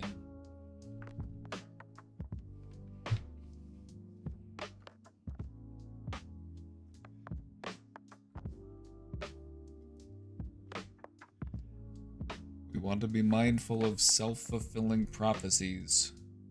If we're worried that we're gonna lose our job, it's gonna interfere with our performance at the job.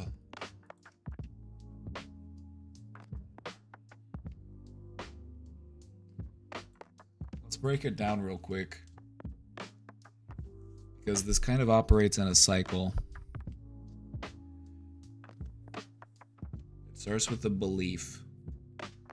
You're expecting a specific outcome, either positive or negative. This isn't just a negative thing. You can actually help good things to happen by believing that they will happen.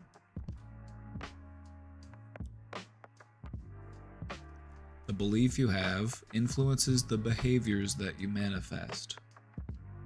If you have this expectation that I'm going to get fired, I'm going to lose my job, it's going to subtly shape the way that you're acting. It's going to affect your attitude. It's going to affect your tone of voice, your body language. And all of those actions end up influencing the actual results that you experience. And so, being afraid of something happening leads you to act in such a way that it makes it more likely to happen. Like if you have social anxiety and you're like, I don't know, people aren't gonna like me. If you go around thinking that nobody likes you and that everybody dislikes you, how are you treating them? You're treating them like somebody that doesn't like you. So they probably get the impression that you don't like them. You've created a self-fulfilling prophecy. We don't want to get caught in these because anxiety will do that to us.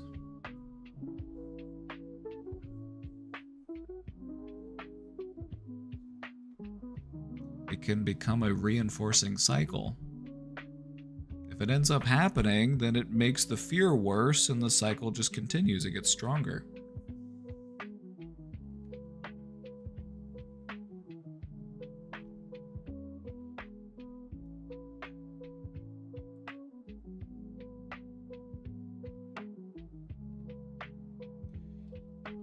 Anyway, it happens in all sorts of different avenues of life. If your boss told you that you're doing a good job, believe them. Just keep showing up, keep doing a good job, and you're gonna be okay. Oh.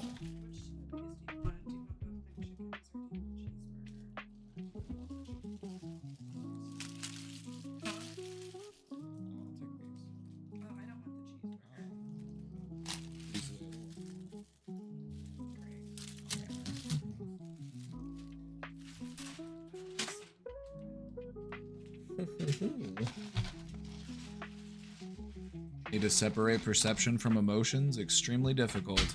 It's not easy. It's not easy, especially when you live in a culture where employment is tied into so much. It really sucks living in a world where whether or not you survive is based on how happy you make your boss.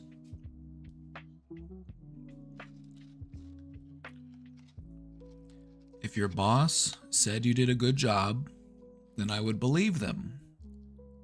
If you want to take it to the next level, ask your boss about areas of improvement. Like, hey, is there anything else that I could be doing? If you really want to just like sell yourself and like make yourself, you know, a valued employee, that is possible to do.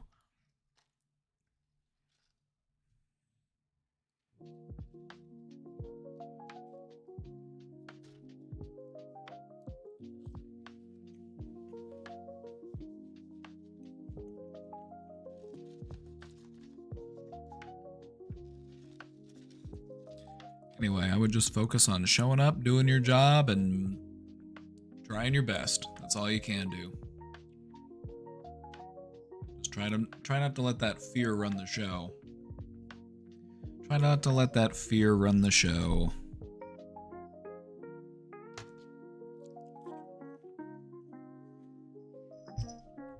Beaver, you're back.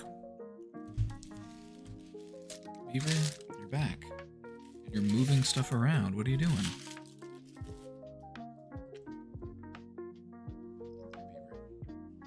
Hi, Beaver.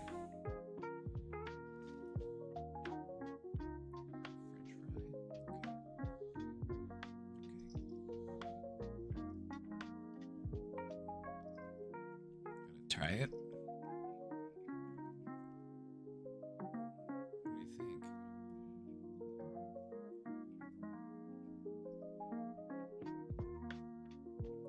Like it.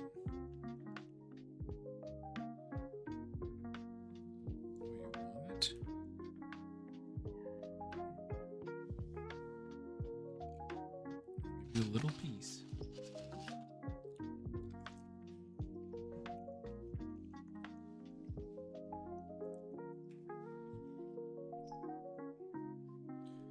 Alrighty. Well, everybody, it's almost 6 and we're gonna have some people over soon. So I need to get going because I need to go get ready and make sure we're all set for that. Want a pet? Need a pet? Highly recommend. I think they're a lot of fun.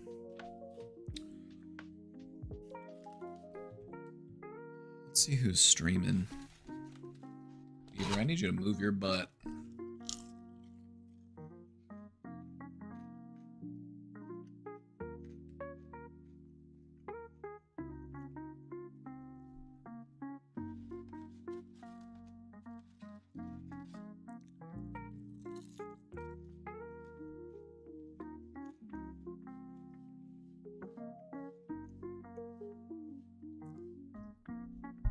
Beaver, oh, you're not, he's trying to eat.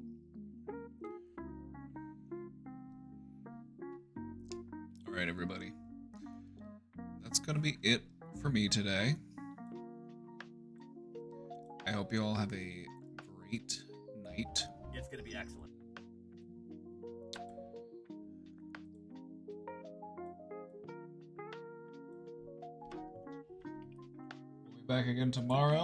We'll be back again tomorrow. Sorry, I'm trying to do stuff and Beaver's being a big orange cat right in front of my monitor.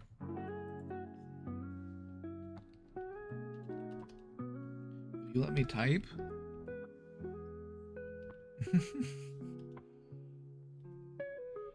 Alright, everybody, have a great night. Thank you all for being here.